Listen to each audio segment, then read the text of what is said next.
Hello, Hila. Hi, how are you? You again.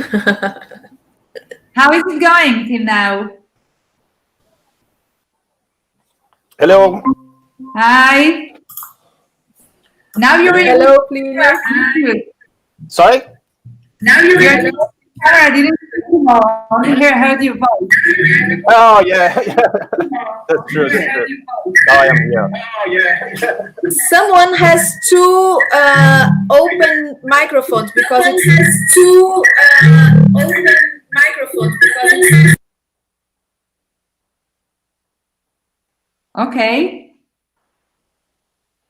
Tania, we think it's you. Is my microphone. Okay, now it's okay?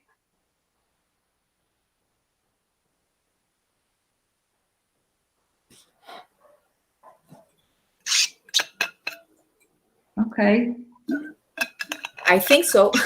Let me give the link to Emma because she can't find. Just 1 second.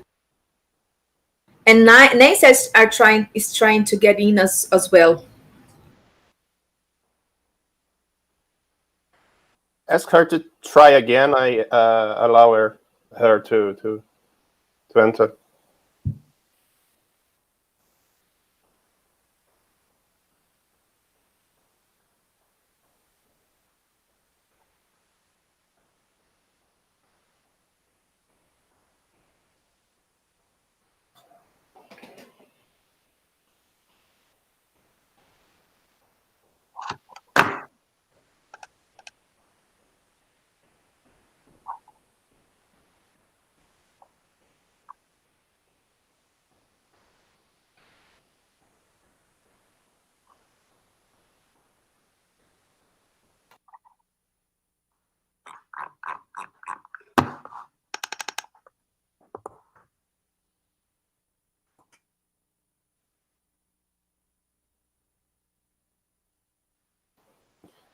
Hi, Nancy.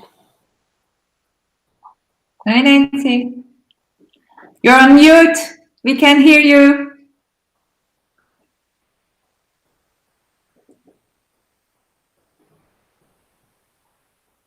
Hello, Nancy. Oh, there. Okay. Yeah, I thought that the link was going to get me to the whole conference, and I didn't realize that you were on a break. So anyway, sorry for the confusion. This time it worked fine. How's That's it going? okay. So let me ask you, before we start, after my session, can I just stay on this same link to see the part of the rest of the conference? Yes, you can watch or as being here in Google Meet or by YouTube link. But if you prefer to be here, you are very welcome. So you can stay here until 6 p.m. No problem. Okay, that's a lot easier. I won't be here till 6 p.m. because I have a faculty meeting at 1 o'clock, which is your 2, 3, 4, 5, your 6. So I think that's right. Okay. Anyway, yeah. That's okay. Yeah. Hi, Nancy. How are you? Hi, I'm fine. How are you? Hi, Hila. How are you? Thank you. Hi, Hila. We've never met before. Where are you? We met at the Madrid convention. It was another life before the COVID when we could start travel. So yeah, I remember you from that event. Oh yeah. That was about 10 years ago, I think. 2 or 3, but it looks like 10. Oh, no. It was more definitely because it was when I came to Israel from Paris. No. Not in Israel, in Madrid, in Spain. Oh, Madrid, of course. Yes, that was 2-3 years ago. Yes, of course. Yeah. I remember that now. Yeah.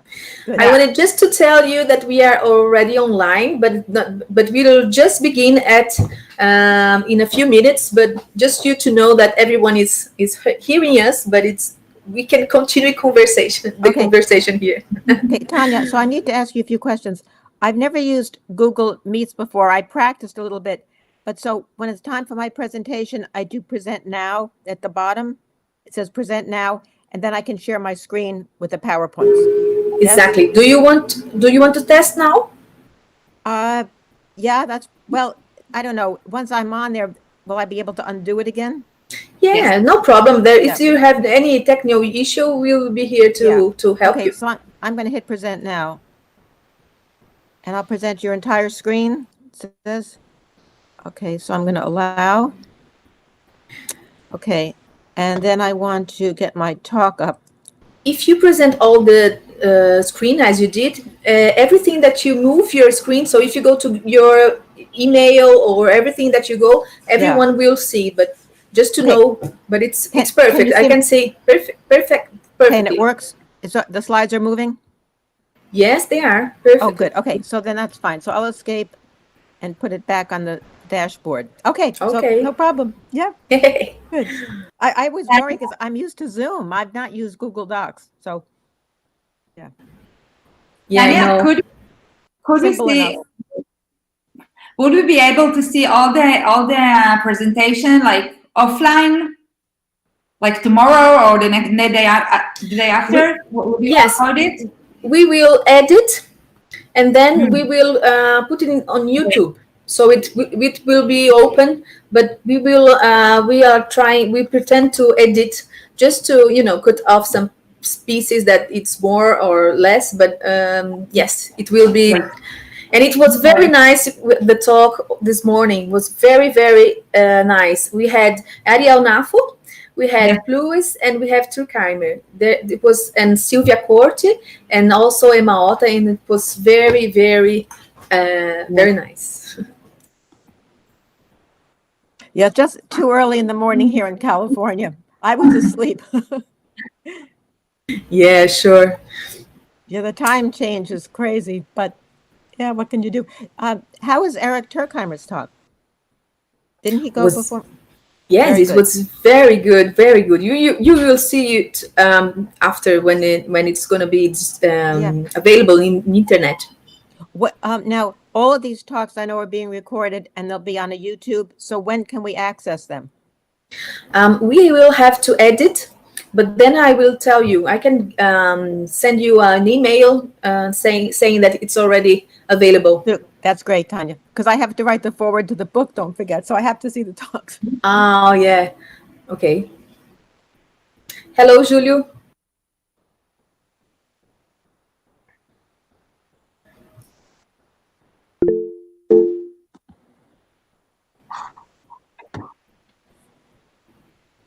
Hi. Oh, sorry. My microphone was off. Now I'm on. Now it's on. Everyone. Hello. Just to say that we are already on YouTube. Okay. But we will start in 4 minutes, so we can continue talking. But just to let you know. And Hila, you're going first, correct? At 9 o'clock. Yeah. Yes, but I recorded my presentation, so I'm like anxiety free. It's already recorded, so I'm like, nice. Yes. Nice. Yeah, we have the same last name, Yeah, it is very confusing. Yeah, like every time I mention your like reference your name in the paper I write, I have to do the N Segal, so they know it's not me, it's you. And I exactly. You should actually you should use my middle initial too, NL. Yeah. That way it's even better. I sometimes see Segal a date. I think I didn't write this paper. Yeah. Yeah. No, I don't have so many papers, so it's probably yours. But yes, every time I mention Segal, I have to do NL. So okay. We have the same problem. So, and the paper we mentioned you both. So every time we have to distinguish which one we were talking about. And we are not related, at least not that I know. No, we're not related. But my family all came from Russia. That I know. Mine from Poland. Oh, so okay. Yeah. Actually, it's my husband's name, Segal, not mine. Oh. They're from Austria, so I don't think they were related. No. The husband's family, who's a Segal, they came from Poland? Is Austria. Oh, Austria. Yeah. No, we have no one in Austria. So, nope. Yeah. We have a little tiny town in Russia called Zaslav. That's it's so tiny, Zaslav. But that's where Segal came from. Mm. Yeah. But No artistic genes in my family. Wow.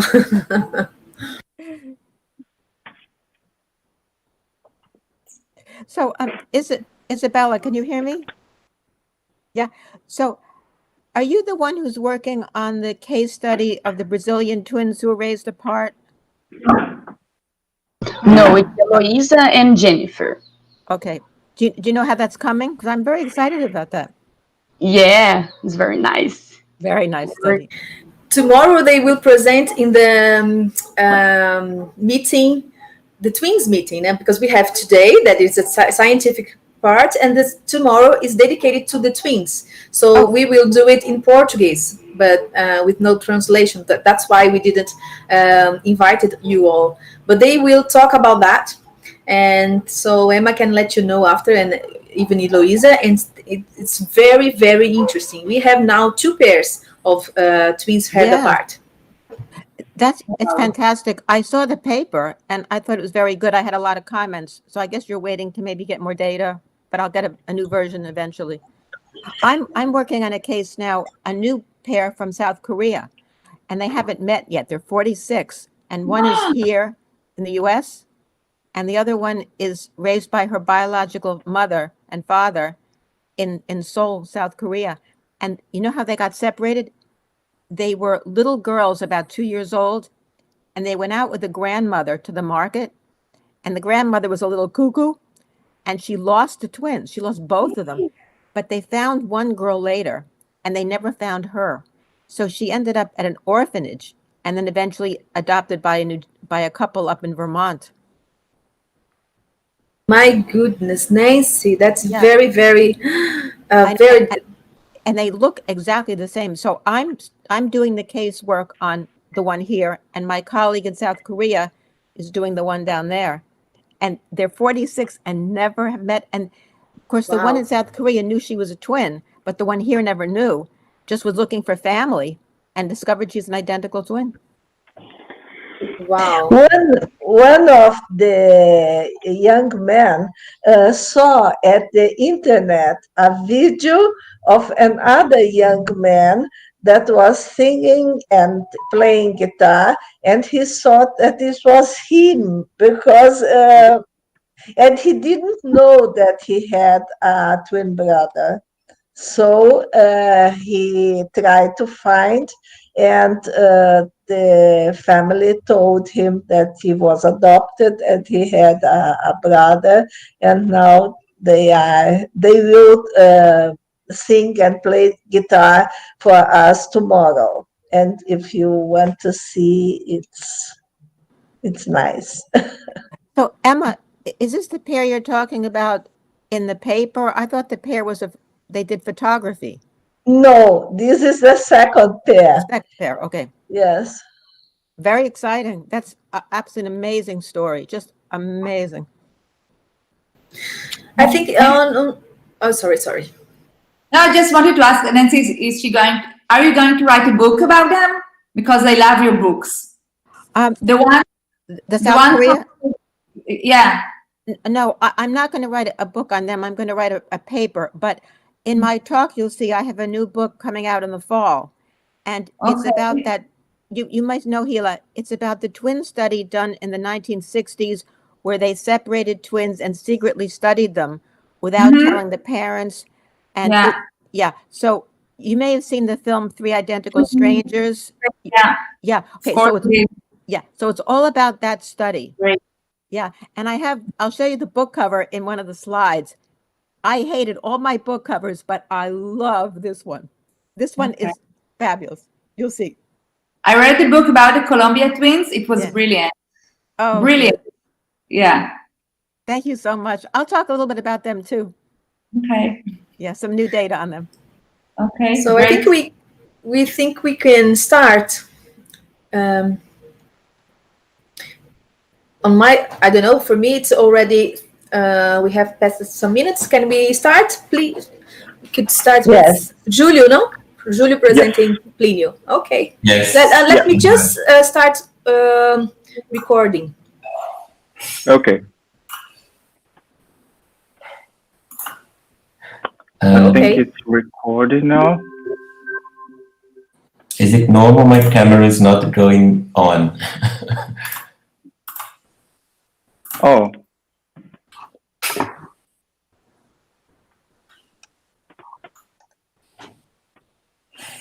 Is it not working? No. No, only on the microphone, but the camera, no. I'll try to. I will go out and get in again. So I think we should wait a little bit for Plinio to come back. Okay. Well, can I give some information? So we have, we have an attendance list that is on the description of YouTube. So please, if you can fill the form, it's only 1 second, and so we can give you the certificate for participation. Okay? Yes. I think it's working now, Plinio, isn't it? Yes, It seems like. Thank you. Okay, so welcome everyone to our to this present section of our conference, and I would like to briefly introduce our moderator today, who is Professor Dr. Plinio Almeida Barbosa. Professor Plinio received his Ph.D. from Institut National Polytechnique de Grenoble in France, and he is an associate professor at Campinas State University. He's also in charge of the speech prosody studies group here in Brazil in the same university. So I would like to happily introduce him, and yes, that's with you, Plinio. Thank you, Julio. And I'm also directing Julio's thesis on twins' voices. Yes, exactly. Forgot to mention that. Yeah, that's why we are here as well. It's a great pleasure to introduce you our first talker. It's Dr. Hila Segal. Thank you so much for being here. Dr. Hila Segal is researcher at the longitudinal Israeli twin study at the Hebrew University of Jerusalem, and she is a lecturer in the psychology department at the Academic College of Tel Aviv, Yafo. Hila focuses on studying the characteristics of the relationship between twins: closeness, dependence, conflict, rivalry, and dominance. At the heart of her study is the question of the development of these relationships throughout childhood and the impact of genetics, temperament, and parenting on the twins' relationships. As a mother of twins, Hila strives to help parents and educators raise their twins in the way that suits them best while maximizing the benefits the twins can get from their twinship.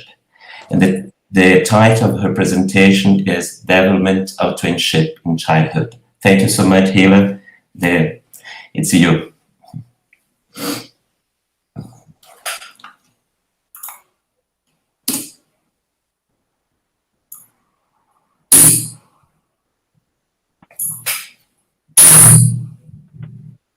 Hello from Israel. My name is Hila, and I would like to share with you my research results.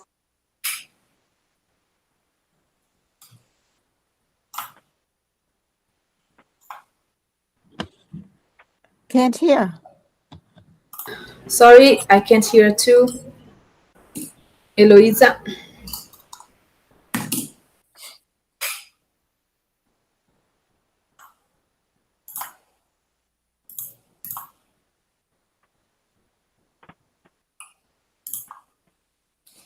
I will just ask you to put on the microphone. So, and then Eloisa will start again with the presentation. Thank you.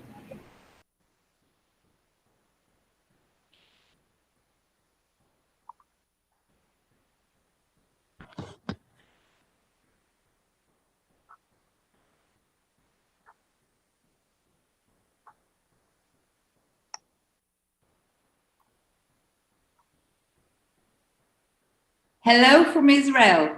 My name is Hila, and I would like to share with you my research results concerning twin relationships throughout childhood. My study was part of the longitudinal Israeli study of twins led by Professor Ariel Knaf Noam. We studied data from 1,657 families from the age of 3 to the age of 9. As you can see from the table, we had 1,408 mothers and 132 fathers who reported the twins at the age of 3. The numbers varied in next measurement points as the twins grew and evolved through childhood. In our study, we had many questions regarding the twins' relationships. I will go through these questions and try to answer each of them separately. The first question we asked was about association between the dimensions in the twins' relationships. In order to answer these questions, we used the twin relationship questionnaire, the TRQ. This questionnaire included 22 questions, which were divided into 5 dimensions. The first dimension was closeness, which contains phrases like wants to play with the other twin. Dependent, the second dimension, was represented by questions such as is upset when parted from the other twin, conflict, fuzzes and argues with the other twin, rivalry, is unhappy or jealous when you, the parent, do things with the other twin, and dominance, decides about games. In order to understand the association between the dimensions, we calculate an MDS, multiple dimensional scaling analysis. In the figure, each dot represents one phrase from the questionnaire, and the distance between the dots represents the distance in the meaning of the phrases. As you can see, the MDS represents a semicircular arrangement of the relationship dimensions. On the right, we have the more positive aspects of the relationship: closeness, here in purple, and dominance, here in blue.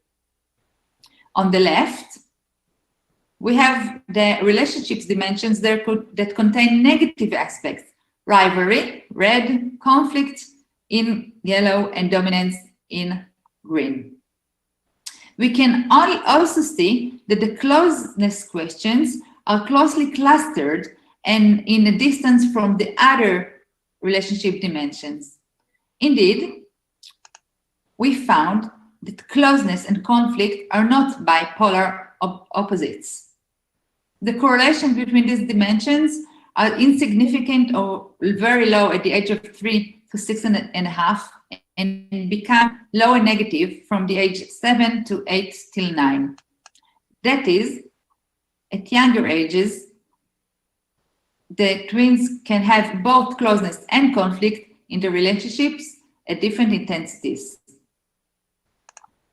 Coming back to the MDS, we can see the dependence between the twins seems as a continuum to the rivalry dimension. There seems to be a connection between rivalry and dependence. Indeed, we found that throughout childhood, there were significant correlations between dependence and rivalry, both for mothers and fathers' reports. We explained this association between dependence and rivalry as the two sides of the same coin. Both might stem from the burden twins' parents feel when their twins join the family. That is, parents need to divide their attention and resources to attend to the twins' needs. To compensate for the divided attention, the twins may use one another for comforting and support. That's how dependence is being created. On the other hand, rivalry is developing as the twins jealous one another when the parent spends an alone time with the other twin. Our next question concerned the way both parents perceive their twins' relationship. First, we can see in the figure the mean levels with 95 intervals confidence in the parents' report. Closeness behaviors are much more common in the twins' relationships. They are presented in blue, while conflict behaviors, represented by red, are the least common, with dependence and rivalry in between. Second, we can see that both parents reported similar patterns in the way the relationship developed through childhood. Moreover, we found that at all measurement points and regarding all the dimensions, mother and father's reports were associated, but were far from a perfect fit. We can see the correlation in each measurement point between mother and father's reports for each dimension. It may be that each parent is exposed to the twins in different occasions, reflected in the differences they report their twins' relationships. We also wanted to examine whether parents' reports could predict the way the twins themselves perceive their own relationships later in childhood. Luckily, we had twins' reports on their own closeness at the age of 11, and we examined the correlation between the parents' reports throughout childhood and between the twins' self-report at the age of 11 regarding their closeness. You can see mother's correlations with twins' reports at purple and father's in blue. We found that from the age of 3, mother's reports on the twins' closeness managed to predict the twins' own reports at the age of 11. As hypothesized, these correlations became stronger as the twins evolved through childhood. Father's reports at the age of 6.5 and 8 till 9 also managed to predict the twins' own report at the age of 11. Our next question involved the effect of zygosity on the twins' relationship. As you can see in the figure, monozygotic twins are represented in blue, same-sex dizygotic twins in red, and opposite-sex twins in green. As can be seen, in all measurement points, monozygotic twins were reported as closer to each other than dizygotic twins, same-sex or opposite-sex. This is a finding that were previously found in the literature. These results were found both in our research, both for mothers and fathers' reports. However, we didn't find an impact of zygosity on the twins' conflict, except for the age of 5, in which same-sex dizygotic twins showed higher level of conflicts than monozygotic and opposite-sex twins. However, the effect, as you can see, was very low. We also wanted to understand the effect of gender on the twins' relationships. And as you can see, we didn't find significant differences in the twins' closeness between boys and girls twins. That is, boys and girls were reported as having the same levels of closeness throughout childhood. However, we did find that boys exhibited more conflictual behaviors at the age of 5 and 6.5 comparing to girls. Lastly, we were interested to understand the effect that differences in the twins' temperament had on their relationship. To do so, we calculated an absolute difference scores for the twins' temperament, as were measured by mothers' reports in emotionality, activity, sociability, temperament survey, the EAS questionnaire. In this figure, we can see the correlation between the differences in the temperament and mothers and father reports on the twins' closeness. These are represented in deep green for mothers and light green for fathers. We can also see the correlations between differences in temperament and the twins' conflict, red for mothers and pink for fathers. As you can see in the figure, differences in temperament were negatively associated with the twins' closeness throughout childhood by both parents' reports. However, the association between differences in temperament and the conflict between the twins became significant only at the age of 8 till 9. To summarize, we found that the twins' closeness was related to zygosity and temperament differences.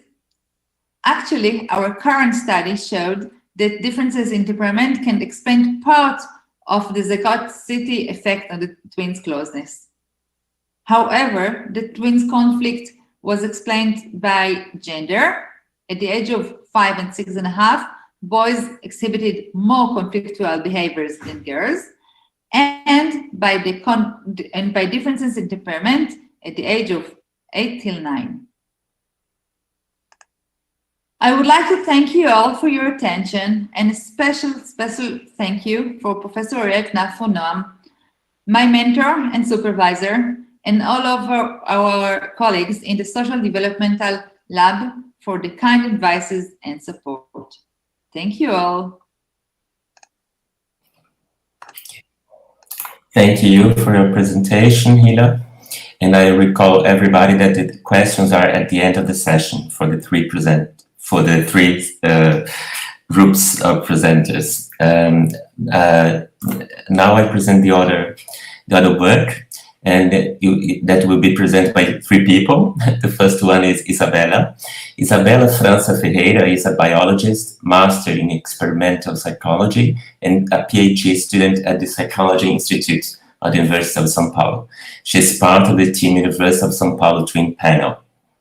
Vinicius Frais Davi is also a psychologist with a master's degree in psychobiology from the same University of São Paulo. Currently, he's a PhD student in experimental psychology in the Institute of Psychology of the same university.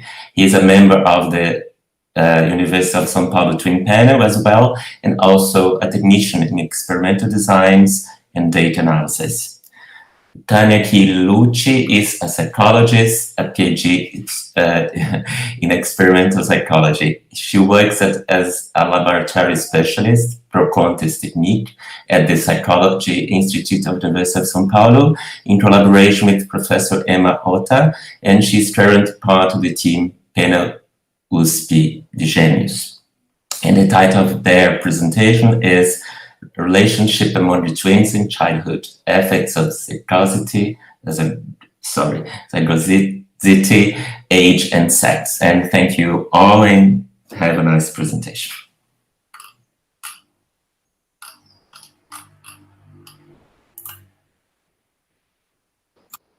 Good afternoon, everyone. We are going to present a study made by the University of São Paulo Twin Panel named Relationship Among Twins in Childhood, Effects of Zygosity, Age, and Sex. My name is Isabella, and now I'm going to present the introduction and methodology of the study. My colleagues Vinicius and Tania will present the results and discussions respectively. Twinship is a singular type of sibling relationship since children grow up with a constant presence of another individual of the same age and similar demands. A better knowledge of twins' relationship by parents, teachers, and counselors can promote healthier emotional development for the kids and improve decision-making.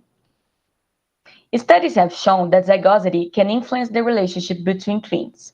Monozygotic twins share 100% of their genes, and the zygotic twins only half of them. Monozygotic are more altruistic, cooperative, and less competitive with their twin than dizygotic. Monozygotic twins are more attached to their siblings than dizygotic and non-twin. And finally, monozygotic are also closer and more dependent with each other. Age is also a factor that influences the relationship among siblings. During childhood, several prosocial skills are developed. However, there are few studies that investigate age on the twins' relationship. In a previous study, 1-year-old same-sex twins interacted similarly with their twins and peers, but at the age of 3 years old, they were more likely to interact with each other in comparison to their peers. Sex is another factor that can influence the relationship between twins. Higher levels of negativity, like physical aggression, arguing, and teasing, were reported by mothers of male twins when compared to female pairs. In adolescence, girls reported themselves as more dependent on their co-twins than boys, regardless of zygosity. And another study showed that girls were closer than boys. In opposite sex pairs, girls were more dominant than boys. Although the relationship between twins can be assessed in several ways, there is a lack of studies that evaluate twins' relationship in several dimensions. For a comprehensive overview, the Twin Relationship Questionnaire is an adequate approach. As far as we know, this instrument was applied in Israel population, but not in other countries.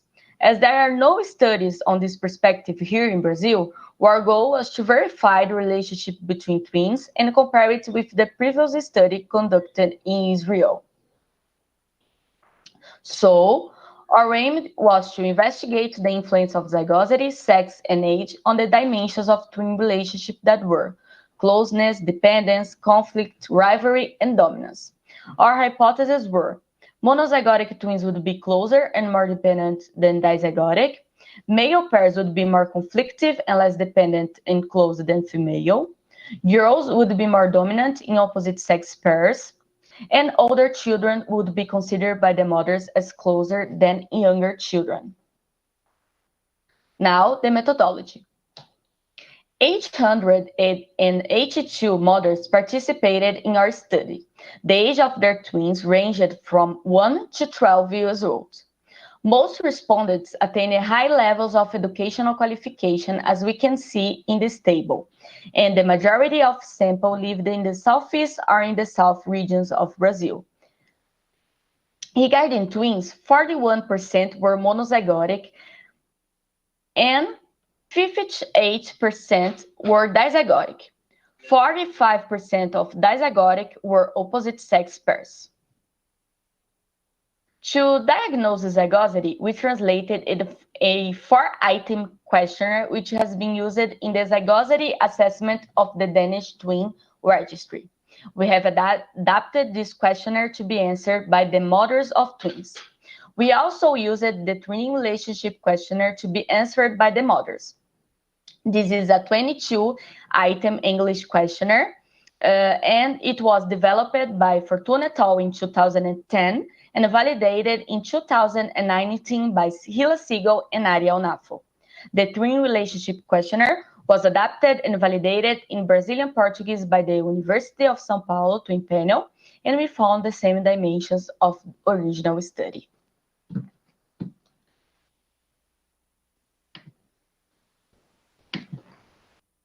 So, as Isabella just told us, we used the twin relationship questionnaire and we found it to be divided in 5 factors, just as the original version. We used the factor loadings to calculate the scores for each factor, and then we standardized them as z-scores. As we were interested in dyadic dimensions and also in sex effects, to control for this last effect, for the first 4 factors, we used only the monozygotic twins and the dizygotic pairs of the same sex. For these factors, we performed linear mixed models using the pair of twins as a random factor and zygosity, sex, and age as main factors. We didn't expect to have covariation among siblings for dominance. On the contrary, if one sibling was more dominant, the other one probably wouldn't be. So, for this factor, we performed a repeated measures ANOVA to compare male and female children using the opposite sex dizygotic twins. So, remembering that the scores were calculated from mother's perception, for the first 4 factors, we found an effect of zygosity on closeness and dependence. Monozygotic twins were considered as being closer and more dependent on the siblings than fraternal twins. Here on the table, we can see the estimates, and since we are using z-scores, we can say that this 0.54 estimate means that monozygotic twins were something as a half standard device closer to their siblings, and almost the same for dependence. Regarding sex, we found that male twins were less close to their siblings than females, and also more conflictive. Again, on both cases, close to half a standard device. And also, we found that the older the children, the closer and the more dependent they are, independent of zygosity or sex. Here, no effects were found for rivalry. When we look at the covariances, they were larger in monozygotic twins for all the 4 factors. In some cases, monozygotic twins covariances were the double of the dizygotic twins. It shows that they were more similar to the siblings, which was expected. Finally, we found a huge difference regarding sex on dominance. Looking at the opposite sex pairs, female twins were dominant over their brothers. Also, they seem to have a smaller variance, as can be seen on these violin plots. And so, now we go for the discussion. Hello, I will show you our conclusions. Little is known about twin relationship. Are there differences comparing monozygotic and dizygotic twins? Since the birth rate of twins has increased all over the world, including Brazil, it is very important to understand the particularities of these relationships.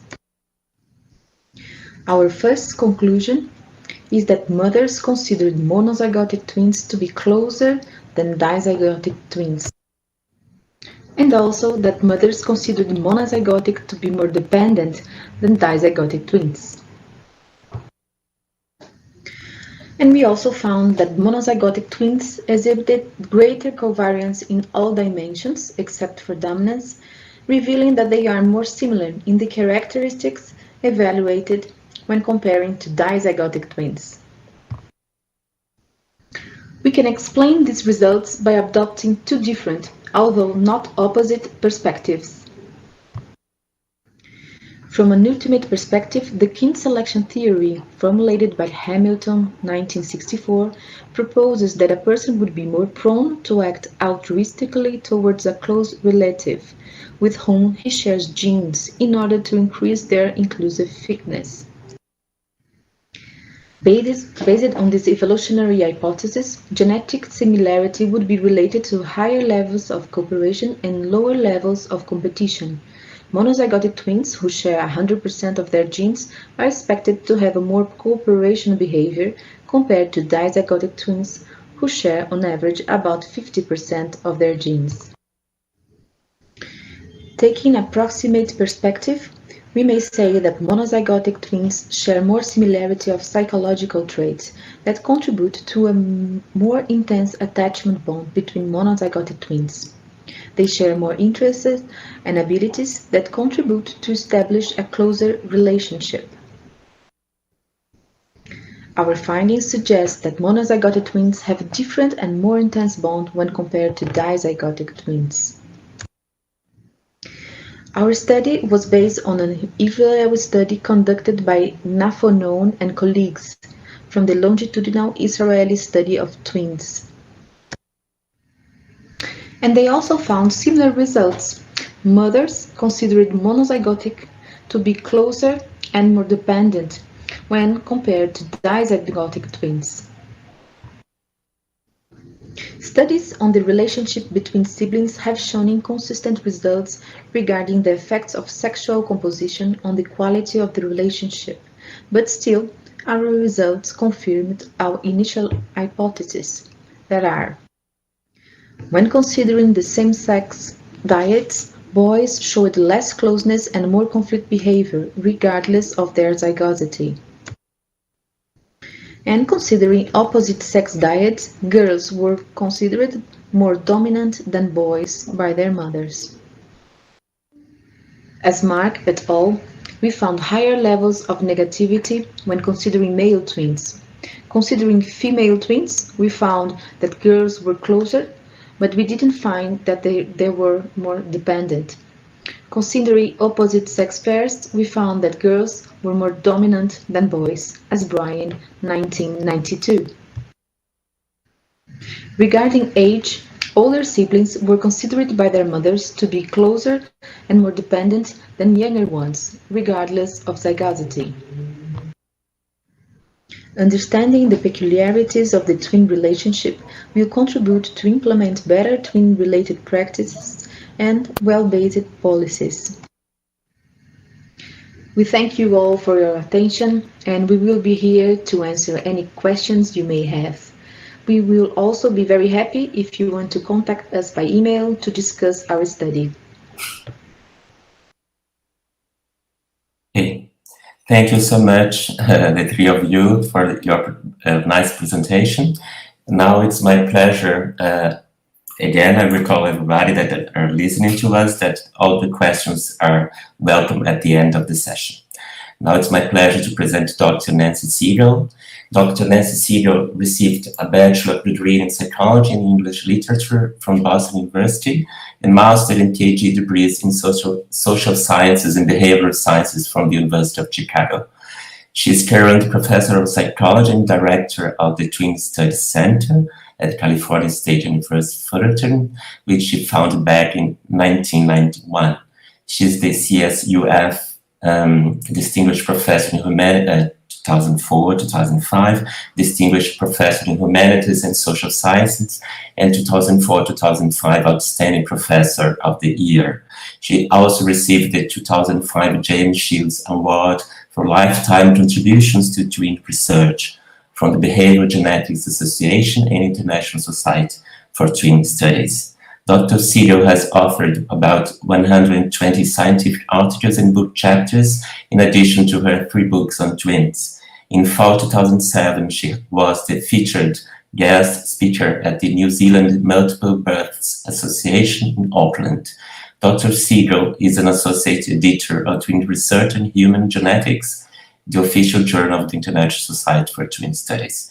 Dr. Segal's guest television appearances include Good Morning America 20/20, The Oprah Winfrey Show, and Discovery Health.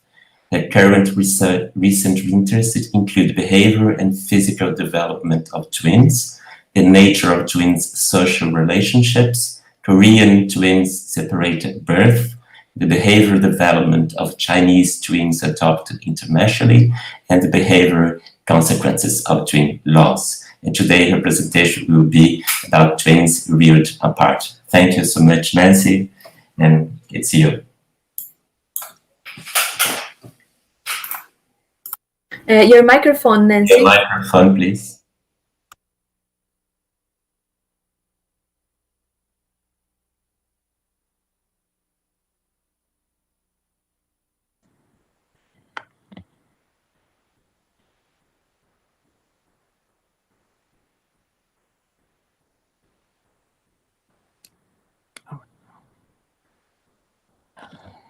Give me 1 second. I'll have it up in a minute.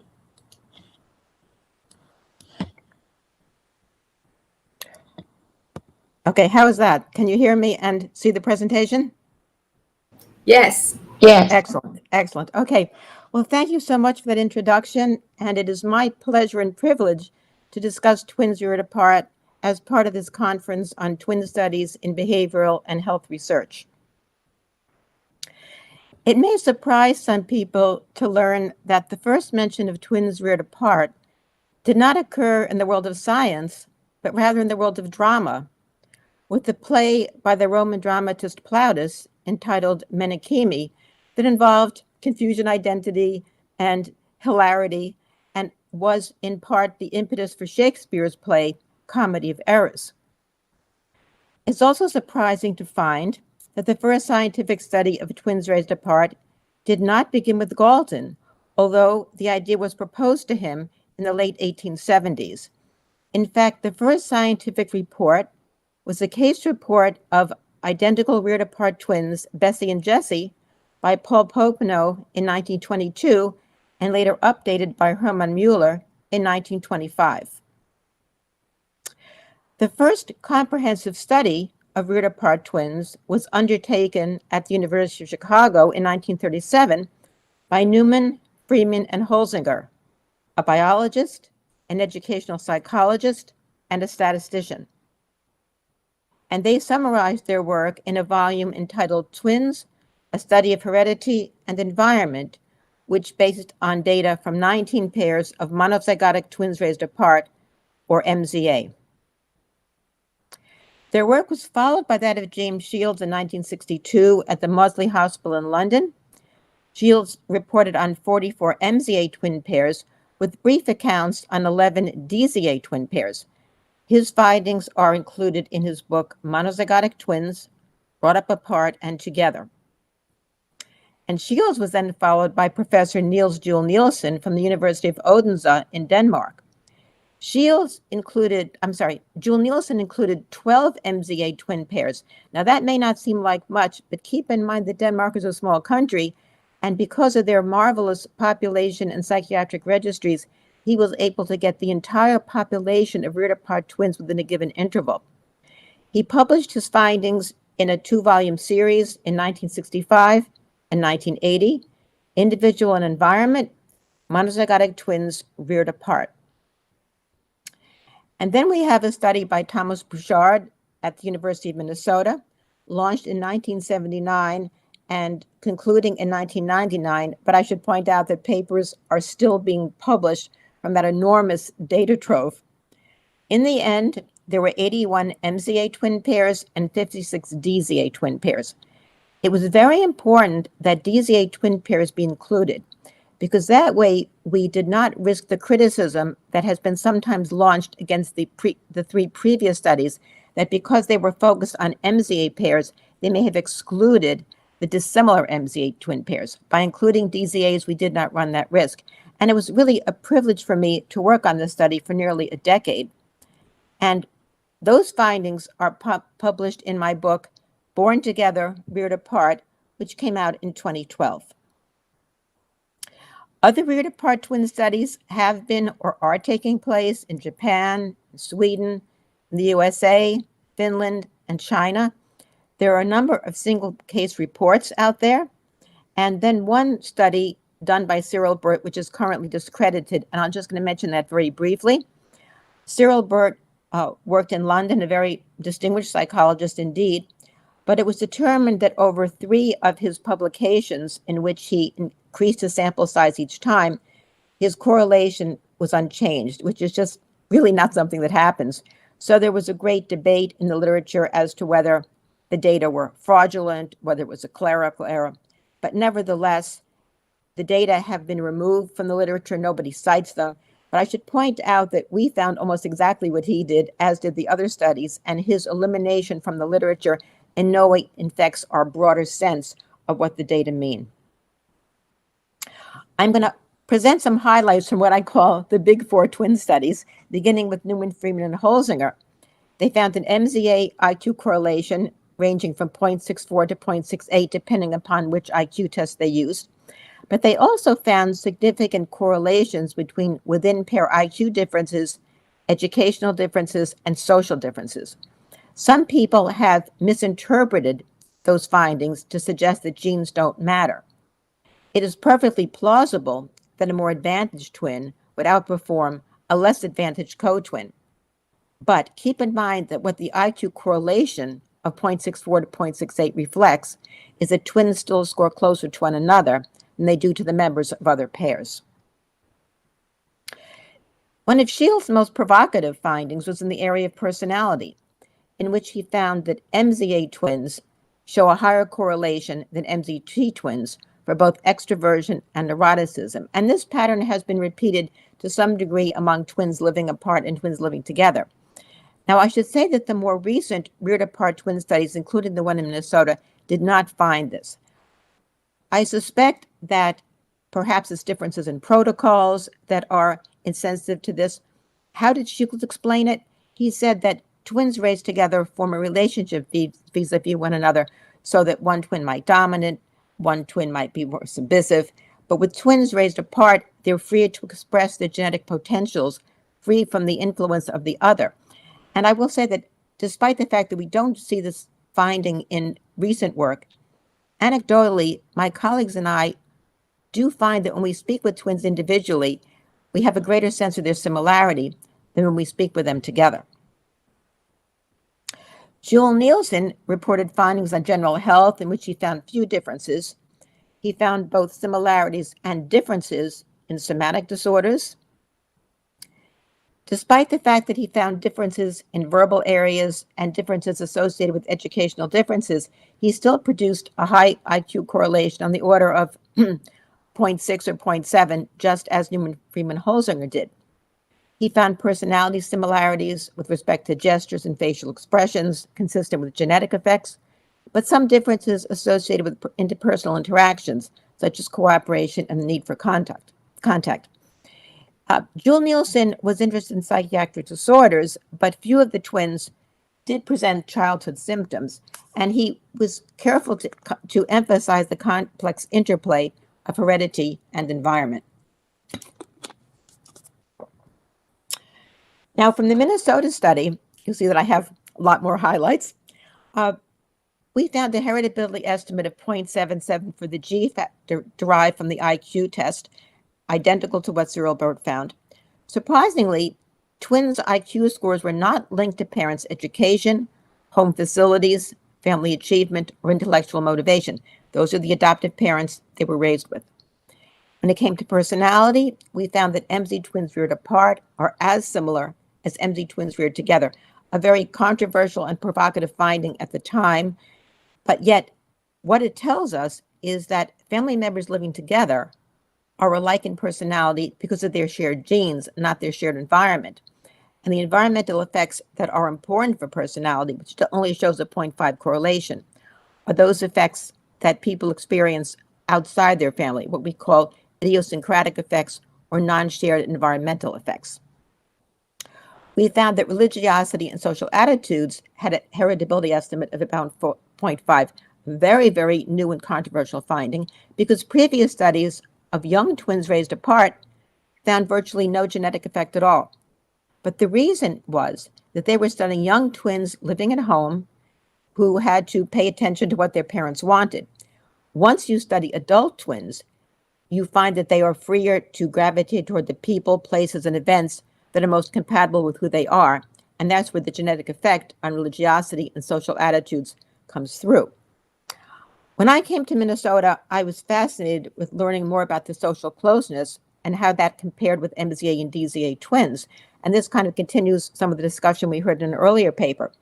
I found that MZA twins did feel closer to the twin, both than DZA twins, both at the time of meeting and currently at the time of participation.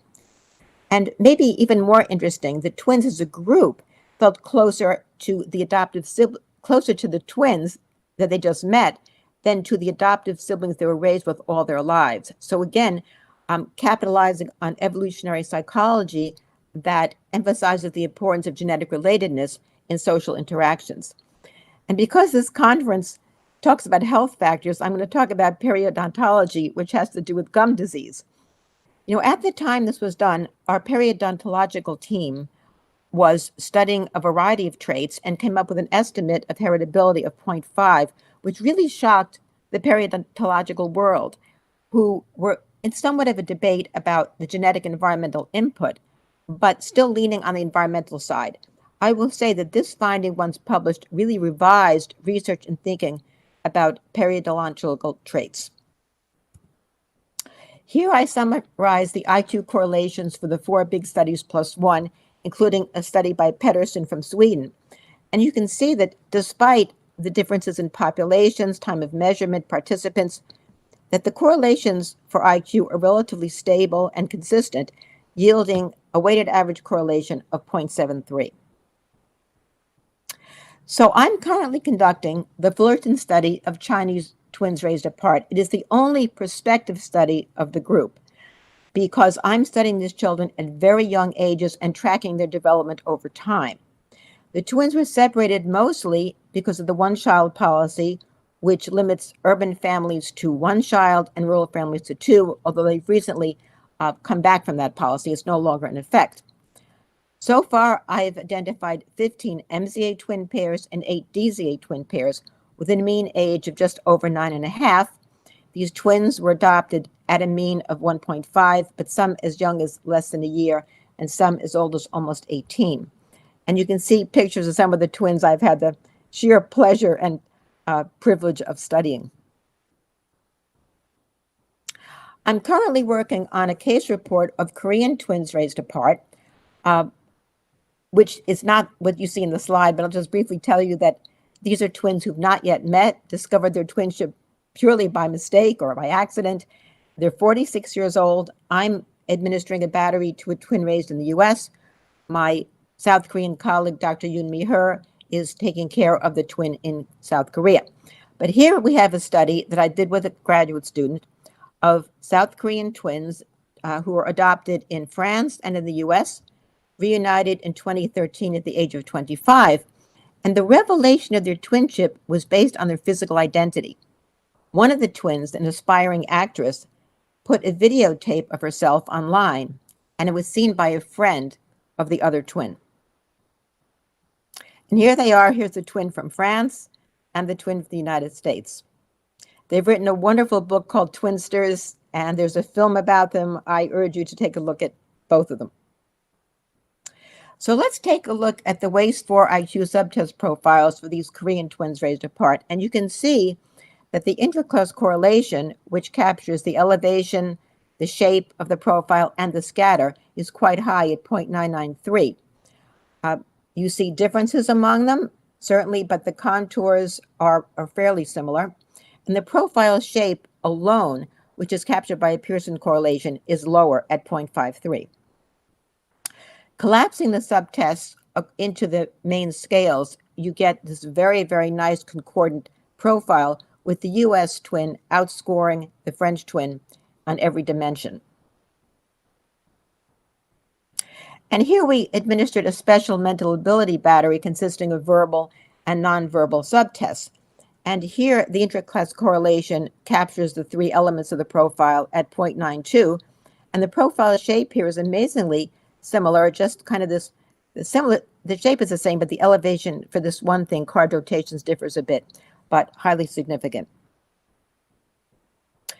This is a personality questionnaire, the PFPI Personality for Professionals Inventory, which I like a great deal. It was put together maybe 5-6 years ago by a French and Belgian team. It's available in English and in French, which was just perfect for these two twins. And it is composed of 21 dimensional scales, which then coalesce into the big five. So you can see that the intraclass correlation is 0.89 without the big five, and raises to 0.98 with them. And the profile shape is also very high at correlation of 0.001. So a genetic effect is clearly indicated for personality traits. Now, here is where I have some problem, and maybe somebody can enlighten me. So the twins also completed the NEO-PIR. These are the T-scores from the big five personality traits. And here you do not get findings consistent with what happened with the PFPI. I'm not sure why that is. Perhaps there were fewer elements in this abbreviated version of the NEO. That's about the only thing I can think of, but you'll see that this is going to happen again with another pair. And this is the other pair. These are dizygotic female twins reunited at the age of 78 years. I was so fortunate to get a small grant from the university here to bring this British twin, who's on your left, where they were born, to reunite with her sister, raised in the United States by the biological mother. It was a marvelous reunion filmed by the BBC, took place in 2014, and we arranged for the twins and one child each to stay at the university for 2 days of comprehensive assessment. These twins were also entered into the Guinness World Record as the longest separated pair of twins in the world, and it's a record that still stands. So if we look at the WAIS IQ subtest profile, you can see that these twins are just extremely discordant. The correlation, the intraclass was about 0.02. And this is not unexpected for dizygotic twins, particularly those raised under very different circumstances, different countries, different educational experiences, but also different genetically. And here we find the NEO showing an expected lack of concordance in these DZ female twins across the 5 personality scales. But now look at this. With the adjective checklist, you see extreme concordance. And this is something I've seen in other pairs as well. So I'm not quite sure how to reconcile this. It probably is something to do with the nature of the questioning, but it's just very, very puzzling. I'm going to switch now to my last topic, which is a special subclass of reared-apart twins that are those that are switched at birth. There are 10 such cases, but 8 listings here, because in 2 cases, it was a double switch, meaning that there were 2 pairs of twins involved, and 1 twin in each pair exchanged places. I'm going to focus on the Colombian twins, because I've studied them most recently in 2015 and 2017. Let me introduce you to the twin brothers of Bogota. Now, who are they? This is Wilbur and Carlos, identical twins raised apart. Here we have William and Jorge, also identical twins raised apart from birth. The way it worked was that Wilbur was raised with William in a very, very remote, tiny town up in the north. They had no running water. They had a 3-sided house, and the boys did not advance in school beyond the 5th grade. Now we have another unrelated pair, the same genotype replicated. Carlos and Jorge, raised in the lively city of Bogota, very rich in cultural experiences, and both of these twins went on to college and completed some higher education beyond that as well. And the findings and the life story of these twins is preserved in Accidental Brothers, which I authored in April of 2018. So most of the findings are in the book, and given the short time we have here, I wanted to just focus on one study, the most recent one done in 2019, on visual acuity. Now, we've been very interested in myopia. In fact, an ophthalmologist in Chile who read the book brought this to my attention, and I'm so grateful that she did. She pointed out that in her field, myopia or nearsightedness is highly prevalent throughout the world, particularly in Asian nations.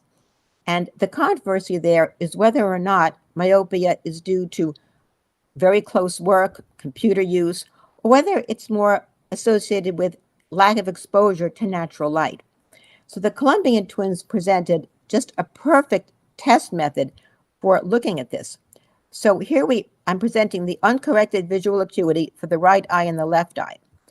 In the first 2 columns, we have the same genotype raised in different environments. And you can see here that the twin raised in the city showed very deviant or abnormal eye readings compared to his identical twin brother raised in the country on a farm where he worked outdoors all the day, walked an hour each way to school, almost perfect vision. And this is replicated over here with genotype 2 and different environments. Here you see again the city-raised twin shows a dramatic departure from 20/20 vision, and his twin brother shows absolutely perfect vision in both eyes. So we were able to rule out prematurity as well as reading time and computer use. And keep in mind that all the twins were highly premature. So we've concluded that exposure to natural light is the most important factor underlying the poor vision in these particular twins. I'm happy to announce the release date for my new book, fall of 2021. It's called Deliberately Divided, Inside the Controversial Study of Twins and Triplets Adopted Apart. If you've seen the film 3 Identical Strangers, you'll know that there was a study done in New York City in the 1960s and 70s in which twins were purposely separated, and then they were studied secretly without telling the parents that they had a twin child. And it was very controversial. The film is riveting, and I thought it was time that somebody really go and dig into those archives and find out exactly what happened. So I've done exactly that. And I will let you know when pre-orders are available. It's going to be a couple more months. I'm going to close with this slide, a quote from my colleague, Dr. Thomas Bouchard Jr., who I think expresses the field better than anybody else. Twin studies refute both biological and environmental determinism. They do not negate the effect of the environment on behavior, nor do they overglorify the role of genes. They account for the uniqueness of each of us. Thank you very much. Thank you so much, Nancy, for this wonderful presentation. Now we have time for questions. We have about 15 minutes for questions for all the presenters. And I'm here waiting for the questions from the YouTube. Thank you.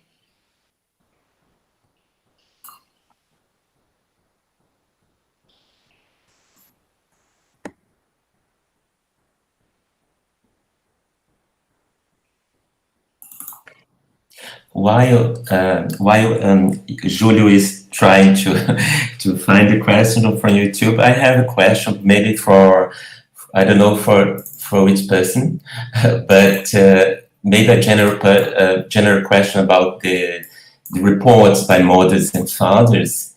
I don't know if you have done that somewhere, sometime, but how do we evaluate the involvement of a father particularly? But because you said that there are some differences, yeah, of course there are concordance, similarities between the two reports from fathers and mothers, but sometimes due to the fact that the father is more involved, less involved with the children or less present in the house, maybe there are some differences. Have you tried to, it would be possible to have the two groups of fathers, one is staying at home much more time than the other, for instance, in order to evaluate if the real participation, the real influence of the father on the reports, for instance. I don't know if it's a good question or not, but I was thinking about that. Maybe for Hila, I don't know. Actually, that the COVID-19 could give us a wonderful opportunity to test this hypothesis, because people began working from home, so fathers are more parents at home. So maybe our future study or our current ongoing studies asking fathers about their twins' relationship would be like they will have closer perception of their relationships as mothers, but it's yet to be tested. Okay, thank you. We have a first question from Fernanda. Professor Segal, I don't know which one. Could you please repeat the name of the film? It's Nancy. The film about the South Korean twins reared apart in the US and in France. Yes, of course. The film is called Twinsters. Twinsters, and it's readily available. And their book is called Separated at Birth. So it's separated with the @ sign birth. Okay, thank you so much. My pleasure. Just to add what you asked before, Plinio, I wanted just to tell you that we are trying hard to make fathers participate in our studies, but it's very, very difficult to make them participate, at least in our samples. So here I can ask everyone, as fathers who are maybe viewing us, that they participate, because we have very little participation from them. Okay. Yeah, both fathers of twins and twins themselves, male twins themselves. For this survey, this research that we made, we got about 17 responses from fathers of twins, compared to nearly 900 responses of mothers. So it's very difficult. And I have another question while we were waiting for another question from the YouTube. I know you need to work on based on reports from mothers and fathers, but is there some, how can I say, confidence about the reality of these reports? I mean, it's not some general impressions from the fathers because time passed, and then they have some impressions about the closeness. It's how are you really sure that these reports are real? I'm not saying they're lying. I'm just saying that they probably forget something and they think they know. You know how memory is. Memory can create things even if it's not the real thing. But how? I'm not a psychologist. Then I would like to know, how are you sure about these reports? I don't know if it's okay for you, but I would like to answer it. We have like lots of reports, like hundreds of reports for mothers and fathers at 4 measurement points, and we saw the exact construct of the questionnaire. Like the questions in the questionnaire arranged in the same order. And we have reliability data and validity data, which is kind of similar for all age groups and for mothers and fathers. And this like validates both parents' reports comparing one another. So it gives us confidence in what parents reported about their twins. Mm-hmm. No questions so far. Can I just add something? Yes, of course. I would just wanted to say that we are trying also to collect data on observational data. So that will be very interesting to complement what is answered by the questionnaires. Yes. And May I ask a question of the other Dr. Segal? Of course. Dr. Segal, I enjoyed your presentation a great deal. You mentioned in the beginning that conflict and closeness were not polar opposites, and yet later in the talk, they were negatively correlated. So I'm wondering if you can explain and reconcile those two sets of findings. Yeah. They become negative correlated only like at the age of 8 and 9. When the twins are really young, they can be both high conflict and high closeness, low conflict, like all the four possibilities of conflicts and closeness. If you remember, the correlation were very low and not significant at the age of 3 and 5. They were very low and like minus 0.1 at the age of 6, and they only became really negative and low at the age of 8 of 9. So we also made some more complicated statistical analysis, which I didn't present it here, that shows that conflict and closeness are not related. I hope these findings will be published soon, but we are kind of convinced that twins can have them both or don't have them both. Okay. Yeah. If there's no more question, I also have one for the second presentation. Okay. May I go, or do you have questions from the audience? We have another question for the audience. If you may wait just a little bit. Sure. Do you have any hypothesis that would explain the research finding of dominance of girls over boys in pairs of twins? Has this characteristic sustained over time? Well, I do, actually. It's not my study, but I'm going to jump in anyway. So there were two sets of explanations for that. And one is that girls mature ahead of little boys socially, intellectually, and physically. So it's very easy for them to adopt the dominant role. But there's another and not necessarily exclusive set of explanations rooted in possible female exposure to male hormones in the uterus. And these are difficult ones to tease out because male-female twins share the womb and they share the social environment. What we attempted to do in my lab was to look at virtual twins that are same age unrelated, raised together, male-female, but do not share any genes in common. And so if the little girls are more dominant or better at spatial skills or whatever, we might think that's maybe due to some psychosocial situation. And we found some mixed findings in that regard. But it's tricky to tease those out, and the literature is very mixed on this area. Okay, thank you so much. Please, Nancy, you can do your question for the other presenter. You had a question for another? I did, for the second paper.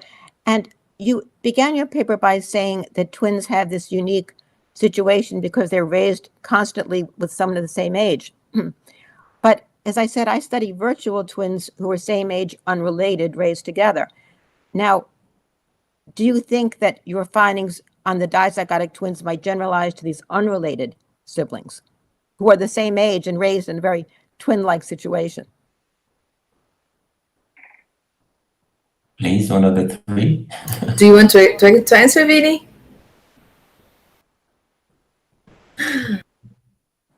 Go for it. Please. Vinicius, Tania. Sorry, can you could you repeat, Nancy? Sorry. Sure. So I study a special class of adoptees who are very twin-like in nature that I call virtual twins. They're same age, unrelated children raised together in the same home, and they have to enter the home by 1 year of life. But they're very close in age. So they're raised essentially as twins are, with a constant person right next to them, go to school together, friends, family experiences. So my question to you is, you have monozygotic twins, dizygotic twins. Now you have this third class that share environments and no genes. So where do you think they might align in terms of your findings? Do you think they'd be more like dizygotic twins, or perhaps more conflictual, less conflictual? How do you think they would fit into your whole research program? Well, that's a very good question, and I can say we based our study on the Hila and Nerial-Neffel, and they studied as well non-twins. So they would be a little bit different, because siblings that here, even if they here together in the same family, that they didn't how can I say, they wasn't from the womb together, so it's a little bit different as well. So I don't know, I ask Vinicius and Isabella to help me with this question, maybe. I don't know too, but it's our plan to include twins of similar age in this analysis too in the future. So perhaps we could explore it better, but I don't know yet. Well, if I can give you a hint, I did a study on decision making with young monozygotic, dizygotic twins and virtual twins. And I found that the MZ twins much more concordant than the DZ, and DZ more concordant than the virtual. Because the virtual have no genes in common. They just share space. So Nancy, I think you might find a pattern like that. I think it's a very good idea. So we can not only research do our study on non-twins, but we can use as well as virtually the twins that you are saying. That's a very, very good idea for us to include. Good. Yeah, Thank you. I was going to say something on this direction too. I think Tania will present this on the next session, but when we do a study with attachment, we find that the monozygotic was more attached than dizygotic, that was more attached than non-twins.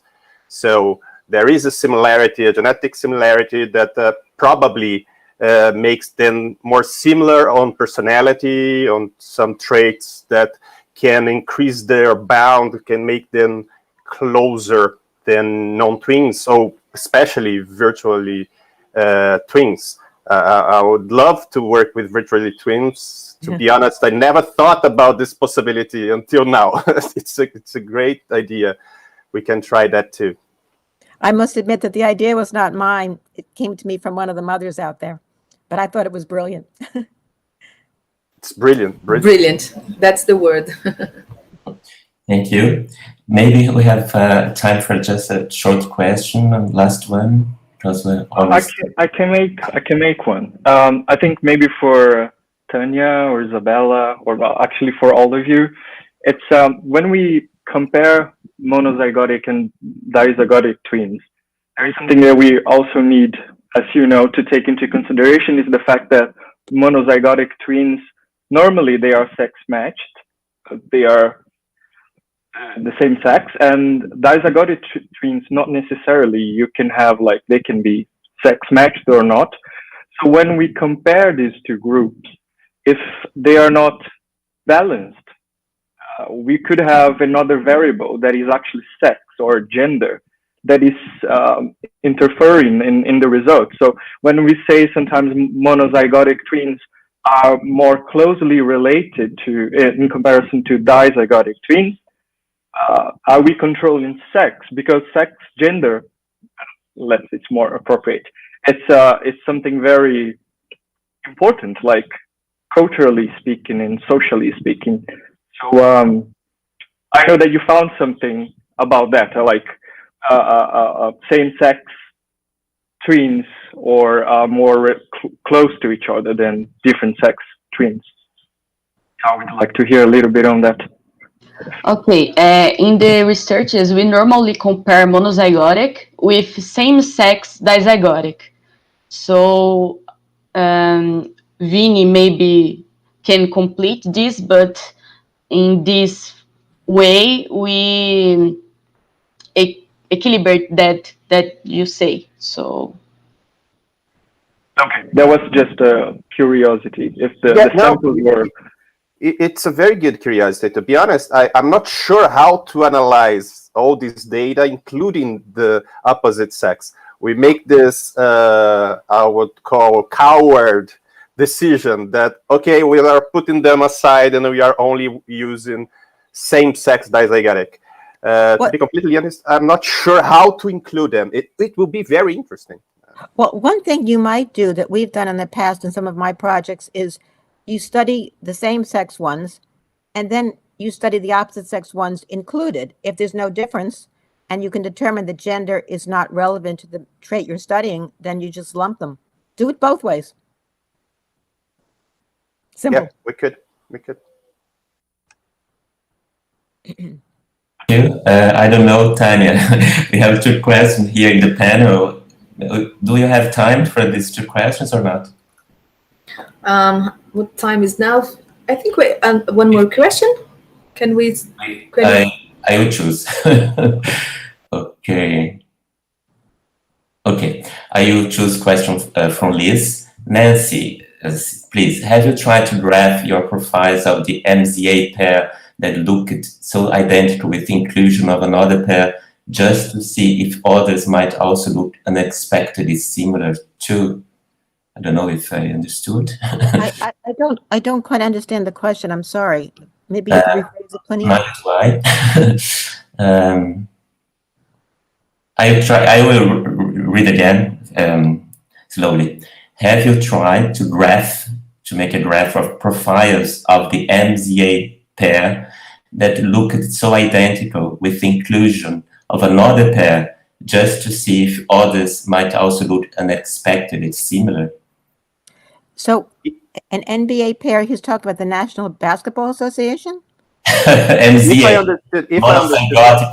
Monozygotic, probably. He asks, you show 2 very similar profiles. But if you take someone that is not these twins, maybe everyone have that profile. Yeah, that's a good question. I could actually do that by just choosing people from different pairs and putting them together. Yeah, that's a good idea. That might help me resolve that problem. Thank you. Yes, thank you, everybody. Okay, I think it's time for ending the session. I would like to thank you all for being here, the audience for the questions, for the listening to us, and thank you so much, presenters, for being here. Thank you. Bye-bye. Thank you, everyone. Thank you. Bye. Yeah, bye. So, Tania, so I can stay on here? Yes, you can. Get the rest of the conference. Yes, sure. Yeah, and we're gonna have. Sorry. We're moving on now to the next session right now, correct? Exactly. Yeah, okay. Actually, we have a coffee break. I don't think so. The coffee break is after this session. After this session, yeah. Okay.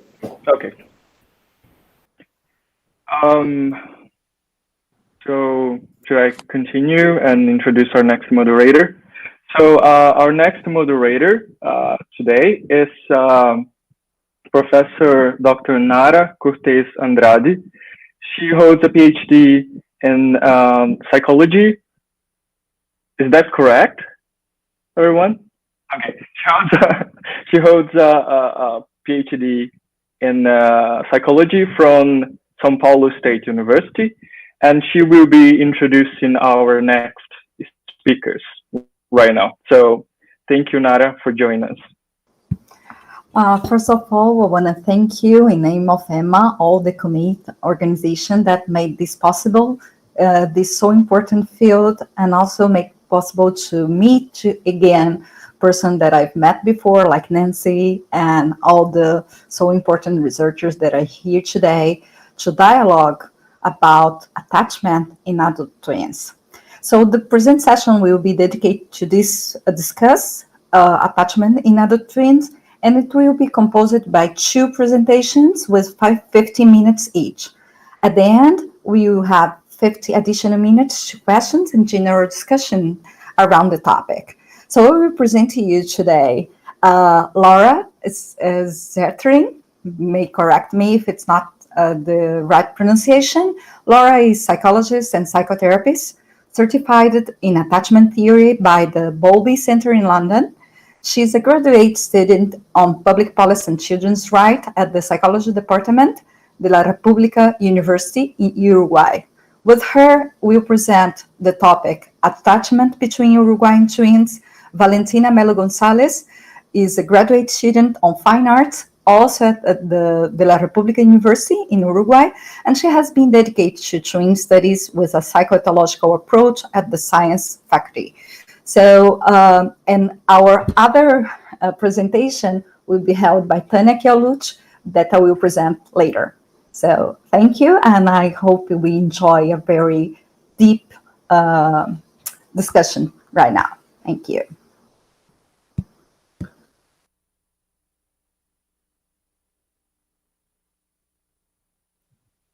Good afternoon. My name is Laura Szteren, and I'm going to give a brief introduction to attachment in adult twins.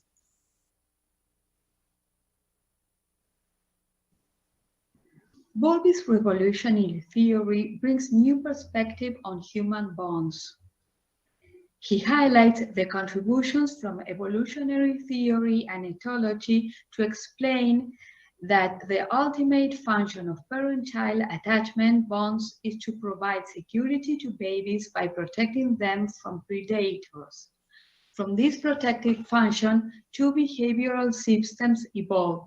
A behavioral system in the baby aimed at staying in close proximity to its mother or adult caregiver, and a complementary adult care system that predisposes them to respond to emotional signals from the baby.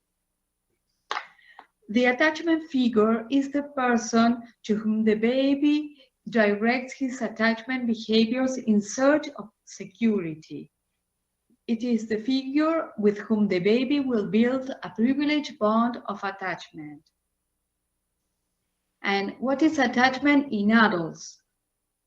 Although attachment theory began with considering babies and caregivers' relationships, Bowlby also emphasized that attachment characterizes human experience across a lifespan. Researchers began systematically explore the idea that the attachment system may be operative in adulthood. Hassan and Shaver were 2 of the first researchers to use Bowlby's ideas to study attachment in adulthood, especially in adult romantic relationships. Researchers have discussed the possibility that other kinds of adult relationships may serve as attachment relationships, including friendships, relationships with family members, such as siblings and grandparents.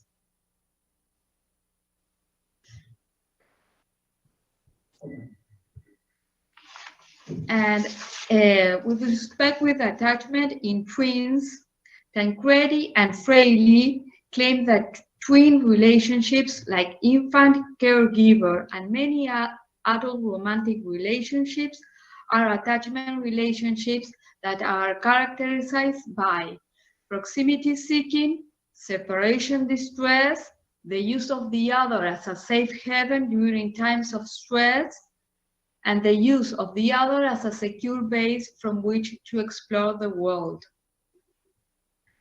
The results of Tancredi and Fraley indicated that twin siblings were more likely than non-twin siblings to be attached to their siblings, but identically twins were more likely than fraternal twins to be attached to one another, as might be expected from an inclusive fitness perspective.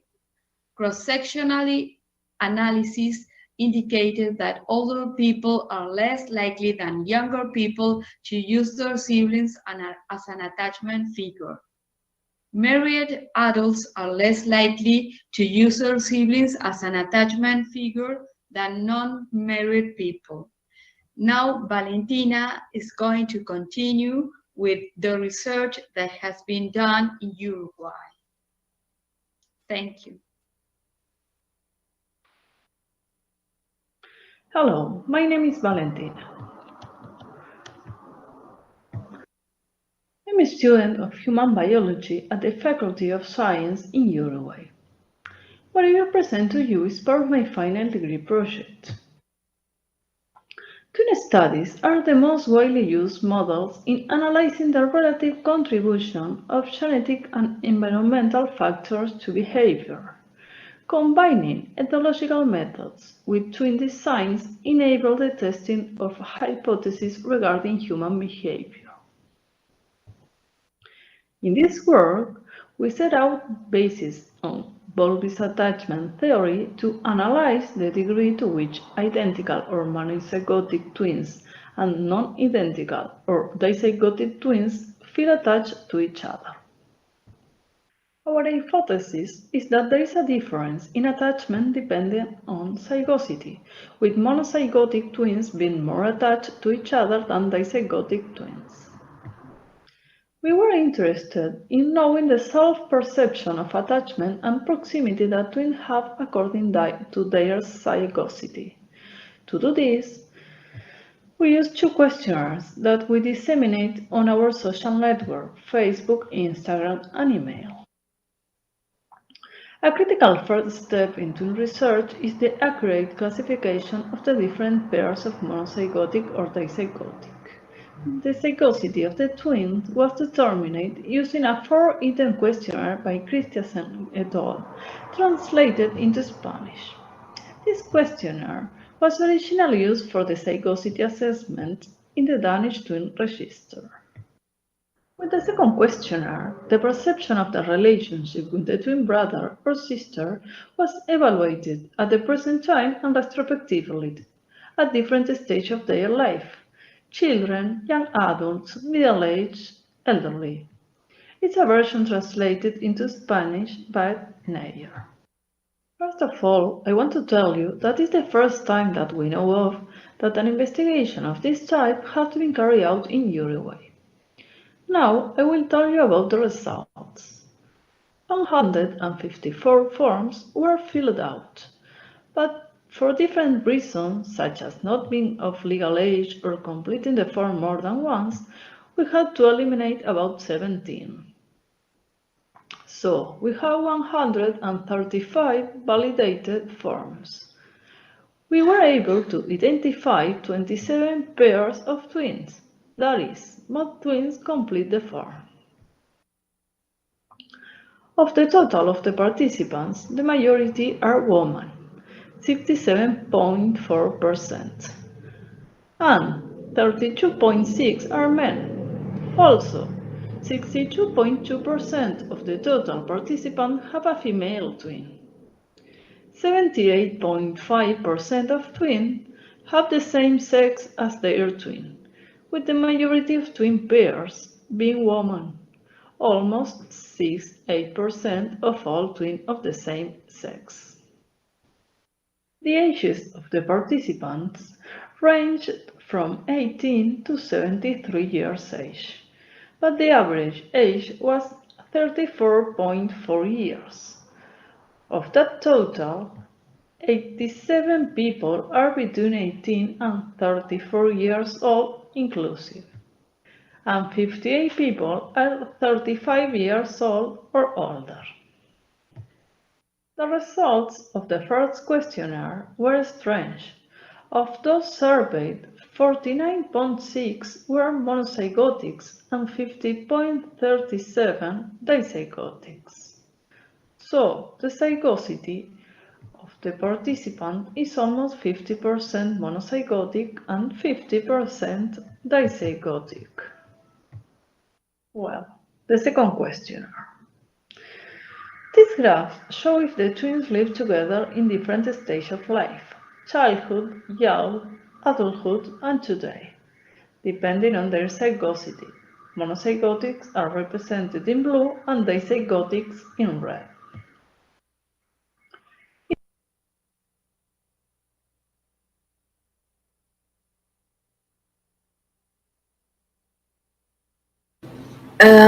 I think we are without microphone. Eloisa?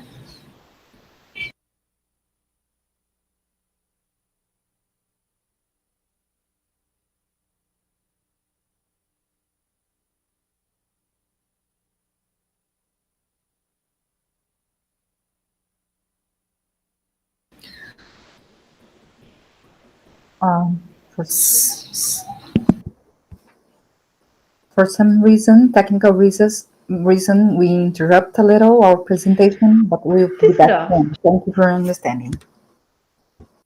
Show if the twins live together in different stages of life: childhood, youth, adulthood, and today, depending on their zygosity.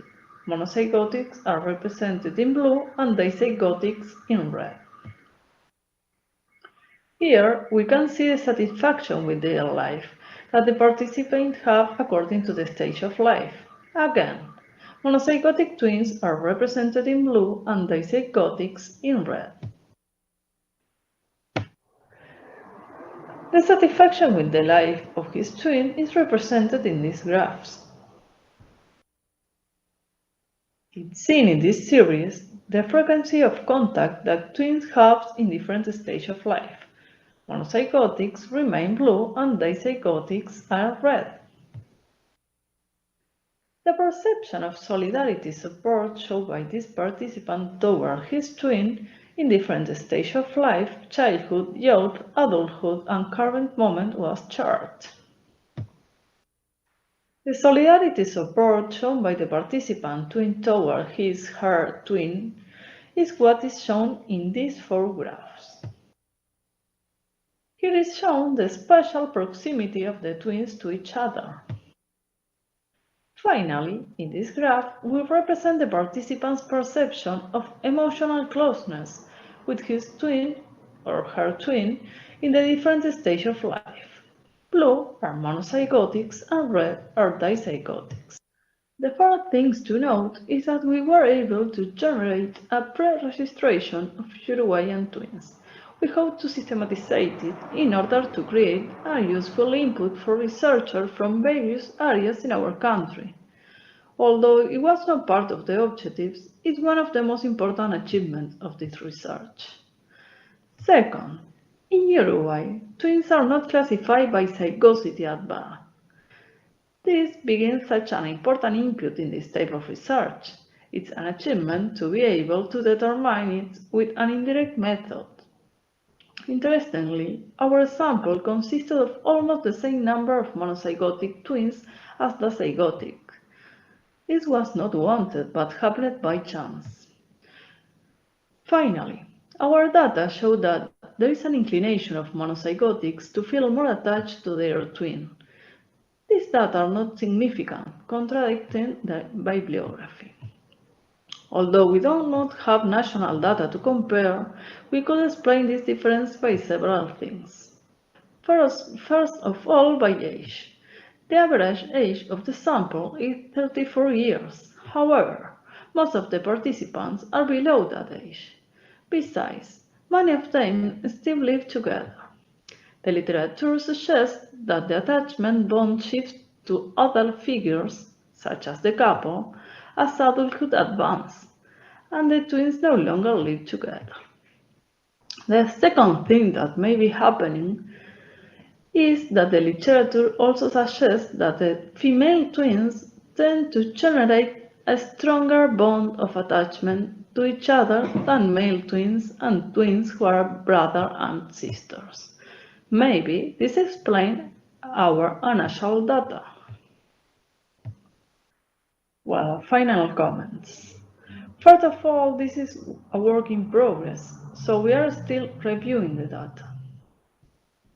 Second, the data were obtained under ethical criteria with all the permission of the competent committees, and a full agreement with the participant who could withdraw from the research at any time.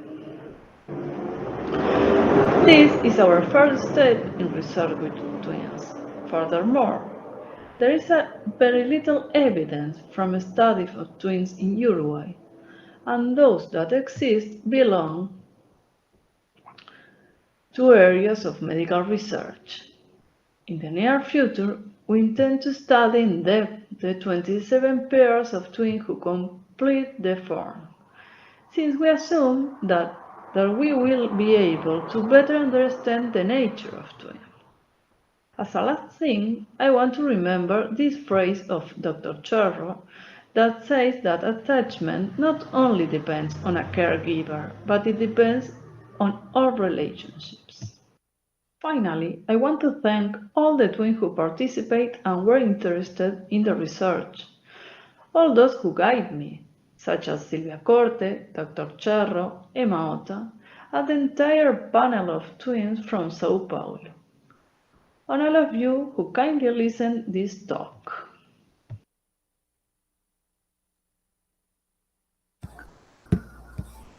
I would like to thank you, Laura, and also Valentina for the talk. And now I will pass the word to Tania. Tania Kiehl, is psychologist, Ph.D. in experimental psychology, work as a laboratory specialist for quantum technique, is well known by all of us that love her. And as she's at the Psychology Institute of the University of São Paulo, in collaboration with Professor Emma, she has been done a great work in the Twins panel team, painels with the Gêmeos. So welcome, Tania. It's a pleasure to listen to you. Thank you very much, Nara.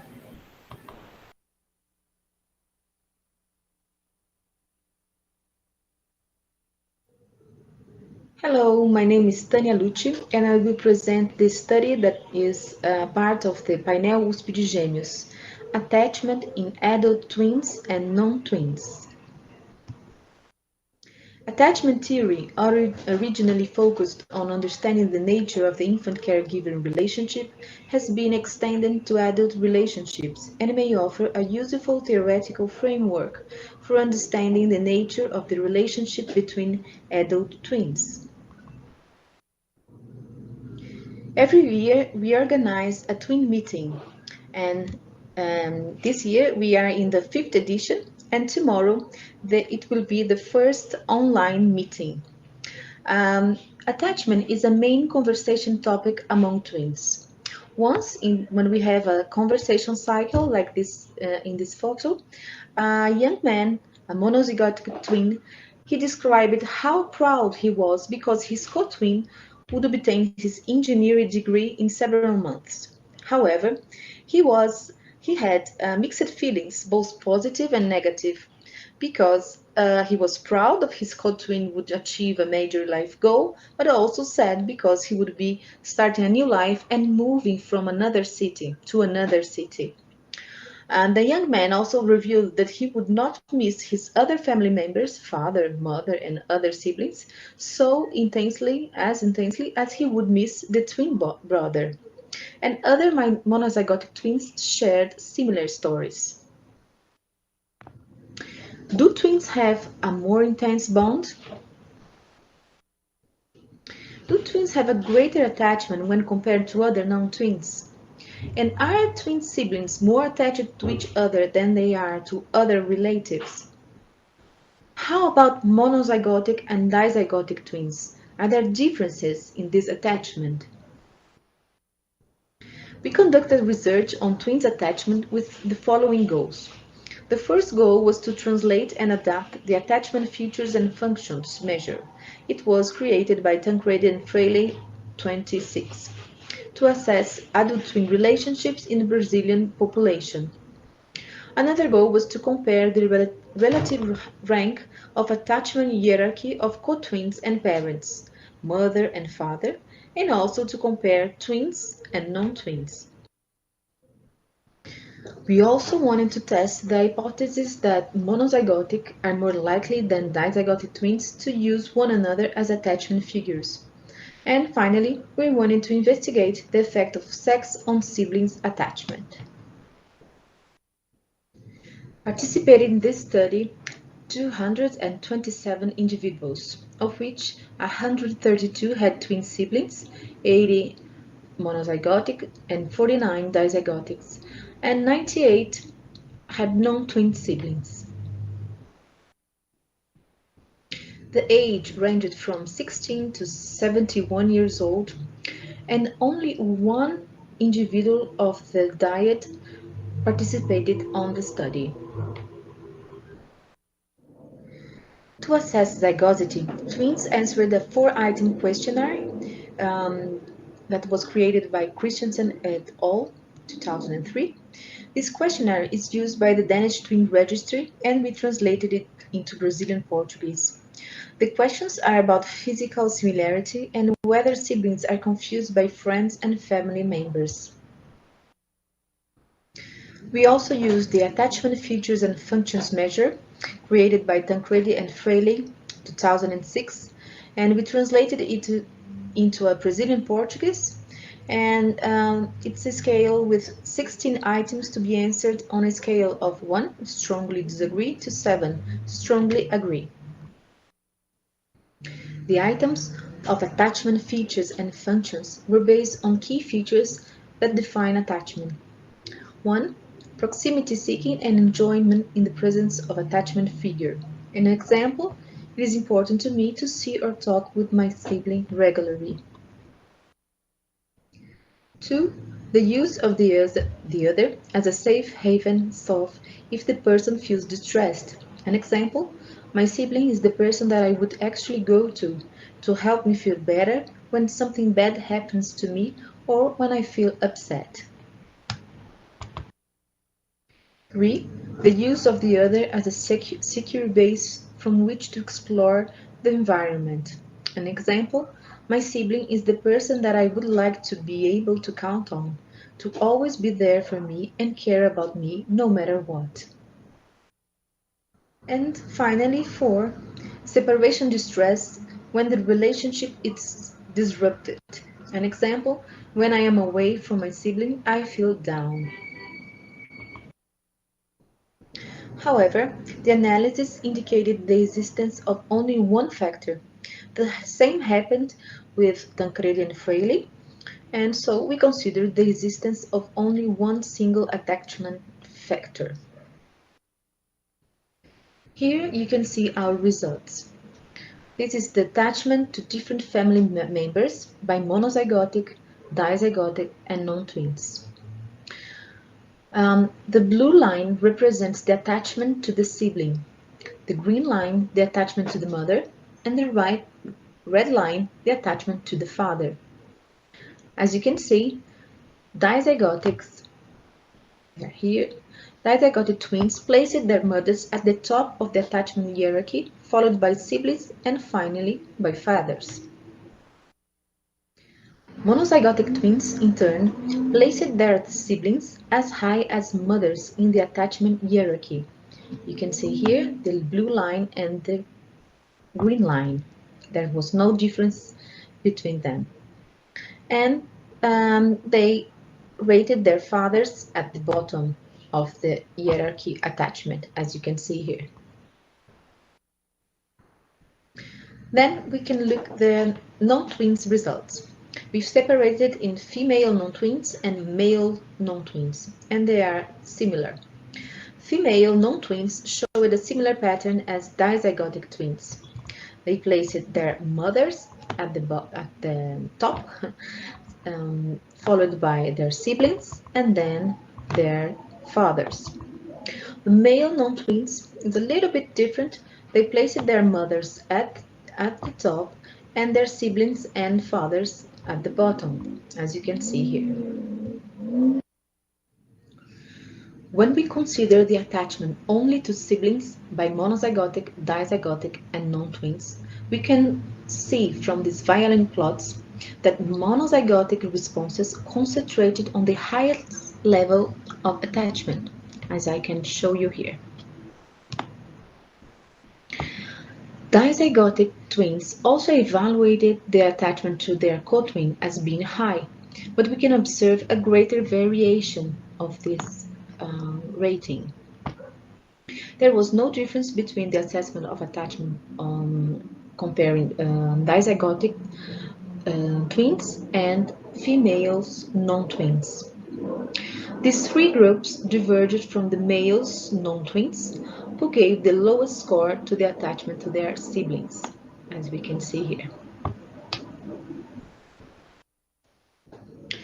We interpreted our findings based on ultimate causation. Inclusive fitness theory proposed that a person would be more prone to act cooperatively toward a close relative with those with whom they share more genes in order to increase their fitness.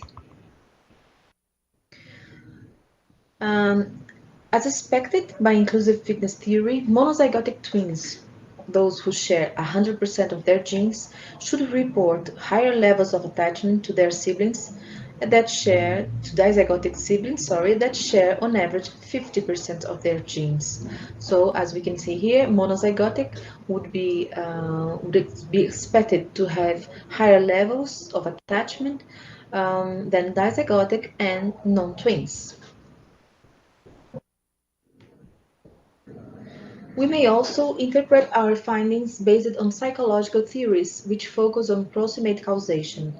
Sharing lived experiences that bring twins closer could result in scores of monozygotics equal to dizygotics and to be greater than non-twins. An integrated perspective, such as proposed by Tancredi and Fraley, 2006, and Fraley and Tancredi, 2012, may consider both kinds of factors and predict that monozygotic would be greater than dizygotic, that would be greater than non-twins. The results on our study on siblings attachment are consistent with this prediction. Based on these results, our group is discussing other future research. Further studies should be conducted focusing on twin relationship from the point of view of both members of the dyad. We also are interested to look at twins who are monozygotic and think they are dizygotic, and to look at twins who think they are dizygotic, but they are monozygotic. We also discussed other research ideas, such as comparing monozygotic and dizygotic twins' reaction to injury to their co-twin, and also comparing monozygotic and dizygotic twins' reaction to differential success of their co-twin. Here you can see all who participated on this study: Raquel de Oliveira Landeberger, myself, Tania Lucci, Vinicius Frais David, Isabella França Ferreira, Heloísa de Souza Fernandes, Emma Horta, and Nancy Segal acted as a consultant. This study has the support of the São Paulo Research Foundation, FAPESP, the Coordination of the Improvement of Higher Education Personnel, CAPES, the Brazilian National Research Council, CNPq, and USP Undergraduate Research Grant, PUB-USP. I thank you all for your attention, and here are my email and Emma's email. So if you want to contact us to discuss our study, we will be very happy. Thank you. So thank you very much, Tania, and all the team that have been involved in this wonderful work. I would like to invite all the audience at UdelaR.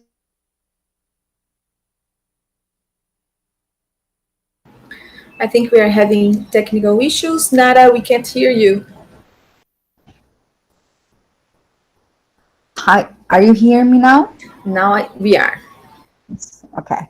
So I was saying, I was thanking you, Tania, and all the great team that has been involved in this work to be done such a great work. So, and I would like to invite all our audience here in our room, virtual room, but also and especially in the YouTube, to give us questions to discuss these wonderful works that have been done by both of you groups of research. I would like also to congratulate the initiative to develop a research address to understand the nature of bond among twins. Surprisingly, there are relatively few studies using this attachment approach with adult twins. So we do have 2 questions from the YouTube, and I do have a lot too. I hope we can do all in these few 15 minutes. So the first question is to Tania, and it's from Liz, and she asked, did you examine closeness with sibling versus mothers from female monozygotic versus male monozygotic twins? Did you Hello. understand the question? I think I did. I will try to answer, and if I answer, if it is not that, she can write in the YouTube chat. First of all, I would ask Isabella, Eloisa, and Vinicius that they are the authors as well. So I would invite them if they want to join us in this discussion. So what we did, yes, we compared all the 5 dimensions in all this with fathers, mothers, and with their co-twin or their siblings. We did that with monozygotic and dizygotic twins as well, but we didn't find differences. So that's why from males and females. So that's why we didn't separate our data. We only found differences on non-twin siblings, and you saw that females were very different from the male twins.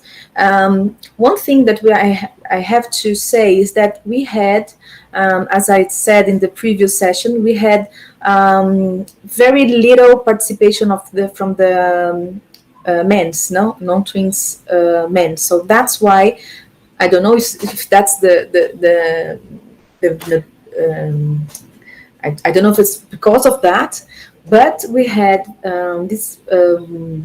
had a very problem with the analysis. Not very problem, but it had a problem. So I invite males to answer our studies. I don't know if I answered so. Yes, the following question is related to this one, and the audience want to know how the difficult to get fathers and males into the sample is related to the result about the hierarchy of fathers in the bottom of attachment. If you think that is related or not. That's a very good question. I think it could be related, yes. And we tried also to see in other studies that wasn't with twins to compare this attachment between siblings and fathers, sons and fathers from Brazil and other country. And seems that we found that Brazil, we have very low attachment to fathers figures. So that's a topic that we may profound in other studies, because it could be that's why fathers not participate because but I think it's a very good question. I don't know if my colleagues want to help me with this question, but I think it's that. Yeah, we don't have data to compare that, because for that we will need fathers to answer our questionnaire. Then we could, I don't know, make some kind of correlation between the attachment and the probability for the father to answer our questionnaire. But usually they don't. I don't know. I would say yes, but I'm making a guess here. And about the other question, yeah, our analysis show no distinction between males and females and the attachment to the mothers. They were the same. That's a very interesting issue that can discuss also developmental context, culture, and environment perspective in attachment. That's so interesting that you bring that, because my following answer has to be with this. So, a very interesting study published by Crawford and colleagues discussing the relationship between insecure attachment and personality disorders, and discuss also the role of environment in the development of insecure attachment, even in monozygotic twins. So I would like to ask you, both presenters here, because both of them have very similar studies. If you have been, and also Nancy, if you can join us in this question, if you have been studying the relationship between attachment and different social and emotional skills and social cognition domains, and how are the evidence for twins research trying to understand the human profile in social cognition and social and emotional skills? So here.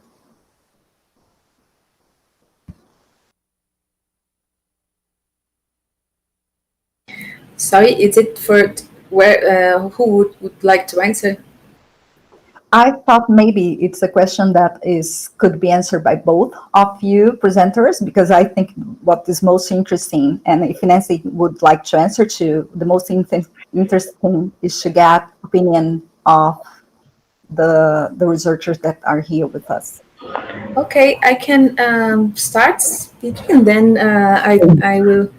Okay, so in our lab, we are now studying cooperation and other pro-social skills. But because of COVID, we have to, adapt our study. So now we couldn't take the lab, but we are now doing a drawing analysis. So we asked mothers and fathers of twins, also fathers of twins, to videotape their twins and non-twins as well. They are drawing mutual, in a single paper. So we are interested to see cooperation as a pro-social skill. No?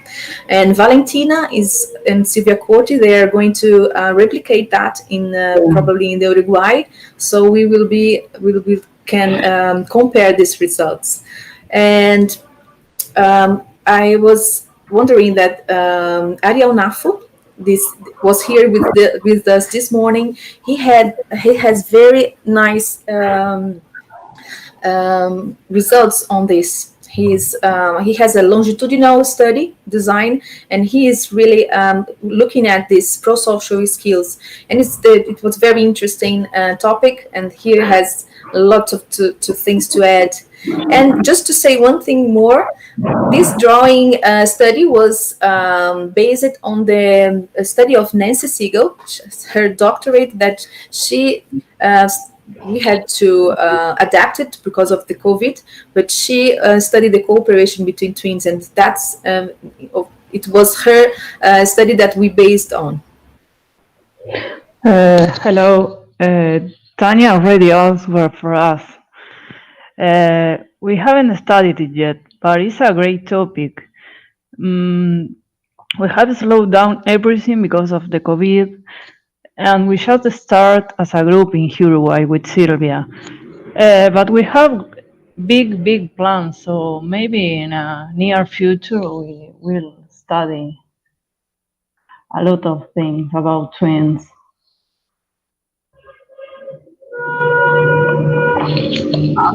Nancy, your microphone.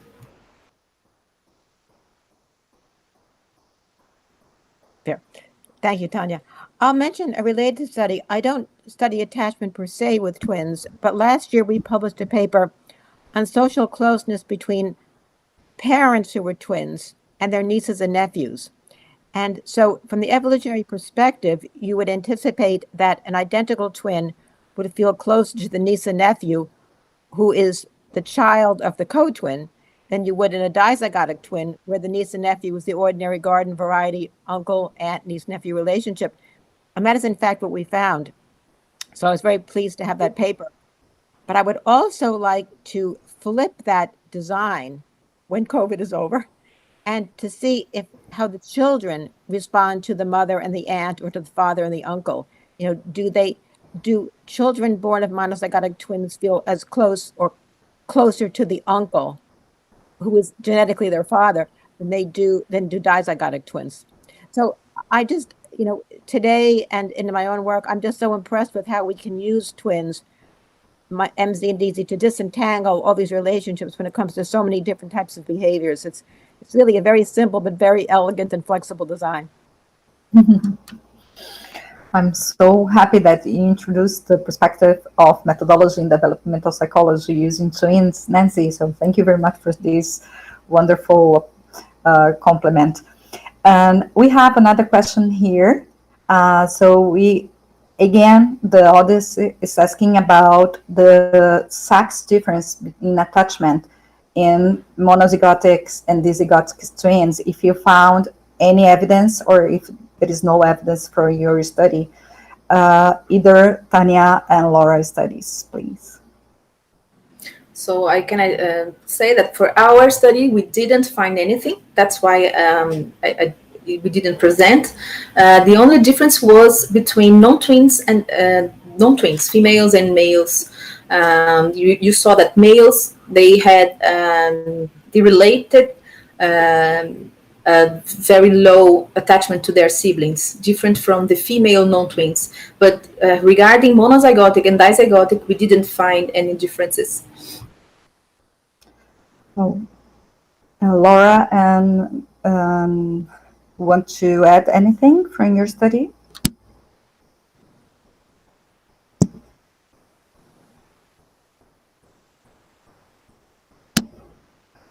So, Valentina can answer that better. Okay. Yes. We have data, but we haven't analyzed it yet. We want to know how the twin feel with the brother, or sorry, no, not the brothers and sister, with the sons of the other pair, but we haven't analyzed it yet. So in few weeks, we hope to have that results. Thank you. So we do have a final question because of the time. So I will do the two final questions. The first one, I think, can be addressed to both of you. It's about pregnancy and motherhood between twins. If you made some research or there is some evidence about the timing of motherhood and pregnancy between twins, monozygotics or dizygotics, and if there is any evidence in this direction. That's a very, very interesting topic. We see many of these cases. Now we can see on papers, but we didn't study in painel USP de Gêmeos. We didn't yet, but it's a very nice topic. We have a little data on the relationship with the twins' children, but we don't have nothing about the pregnancy, ages, or anything else. So I would like to do a final question that I think that is really interesting just to close the session. So what your study, both of you, brings as the most relevant contribution is beyond the discussion between irritability and environment on attachment phenotype. But your study gives light to understand twins bound from a psychological perspective. In this way, how could your find collaborate to build evidence-based methodologies in mental health rehabilitation, considering that bound is a very important psychosocial network, is a very important element to protective factors in mental health. So how the evidence that you have been doing about bond in monozygotic twins can collaborate to evidence-based interventions?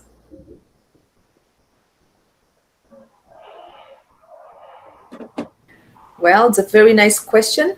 I don't know if I have the knowledge to answer that, Nara. It's a very good question.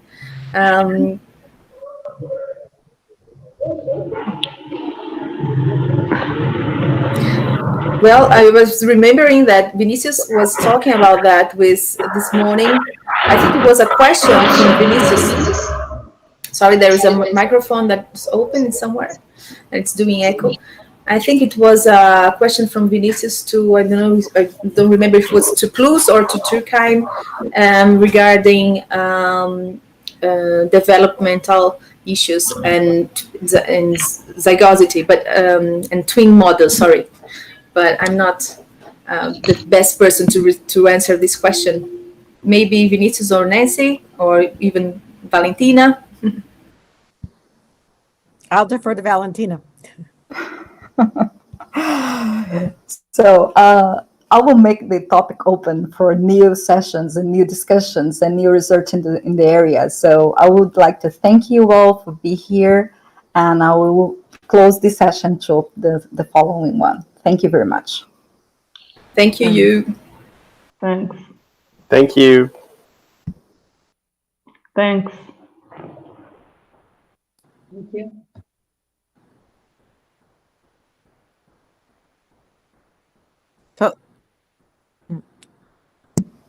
So we resume at 11:20, 11:30, what? Yes, so now we will have a coffee break. And we will, let me see, we will have, sorry, my watch is not very good, but we will have a 15 minutes break. So okay. We will be back on 4:20 p.m. Okay. Thank you all.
Olá, Fívia. Olá, Raquel.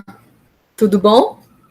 A gente estamos online agora, estamos sendo ouvidos por todos no YouTube, mas só para te dizer que a gente está no intervalo para um café, um rápido café, mas a gente vai voltar, a gente combinou de voltar às 4h20 para começar a sessão de vocês, tá bom?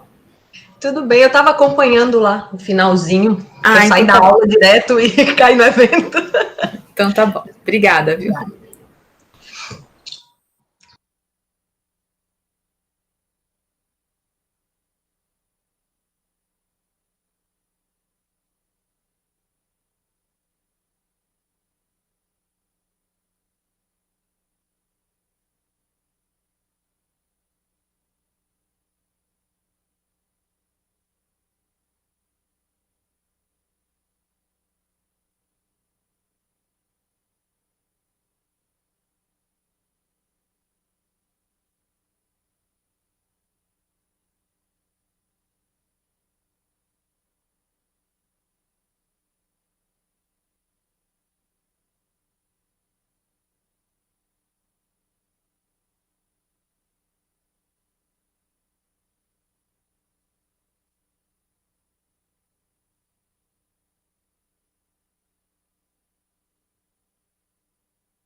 Vocês me escutam?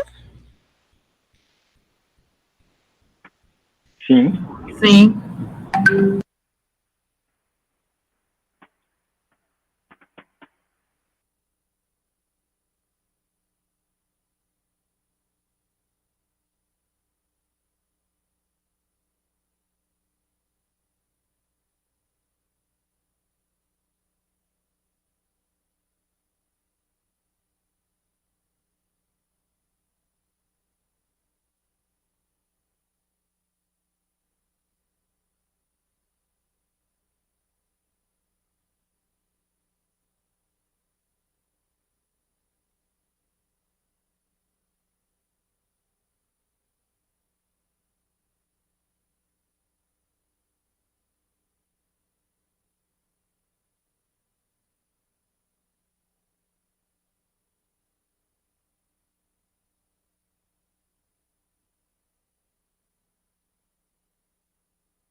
Hello, is everyone there? Hello, Julio. Hello. So welcome back, everyone, and let's carry on with our conference. So before I present our next moderator, I would like to remind you to fill the attendance form that we have in the chat, in the YouTube channel. And we also have an evaluation form that we would like you to fill in, please, so you can tell us what you think about the conference. Our next moderator is Professor Raquel Coelho. She holds a PhD title from São Paulo State University, and she's currently a professor at Federal University of Pará. So welcome, and it's with you now. Thank you, Julio.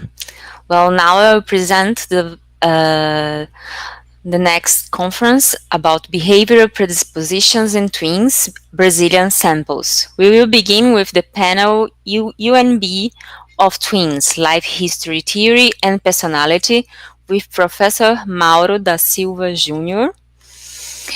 Dr. Mauro Silva Jr. is a psychologist and assistant professor at the University of Brasilia, where he is the head of the Laboratory of Evolutionary Psychology. His main interests are related to the evolution of social cognition, particularly how social demands have shaped our cognition. He is also interested in the evolution of individual differences in the areas of social sexuality and personality from the perspective of the life history theory. Mauro, you can begin now.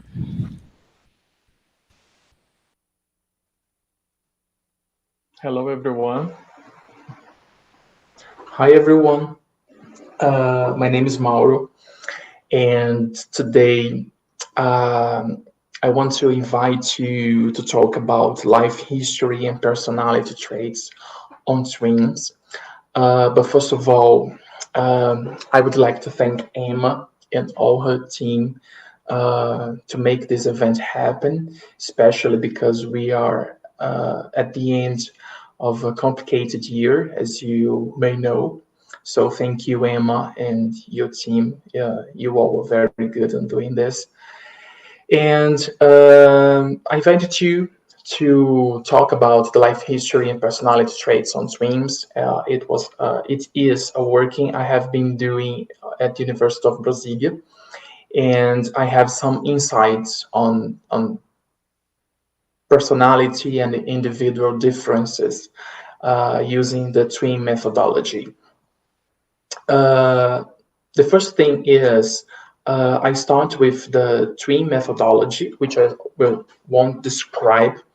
I assume that you are very familiar with it, but I want to stress the point that despite despite all those decades studying the genetic and environmental effects on individual differences, looking at twins, we haven't developed any tools to increase our comprehension about the environment. We have the concepts of shared and non-shared environment, which is what is not genetic effect.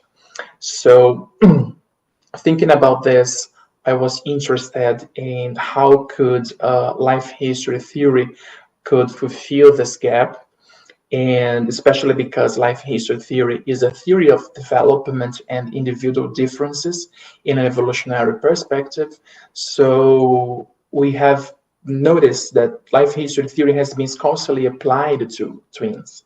So mainly I was trying to figure out what this environment could be, or how twins perceive their environments and their relationship with significant ones.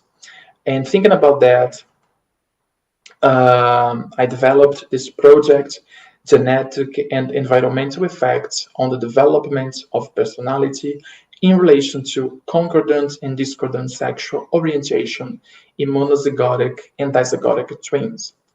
The first object me and my team were interested was to assess twins' perception of their environment, which could be assessed by the life history battery. And the second one was to assess personality traits, as we assuming that, of course, that personality also develops and has its genetic basis, but of course it develops through one's life. And the third one was to find maybe a possible association between the sexual orientation and other traits of development. Particularly, I was interested in one prediction of the life history theory that individuals who have a harsher environment develop a faster life history. And there are some studies that show that especially gay men have more sexual partners, which is one of those factors that is a component of a faster life history.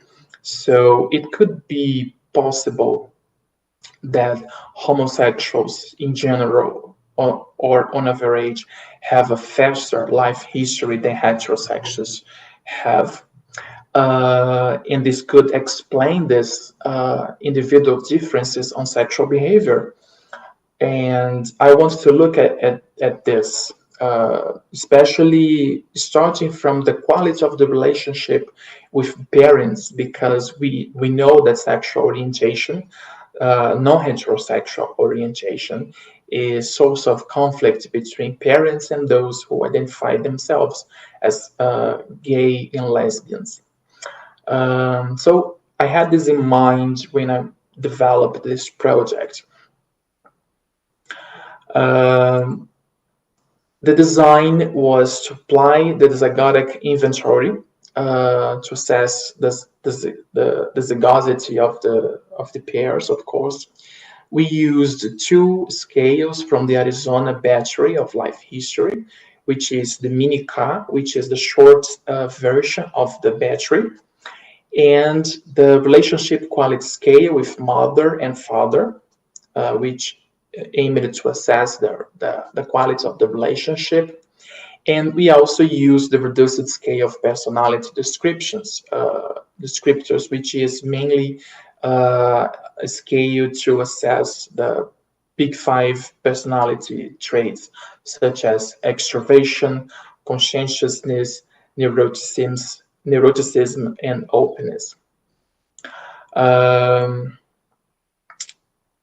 In these years, we have collected the data from 214 subjects but we had to exclude 92 subjects from the analysis because only one of the pairs have inserted the set of instruments. So in the end, we had only 122 participants, from which 96 were women and 26 were men only. And so in the total, we have only 61 pairs, which is very, very small compared to many studies with twins, of course. And the average age of those participants were 25 years, so they were very young. Mainly they were university students. We could reach advertising the link for the participation on social media such as Facebook and Instagram. And this is a possibility why we had such younger sample. And the main find is what we have here is we couldn't find possible associations between sexual orientation and other personality traits because most of the participants described themselves as heterosexuals. We couldn't find a pattern of more association of same-sex orientation between monozygotic and dizygotic twins, and both monozygotic and dizygotic were heterosexuals in total, almost in total. So we couldn't find our main interest, but we had assessed the life history of those twins, and we, as we know, we don't have a larger sample. So the data we have only used descriptive statistics, but using a more qualitative approach, we could find they show a slower life history strategy, and we can see this looking at some important items such as the twins' preference, prediction and control, preference for a single sexual relationship over many, and their preference of get to know someone before having sex, and also avoiding taking risks. All the scores between the pairs were very similar, even if they were monozygotic or dizygotic twins. Also, independent of their monozygotic or dizygotic twins, the two groups showed a better quality of relationship with the mothers, as we could see by the scores, which were higher for the relationship described for the mothers, except for the item related to severity of punishments implied by the parents, which was higher for the fathers. And we have been looking at this, and it replicates, and every time we access more and more twins on our data set. And the personality was very, very interesting results because it was the moment we could see the split between mono and dizygotic. We found that, for example, the monozygotic were more related to each other. One of our steps was use one of the scores of one of those pairs and subtracting to the other, and we had a difference between them on shy or extrovert or moody characteristics, and we had this for the monozygotic and the dizygotic ones. So this difference between the twins were smaller for the monozygotic, and when we compare to the monozygotic and the dizygotic, the monozygotic were far more similar to each other than the dizygotic ones. So despite not having used inferential statistics, we have found very interesting results on this. And I want to stress the fact again that they were mainly university students, young people, and so this could be related to the fact they have a tendency to a slower life history strategy, and it's just interesting because this is not differentiated between monozygotic and dizygotic ones, but when we look at the personality and the personality scale, it shows them very differently on those characteristics such as shy, extrovert, and moody. So we have a good feeling that we should investigate more about the development of personality, which could find very interesting results. So that's what I have to invite you to talk about. These are some of my references and my team. I want to thank Nicole Magrin, Isabella Bernardes, and Lívia Barbosa for have been doing this, such as younger scientists and on the undergraduate psychology course. So I want to thank them and thank you for your attention. Thank you. Bye-bye.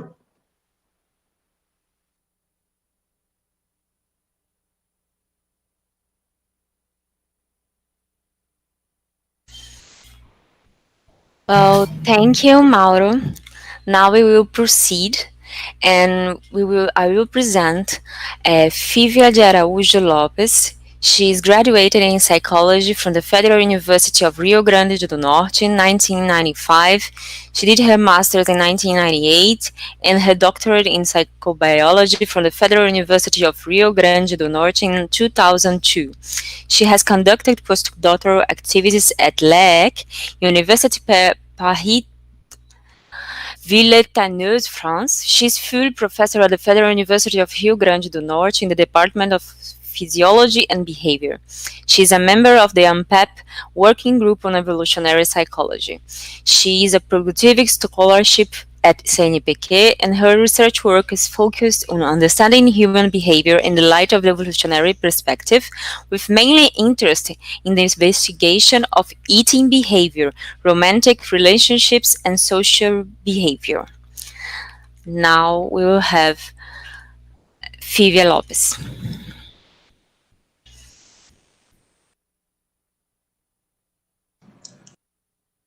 Good afternoon, everyone. I'm Professor Fívia Lopes from Federal University of Rio Grande do Norte, Natal, Brazil. First of all, I want to thank all staff members for organizing this meeting, this incredible opportunity to share knowledge during such a typical year. And today, I will present part of the dissertation of my graduate student, Elionaide Martins, the second author here. Our research developed with the core supervision of Professor Felipe Nalon, the other author that we have here. So let's talk about the evaluation of food neophobia in twins. Maybe it's quite obvious, but it never hurts to remember that a balanced diet is essential for the proper functioning of any organism, including us human beings. At the same time, to decide what to eat may not be an easy task. Each decision involves external influences and also internal states and motivations. In this sense, we cannot forget individual differences that can influence the decisions. For example, some people present an individual resistance to experiment new foods. Sometimes the resistance is so intense that it can result in a complete avoidance of new items. In literature, this reaction is described as food neophobia, as we are pointing here. And it has a clear evolutionary function, this reaction.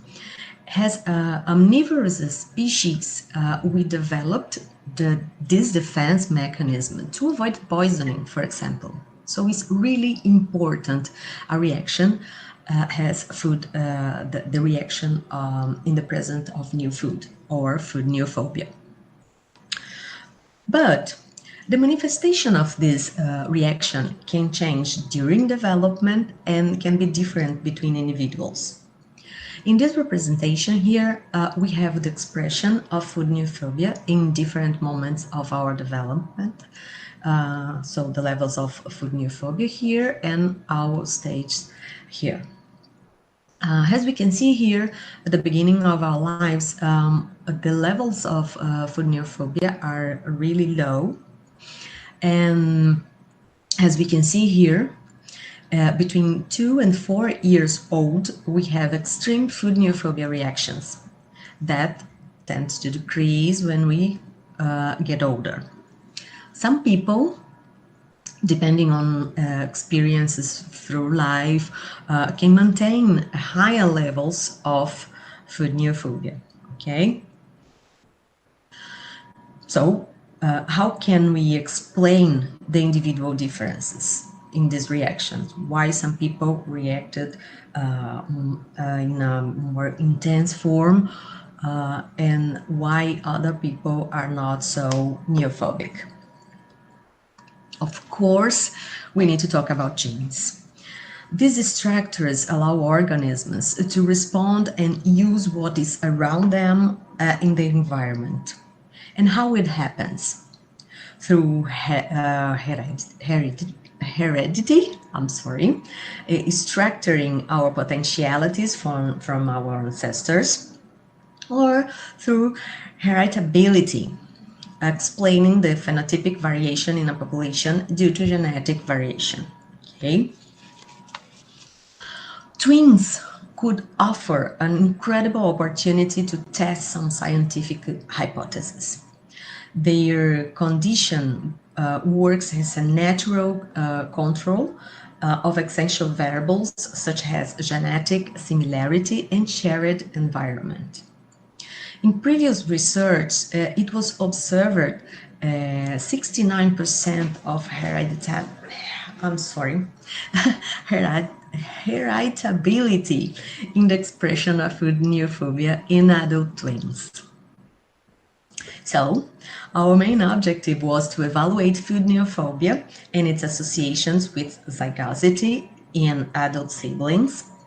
Our hypothesis was that the expression of a neophobic behavior differs between pairs of monozygotic, dizygotic, and non-twin siblings. We had the expectation that the differences in this expression of this behavior will gradually increase as the genetic similarity decreases. Okay. We had 138 participants with an average age of 26, with a majority of female participants, as usual. We compared 3 groups of siblings, monozygotics, we had 35 pairs, dizygotics, only 8 pairs, and non-twins, 26 pairs. We used pointed here, we used a Brazilian version of food neophobia scale, FNS, which addresses attitudes related to acceptance and consumption of unknown foods. We also used the zygosity questionnaire, self-report measure used to classify twin individuals. And also we calculated the heritability of food neophobia trait using a formula proposed by Bigelman et al. That unfortunately I can explain in detail, but I will show something for you. So the food neophobia scale has scored from 10 to 7 points, and we use it here in this work, the classification of Alabi et al. That suggests Scores lower than 30 points, we consider this individual as neophilic. Between 31 and 49 points, neutral. And scores above, equal or above 50 points, we can consider the individual as neophobic. When we consider the zygosity questionnaire, the score ranges from 6 to 20 points, and scores between 6 and 13, we had monozygosity, and scores between 14 and 20, we have dizygosity. The heritability calculation, we use this formula, as we talked about earlier, and here we have all the variables considered for this calculation, and it's important to notice that when this result, when this equation was near or equal to 0, the variation is attributed entirely to environmental effects. So here we are measuring the variation that can be related to genetic factors, okay, when we use this, this calculation.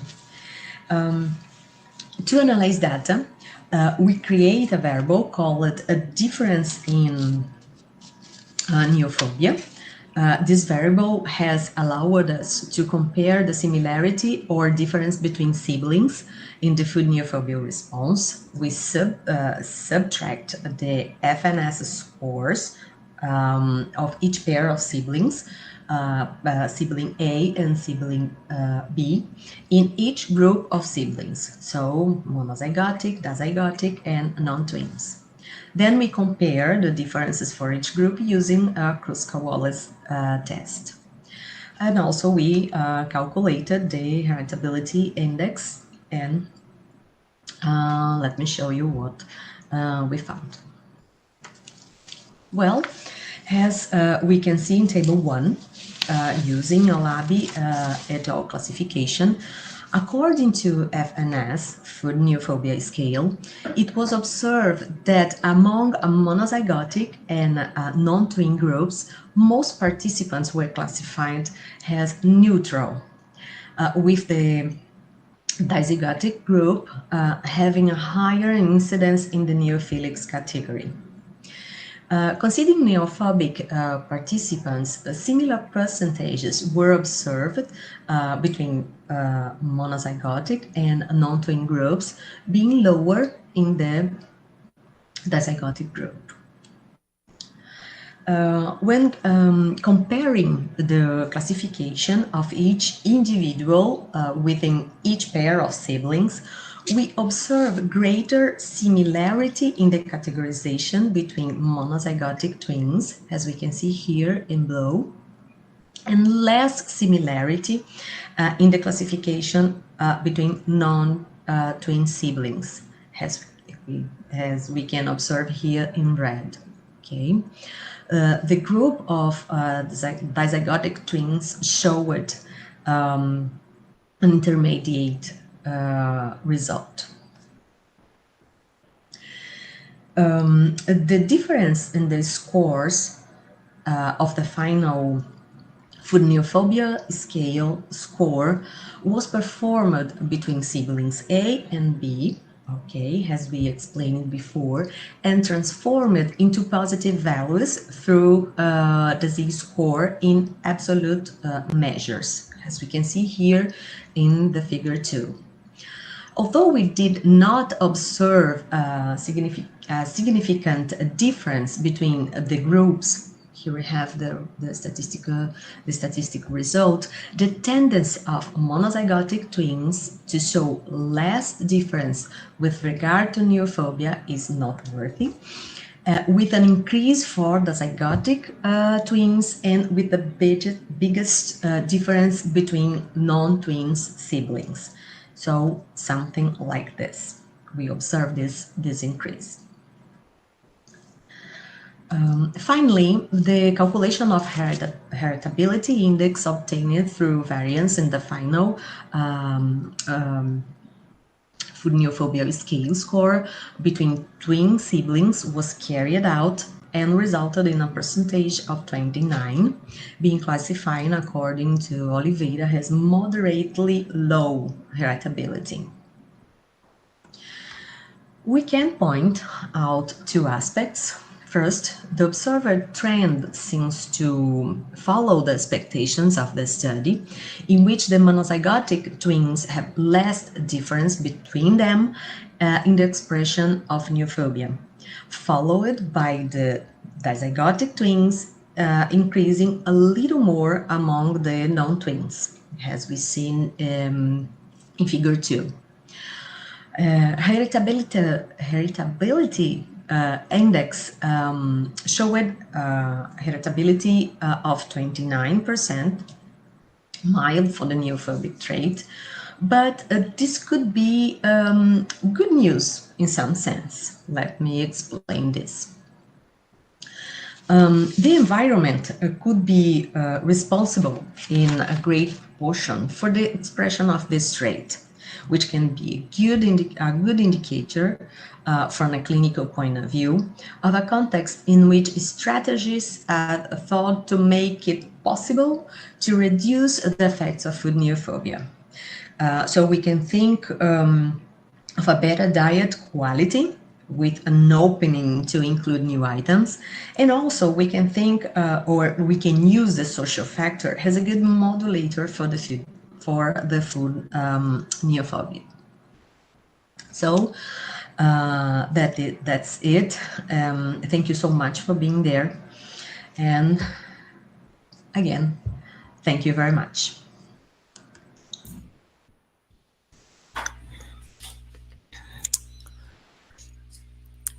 Well, thank you, Vivian. Now I will present Viviane Veloso Correa.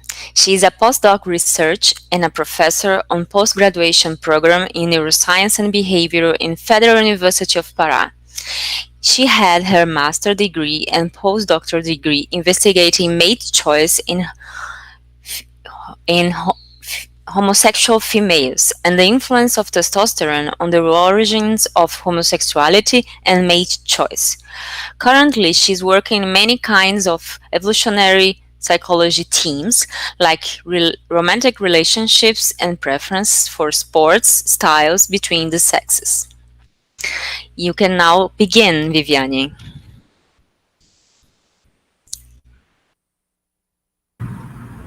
Thank you so much for the environment.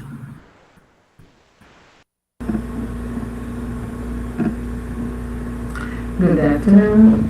My name is Viviane Veloso. I am postdoc in Federal University of Pará. Today I will talk about two studies that are being developed by my research group. Two about mate choice in twins and one about sexual orientation in twins. As we have little time and as our data are still being collected, I will only present a little part of our study. To begin with, I will talk a bit about sexual orientation. Generally, sexual orientation has been defined as the individual's development of sexual behavior and fantasies toward other individuals. Fritz Klein in 1985 defined 7 sexual orientation dimensions through which he tried to measure what he called a sexual orientation continuum. I will briefly describe 4 of these dimensions.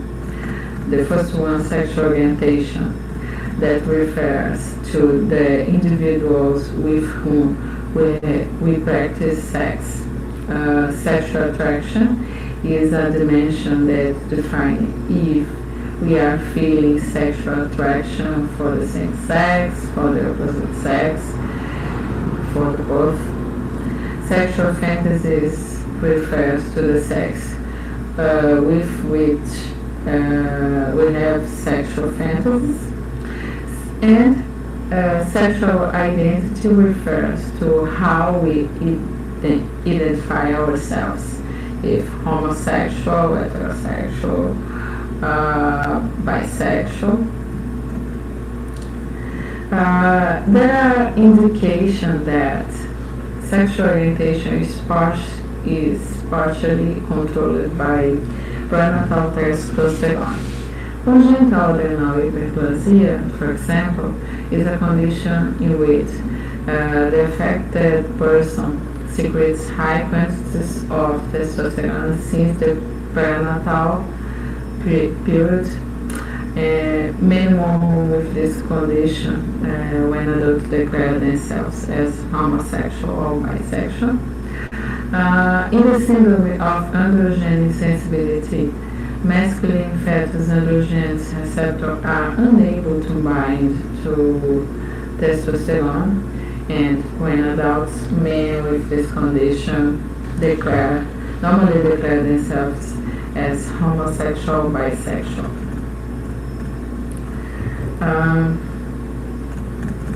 If it's true that sexual orientation is affected by exposition to prenatal androgens, then genetically identical twins should be more concordant in sexual orientation. Langstrom and collaborators' data support this hypothesis, as they found high agreement in sexual orientation in monozygotic twins when compared to zygotic twins. Also, Bayer and Pilot found 52% of agreement for sexual orientation in monozygotic twins compared to only 22% in zygotic twins.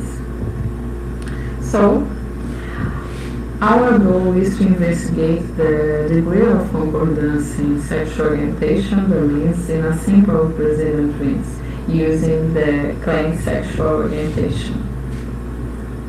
Now, I will talk about a little bit about mate choice in twins. Men and women choose partners with different criteria for long-term relationship.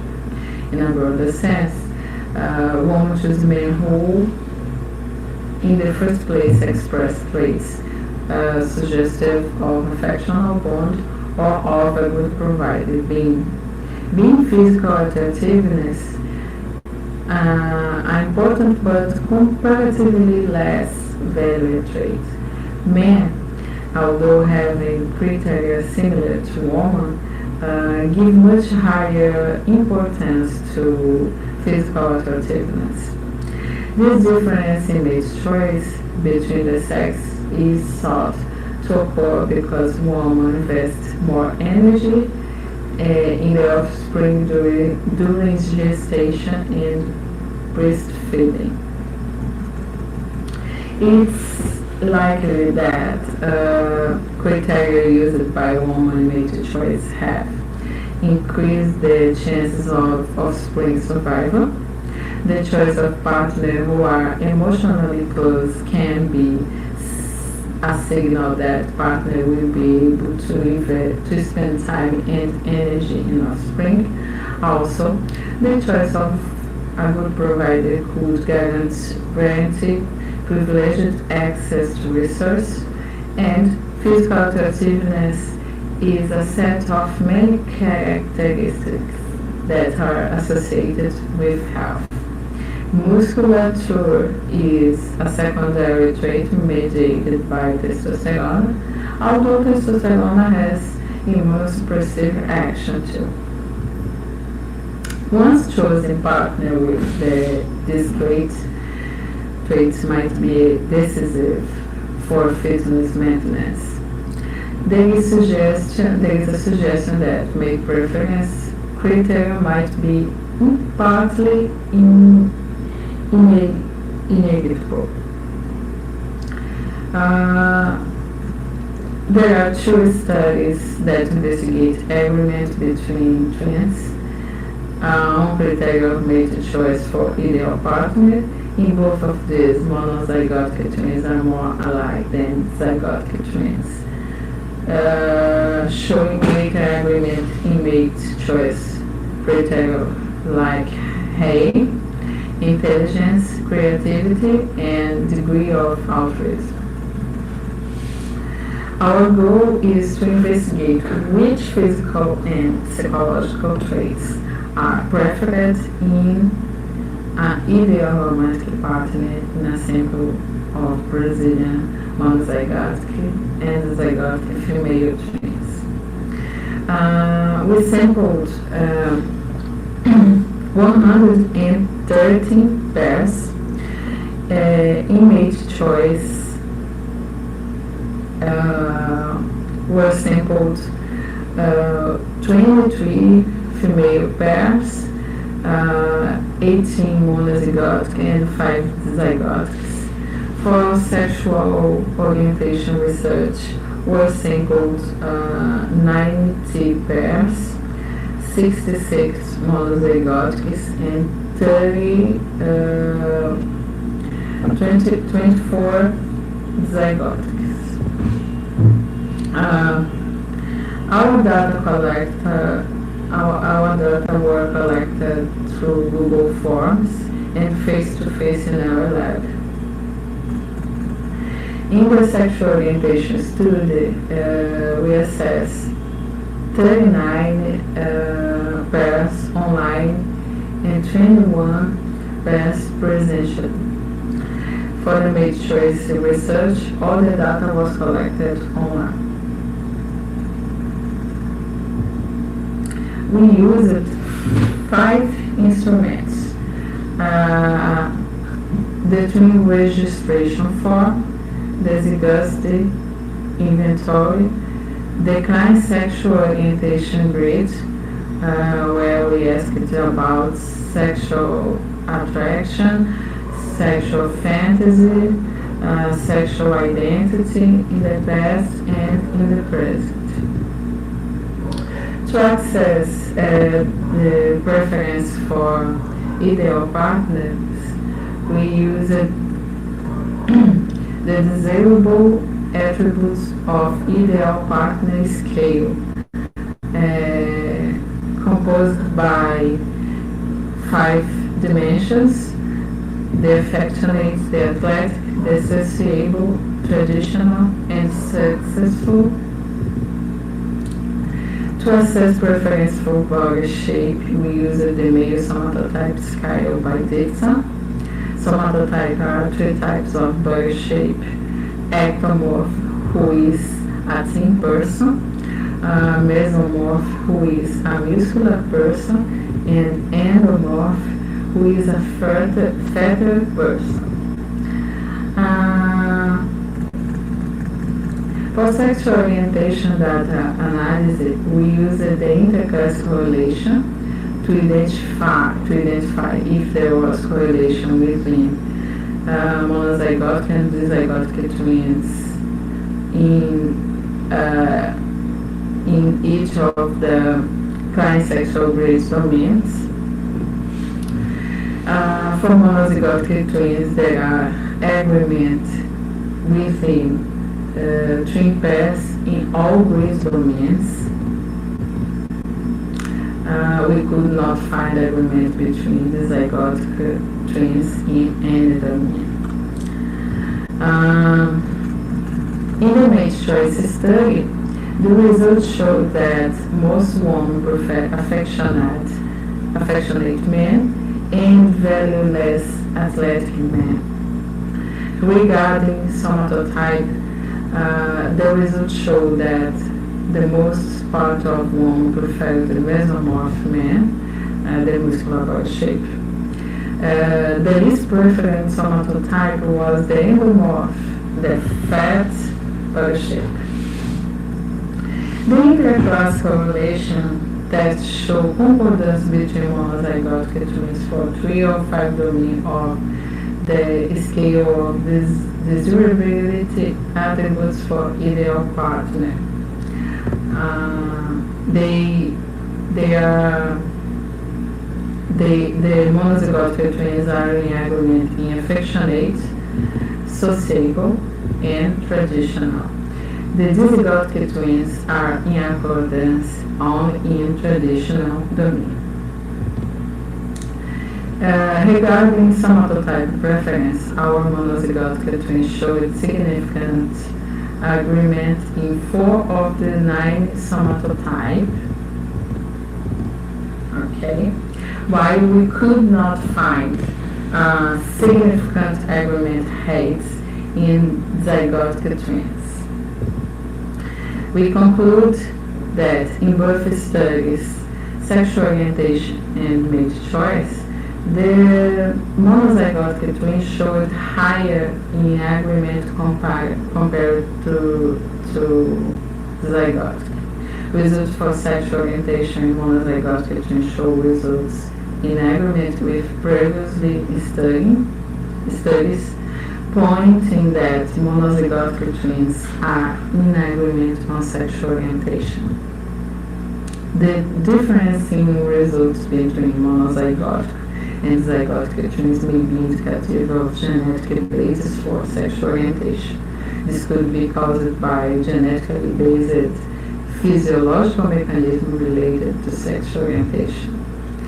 The results for the desirable attributes of ideal partner scale can be related with evolutionary theories of long-term romantic partners preference, at least in 2 of the analyzed dimensions, the affectionate dimension and athletic dimension. Preference for mesomorph body shape is in agreement with the hypothesis that heterosexual women express consistent preference for specific masculine somatotype, trait related with both testosterone levels and health.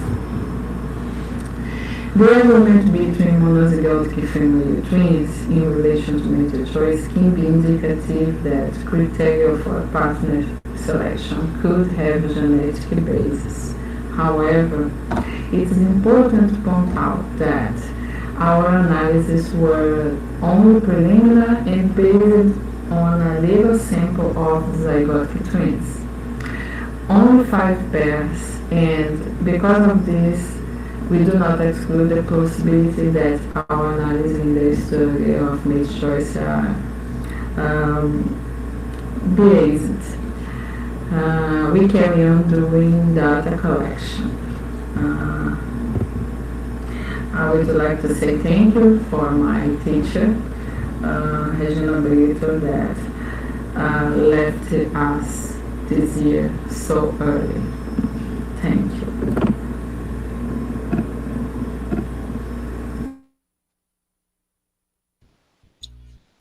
Well, thank you, Viviane. Now we have finished our presentations. We had the behavioral predispositions in twins, Brazilian samples.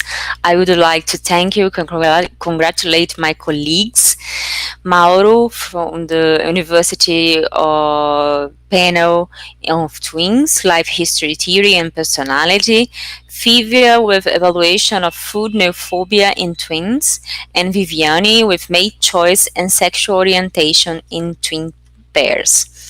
I am going to open this session for questions, but I would like first to make one question, and you can all answer. What are the challenges to do twin studies in Brazil? Can you talk a little bit about that?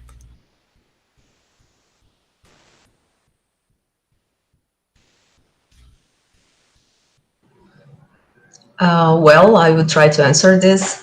We don't have a tradition and this kind of research. Here in Natal is more difficult, even I think, because we have just one group that work with that.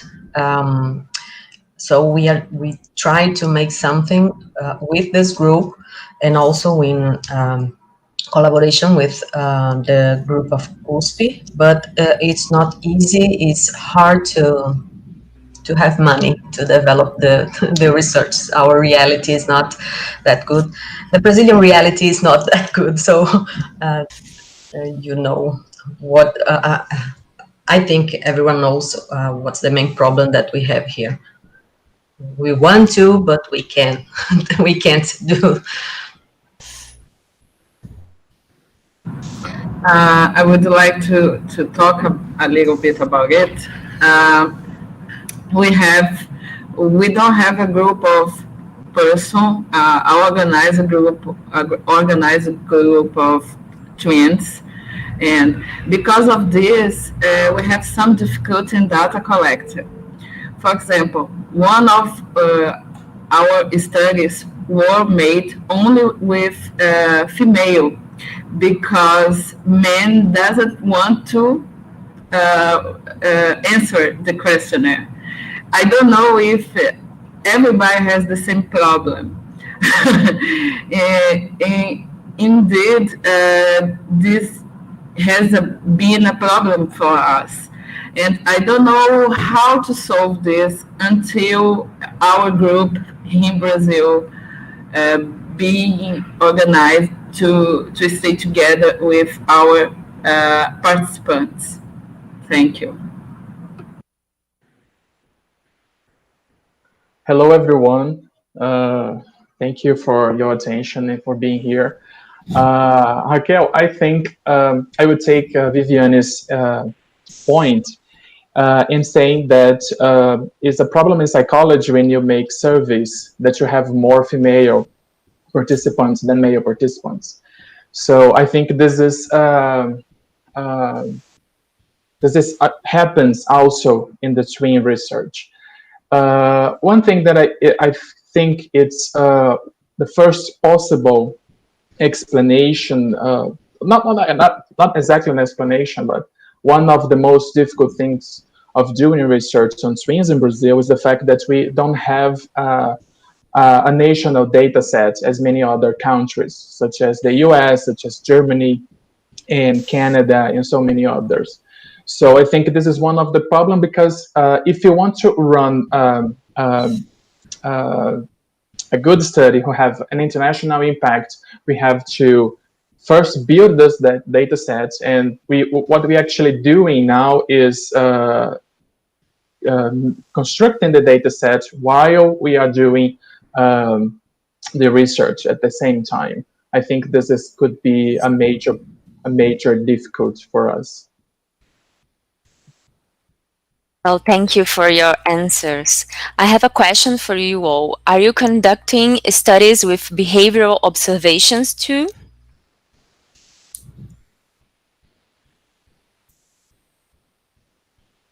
Not yet, but I have planned to do something, because I now have more infrastructure on the lab, so I can do some observations and recording. So I think in the future we can be able to do it. I understand.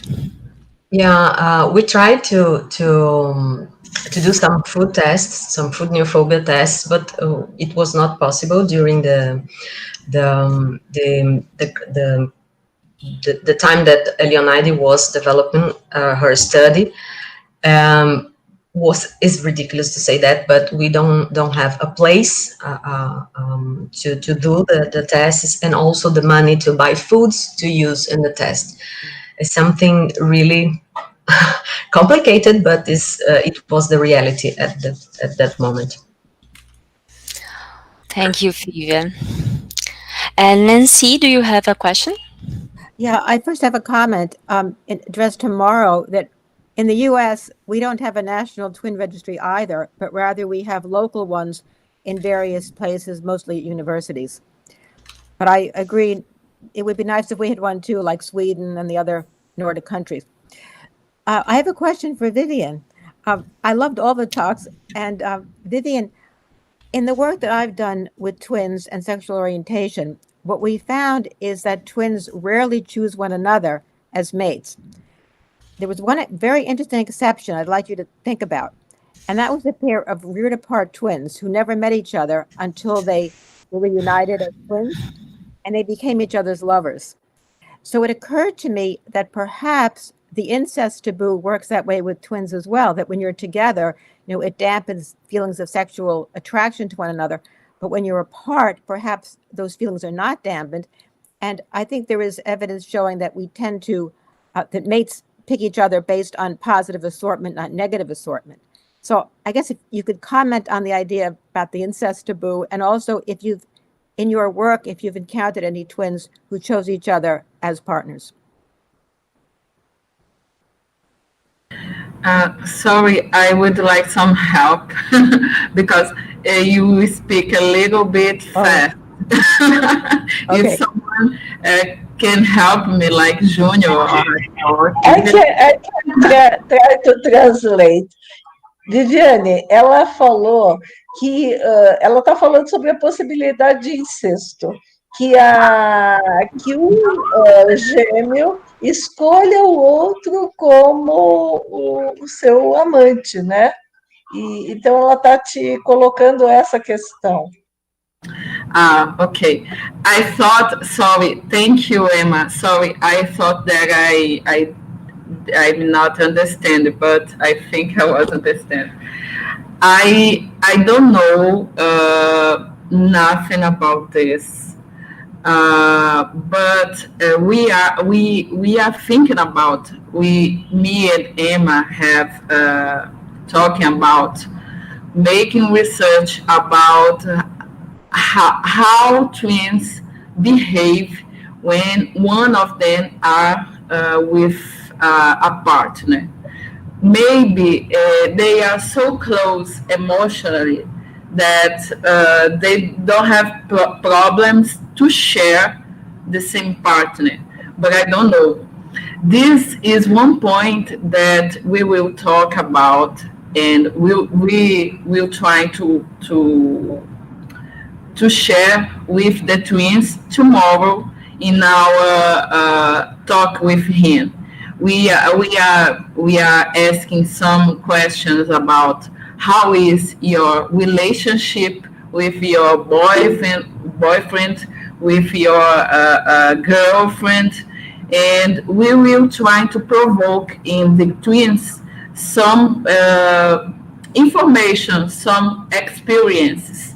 But we are thinking about doing this kind of research because I don't think it's impossible. But I wasn't asking if the twins share a partner. I was asking if they are each other's partner, right? If they pick each other as lovers. That's what I'm asking. Yes, no, I understand, but to my knowledge, I don't know research of this kind of behavior. But I know that they are emotionally so close that nothing is impossible.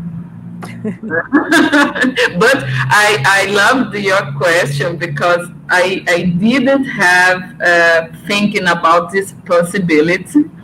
And now trying to initiate my studies with twins in relationship, in partner, in romantic mate choice, I will thinking a lot about this kind of thing that I never thinking about after. Mm-hmm. Two things I wanted to say quickly, and then I'll concede the floor. In our Reared Apart twin study in Minnesota, we had a sexual life history interview. And we found that for the male-female twins who met for the first time, just anecdotally, there was a lot of flirting going on, a lot of flirting. So there was an attraction there, which you don't see in opposite-sex twins raised together. And I've written a paper where I document a couple of cases, maybe 5, 6, that I've read about, where male-female twins are separated at birth, and when they meet, they fall in love. Now, that's not homosexuality, that's mate attraction, but very, very fascinating. Yeah, to me, Sorry, you can talk, Viviane.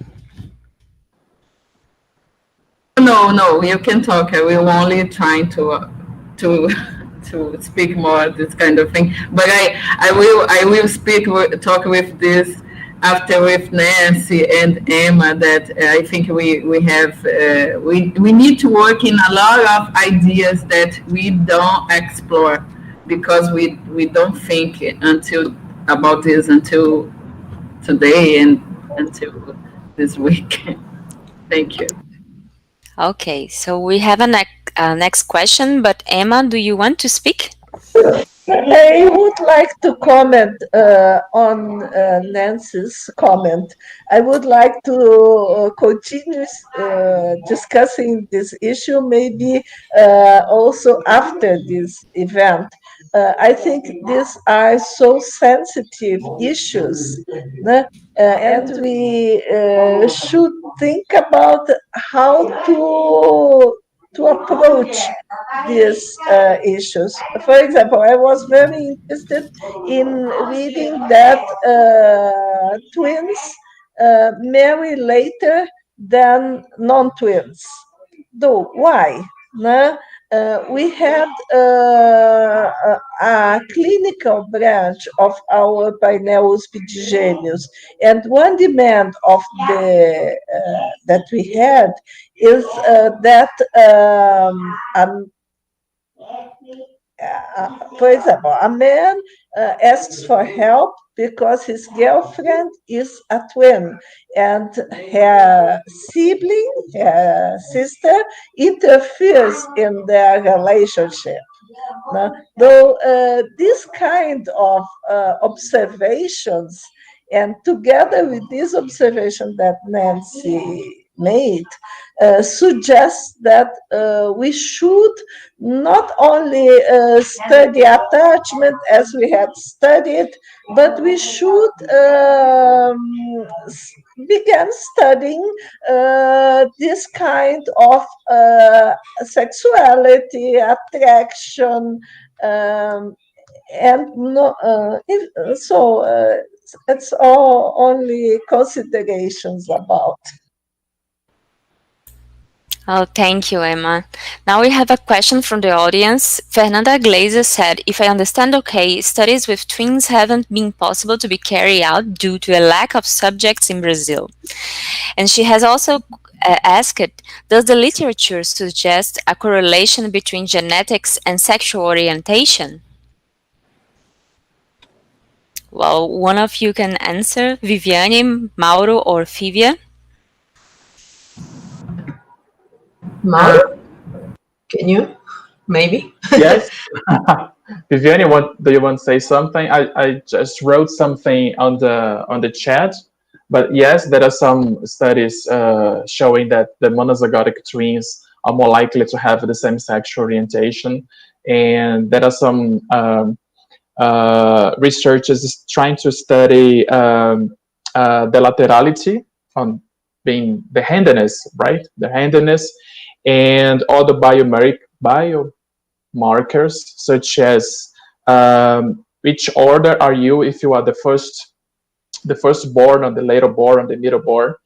And Viviane helped me with this. There is a third biomarker, and those biomarkers can't be assessed and related to the sexual orientation. It's just published this year by Doug van der Laan and colleagues. So it's a very, very interesting study.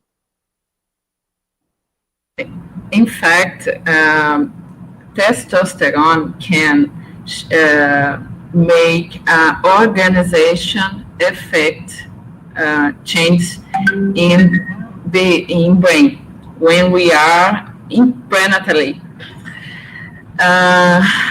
There are some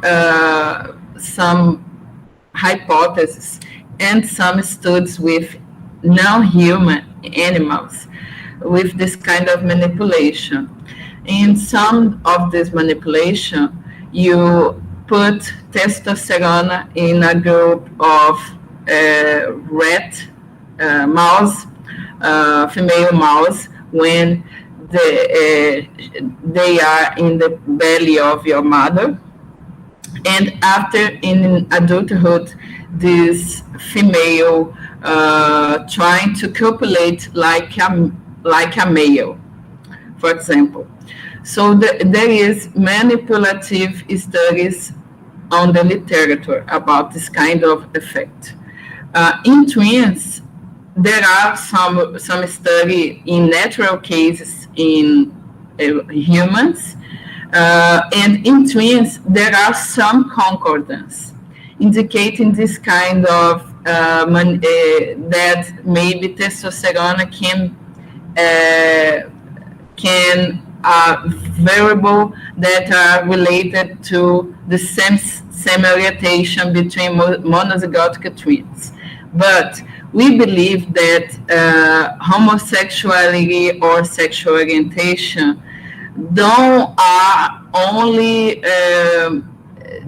is controlled only by testosterone, for example, or only by genetic variables.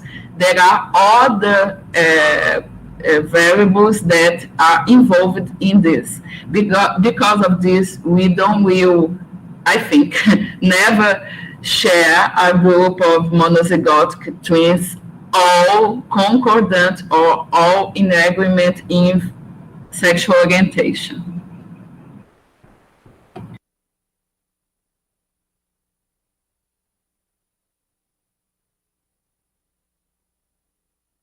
Well, thank you, Viviane, for your answer. I'm seeing if there are some more questions. I believe not. I would like to thank you all for presenting here today, and also for the ones that are here asking. We will proceed to the next presentation, the next conference. But good afternoon to all of you. Bye. Thank you, guys. Bye-bye. Thank you all. Thank you all for your participation. Thank you so much for everybody, for Emma, for my colleagues, Mauro, Fívia, Raquel, Nancy, Tania. You are wonderful. Thank you. Vivi, I'll try to get your email. Thank you.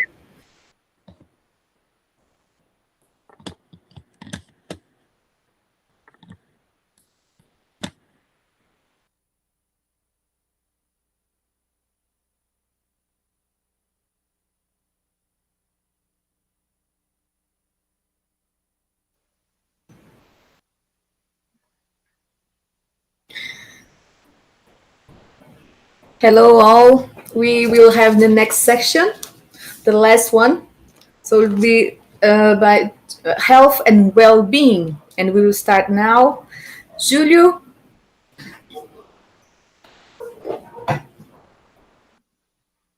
Your microphone is closed. Hello. Okay. Is it back? Good afternoon. Hello. Hi. Can you hear me now? Okay, yes. Perfect. So let's move on with our next section. And I would like to introduce our next moderator, who is Professor Laura Regina Pontes, who holds a Ph.D. title from São Paulo State University, and she will be presenting our next presenters. Thank you, Julio, for introducing me. I want to thank the invitation for Professor Emma and Professor Tania to be here. And now I would like to introduce the Professor Maria de Lourdes Brizot. She is Associate Professor in the School of Medicine of University of São Paulo and coordinator of the graduated program in obstetrics and gynecology in the same unity.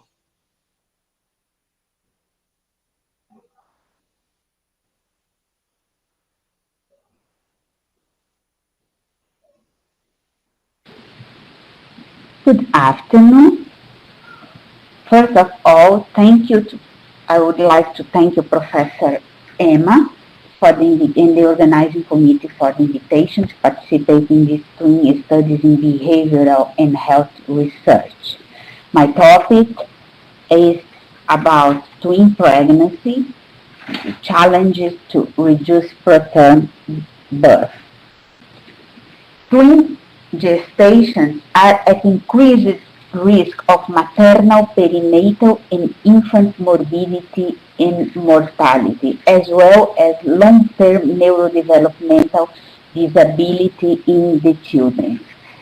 And we know that the main cause of these adverse outcome in the children are related to premature delivery. Premature delivery occurs in twin pregnancy 8 to 9 times higher than in singleton pregnancies. And as twin pregnancy accounts for 2 to 3% of all pregnancies in Europe and United States. However, its contribution for premature delivery is around 20%. Therefore, reducing premature birth into pregnancy has been a big challenge in the latest decades.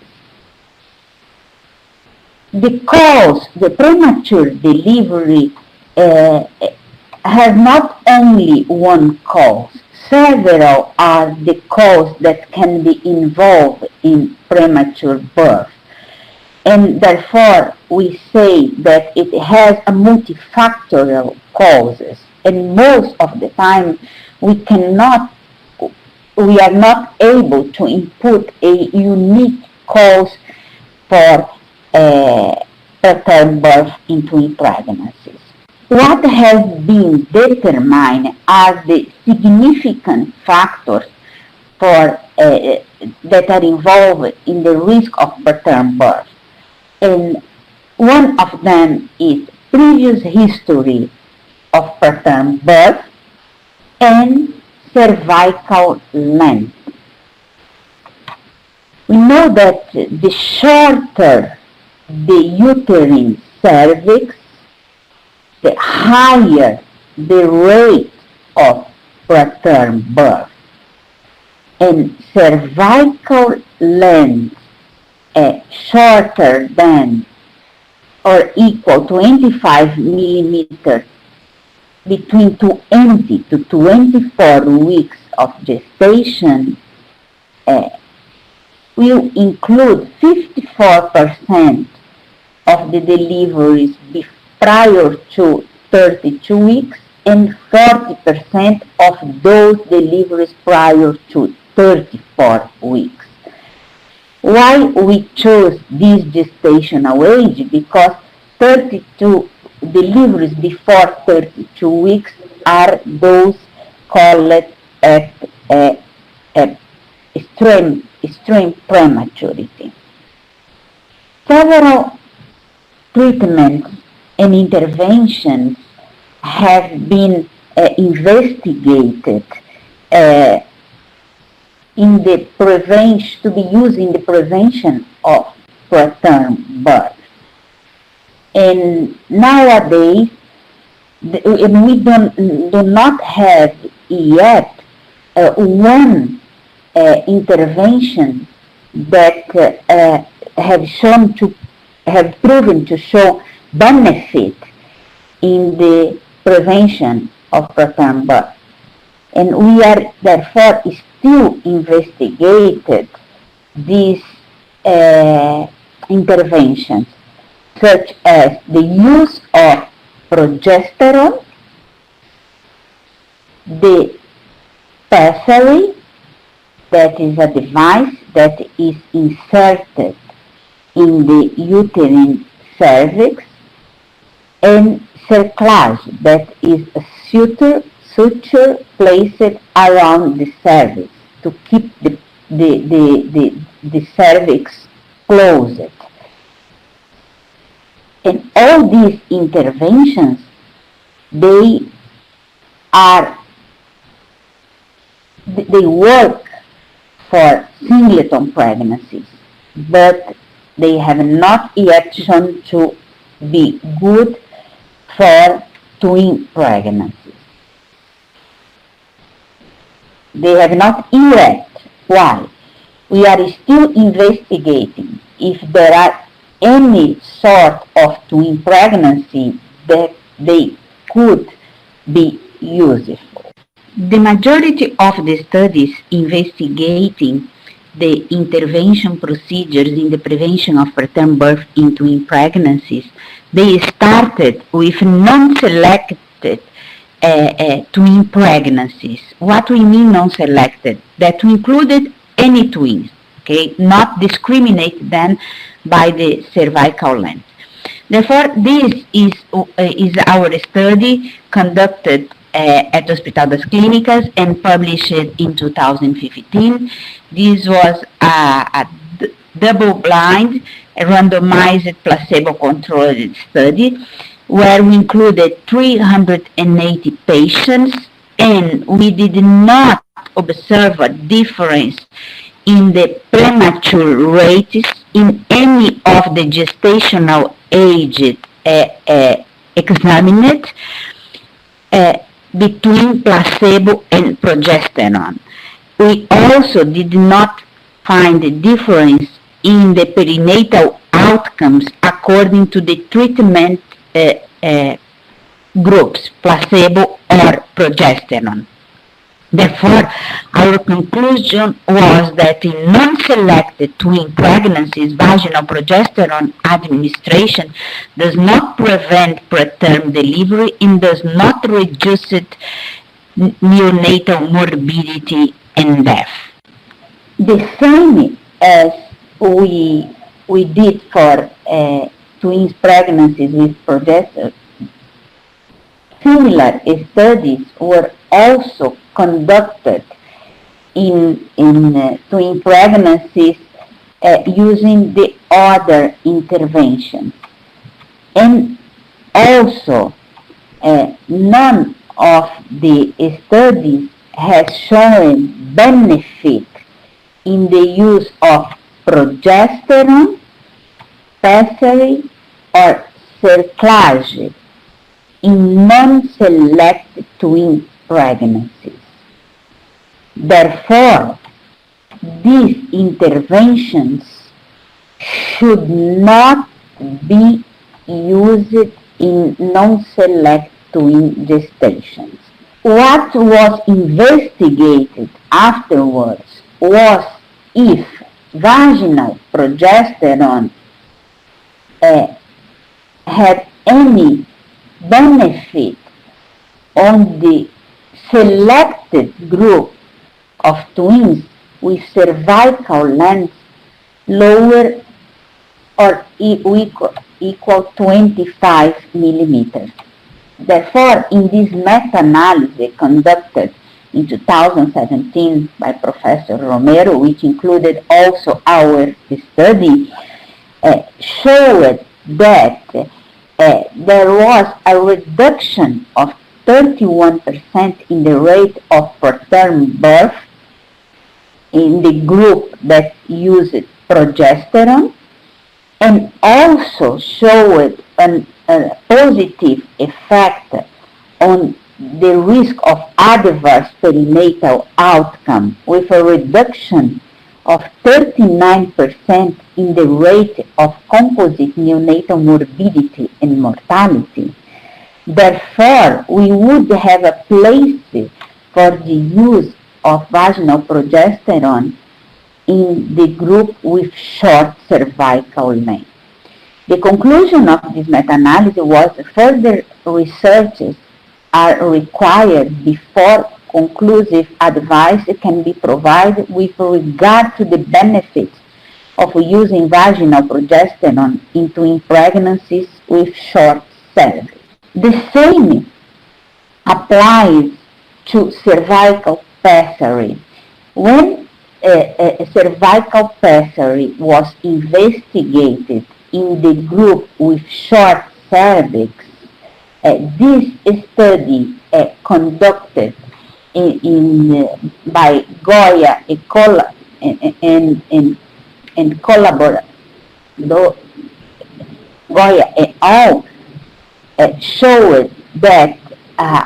Showed a reduction of 59% in the rate of preterm birth before 34 weeks gestation, and also a reduction of 28% in the rate of preterm of birth weight below 2 kilos and 500 grams. However,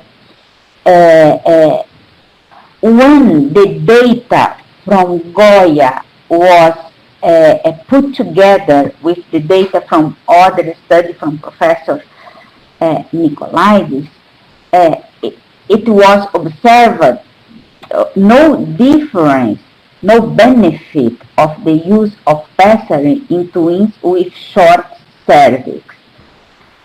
Therefore, more studies are needed regarding the investigation of the benefit of cervical pessary in the group with short cervical length.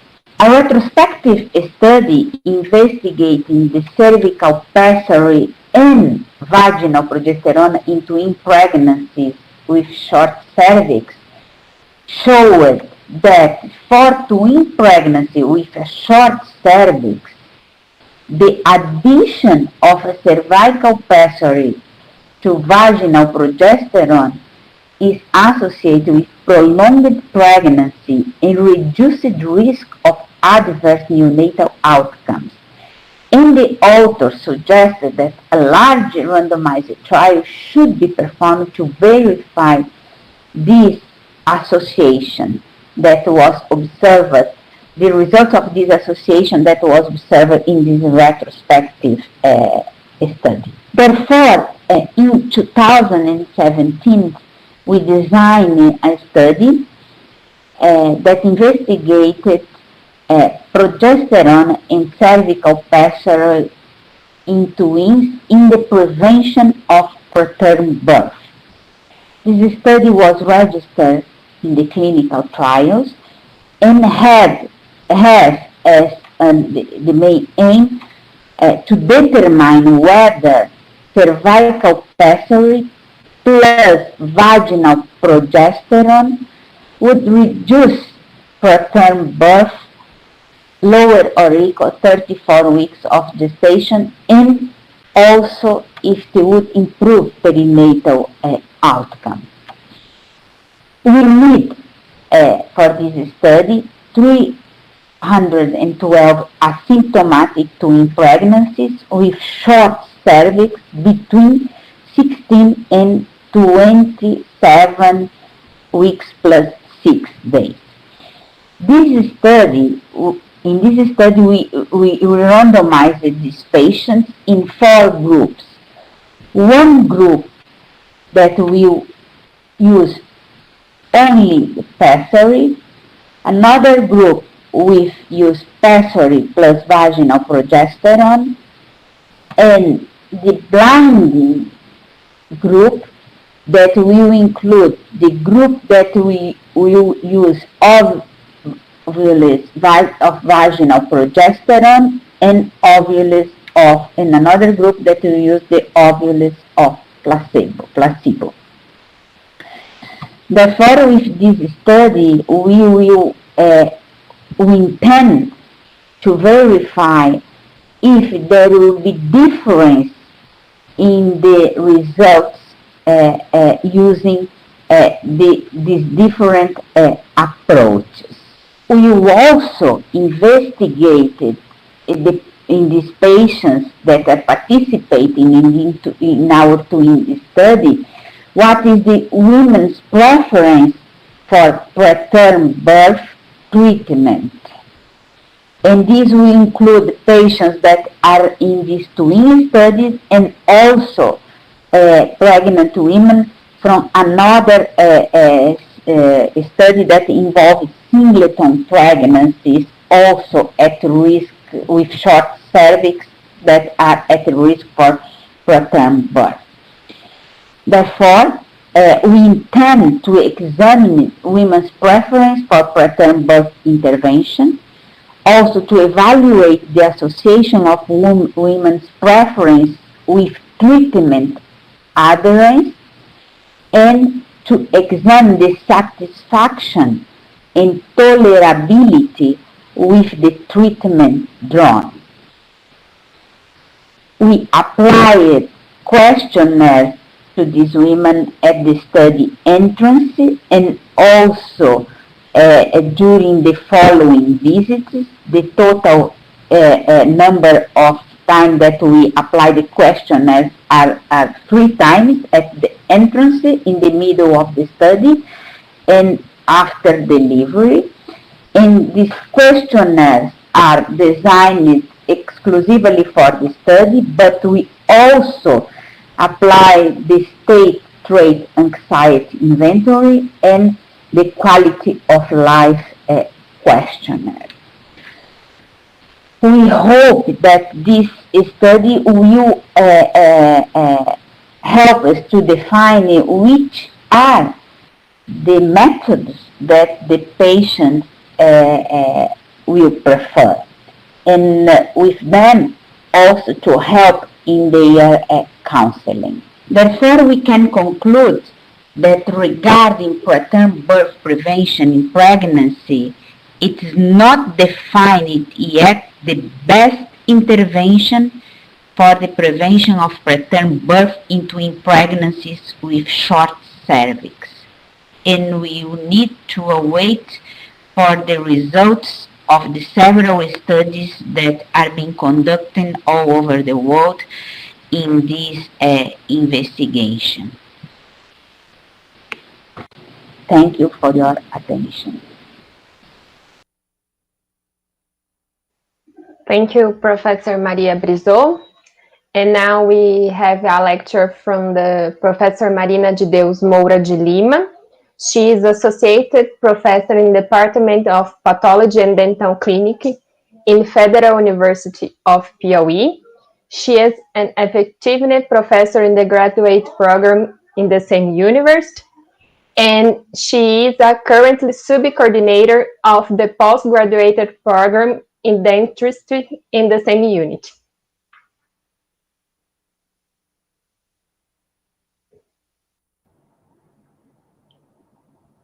Good afternoon.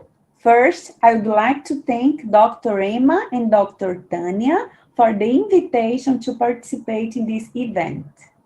It's a pleasure to be here to talk about genetic influence on developmental enamel defect.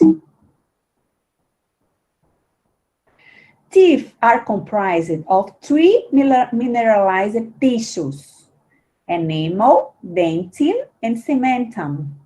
Enamel is the most mineralized tissue of the human body, covering the clinically visible surfaces of the tooth crown.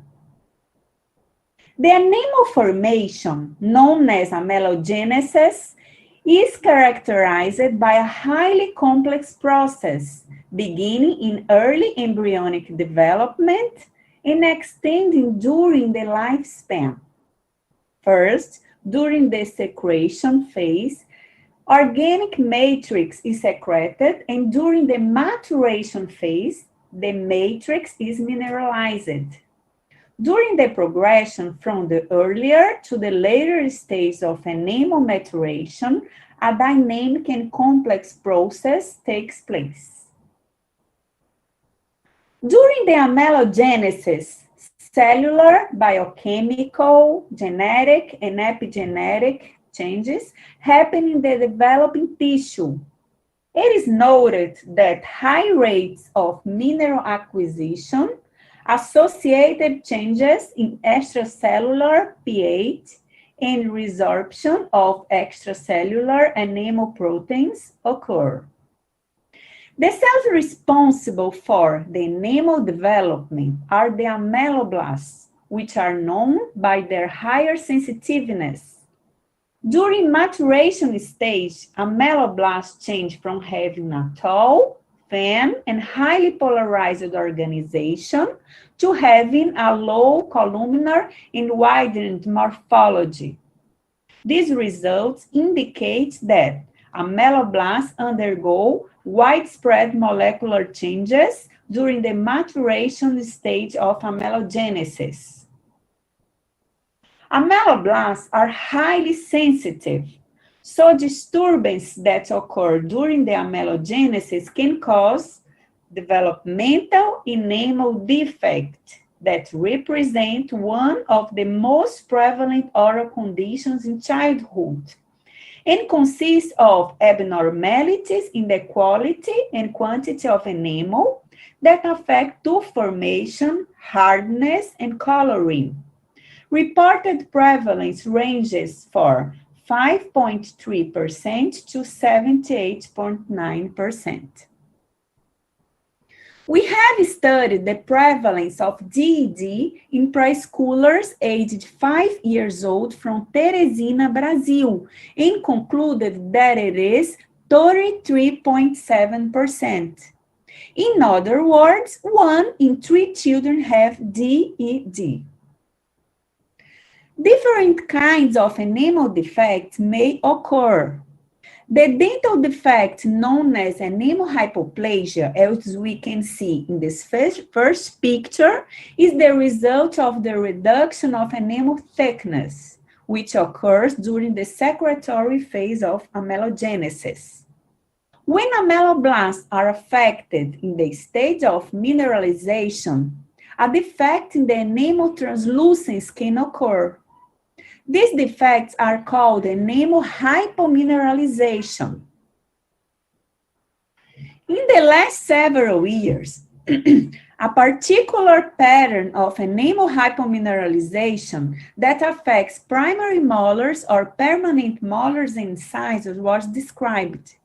This dental defect is called hypomineralized second primary molars in the primary dentition, or molar incisor hypomineralization, MIH, in permanent dentition. Clinically, it presents asymmetric severity with demarcated opacities that vary in color shade from white to yellow-brownish, with sharp demarcation between the affected and sound enamel. The affected enamel has a lower mineral content, which may predispose to bacterial penetration, which cause pulp inflammation, hypersensitivity, and dental caries. Because of the lower mineral content, these teeth are highly susceptible to loss of enamel caused by masticatory force. Furthermore, the affected teeth can result in compromised aesthetics due to staining and morphological alterations. Thus, these children with DED may experience social embarrassment regarding their dental appearance. Besides, they present occlusal changes. These factors can affect their quality of life, as we concluded in this study. Despite all these associated problems, the etiology of enamel hypomineralization remains unknown.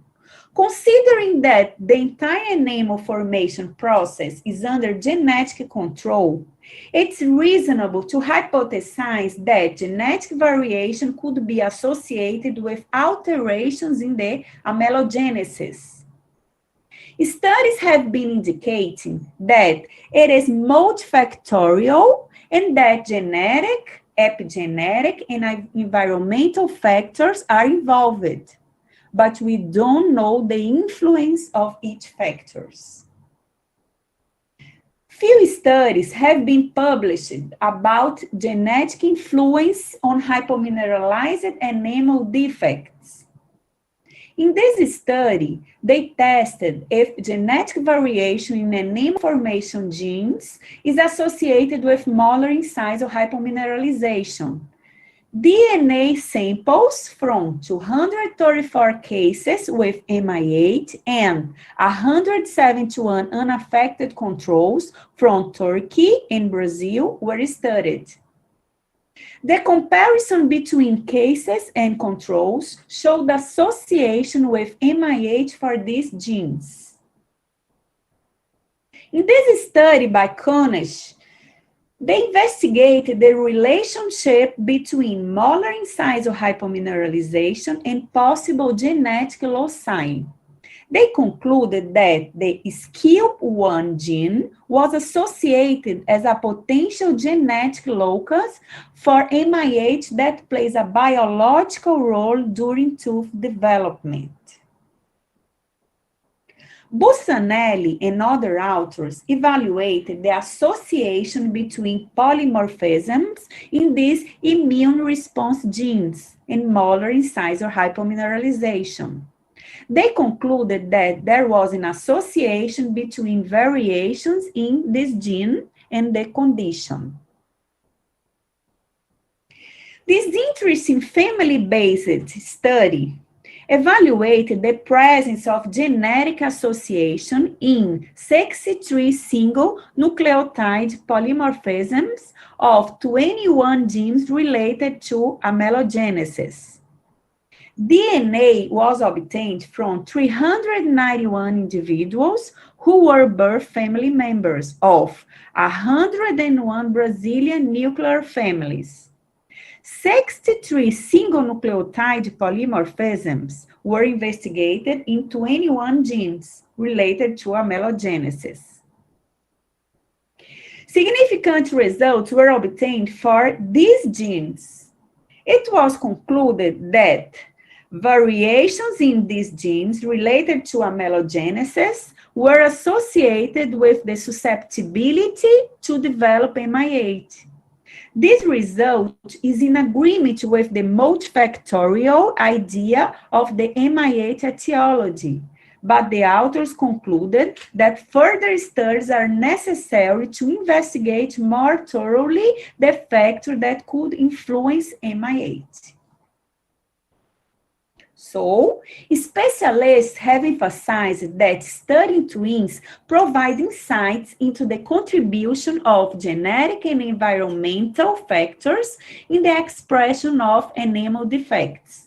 Comparison of concordance in monozygotic and dizygotic pairs can help determine the influence of shared, non-shared, and genetic factors to the variation in risk of developmental enamel defects. Besides, these studies allow the evaluation of genetic and congenital influences on phenotypic variation by the existence of genotypes in similar environments, as well as the possible interaction between them. So, studies with twins represent the most direct way of assessing the genetic contribution in the occurrence of some condition. There are few articles published regarding this subject. Tarde studied the prevalence and site concordance of enamel hypoplasia and opacity in the primary dentition of 2 to 4-year-old twins in single-tone controls, and concluded that the percentage concordance between monozygotic co-twins was 80%, and between dizygotic co-twins was 44%, a statistically significant difference.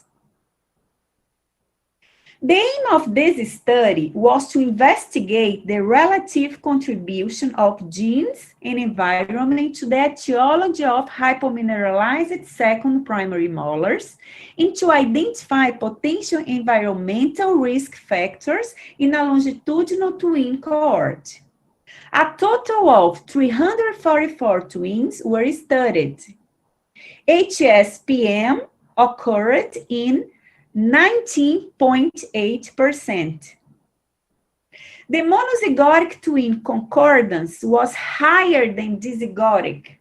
However, after adjusting for non-risk factors, there was no evidence of an additional genetic influence. This study showed that shared environment factors are more important in hypomineralized etiology than genetics, although the lower number of monozygotic twins may have affected the power of the study. Our research group performed a cross-sectional study in order to evaluate the agreement of molar incisal hypomineralization between monozygotic and dizygotic twin pairs and the association with environmental factors. The sample consisted of 167 pairs of twins, aged 8 to 15 years old. It was observed a greater concordance in the diagnosis of molar incisal hypomineralization among monozygotic twins, which indicates a genetic influence. Although there was greater agreement between pairs of monozygotic twins, in 15 pairs, only one individual from each pair was diagnosed with MI8. This fact points to the multifactorial etiology of the condition. Posteriorly, Dr. Alexandre Vieira has calculated the heritability of molar incisal hypomineralization using our data. He found that the heritability of MI8 is 20%, and that the difference in concordance rates between monozygotic and dizygotic twins strongly supports a genetic component to MI8. He concluded that future studies should be designed to consider genotypes and environmental risk factors in combination. One interesting question that persists is why in some cases only one molar is affected?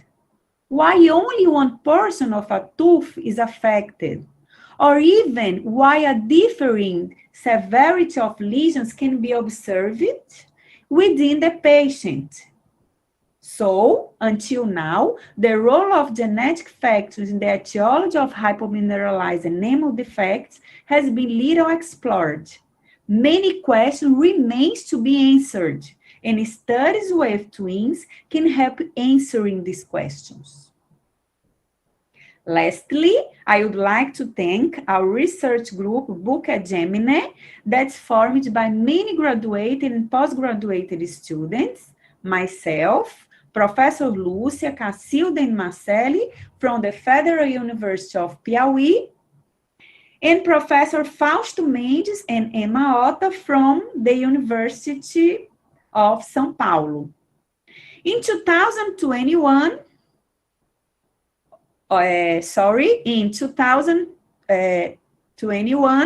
we plan to perform a study to evaluate many oral conditions in twins aged 3 to 5 years old. Thank you for your attention.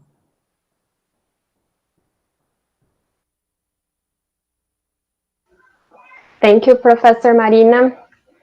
And now the last lecture is from the Professor Fausto Medeiros Mendes.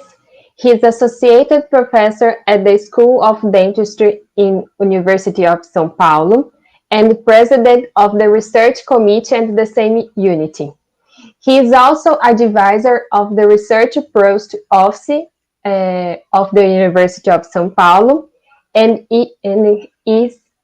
received a scholarship award for research productivity from the National Council for Science and Technology Development.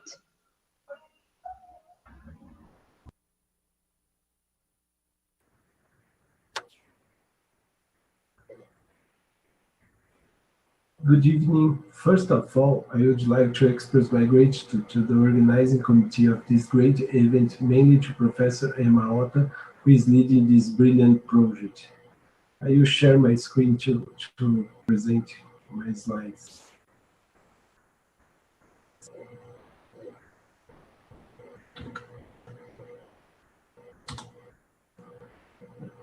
I'm really very honored in participating in the 50 Twins meeting, having the opportunity to show you a small part of the research that is being conducted in the Department of Pediatric Dentistry in the School of Dentistry of Fullerton. As Laura said, I'm Associate Professor of Pediatric Dentistry at this department since 2006, but different of all speakers who talked before me, I am not an expert in research with twins. However, I was invited to talk about this theme. Assessment of Oral Health Outcomes Among Twins, the Kardec Twins Initiative. Therefore, now I'm going to tell you why I'm here to give this lecture. The first part of my presentation, I will try to explain how I began to do research with twins. This picture was taken in 2011 in my birthday. The girl inside the circle is Dr. Marina de Deus, who gave the lecture before me. That year, she was my student in the specialization course of pediatric dentistry. At about the same time, she finished her Ph.D. in pathology in the School of Dentistry of USP, and she got the position of lecturer at the Federal University of Piauí. Some years after, she was conducting the research that she mentioned in her presentation, which intended to investigate the occurrence of hypomineralization molar incisor, a type of developmental defect of enamel in twins born in Teresina. Then she invited me to take part in this study, mainly to help in the data analysis.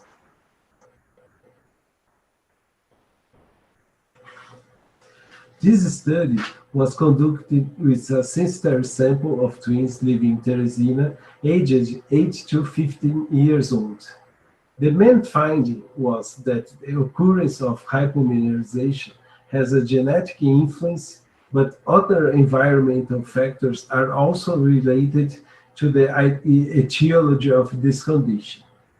The paper was published in March 2018 in the International Journal of Pediatric Dentistry, the journal with the highest impact factor in this area, and it has received 24 citations until today.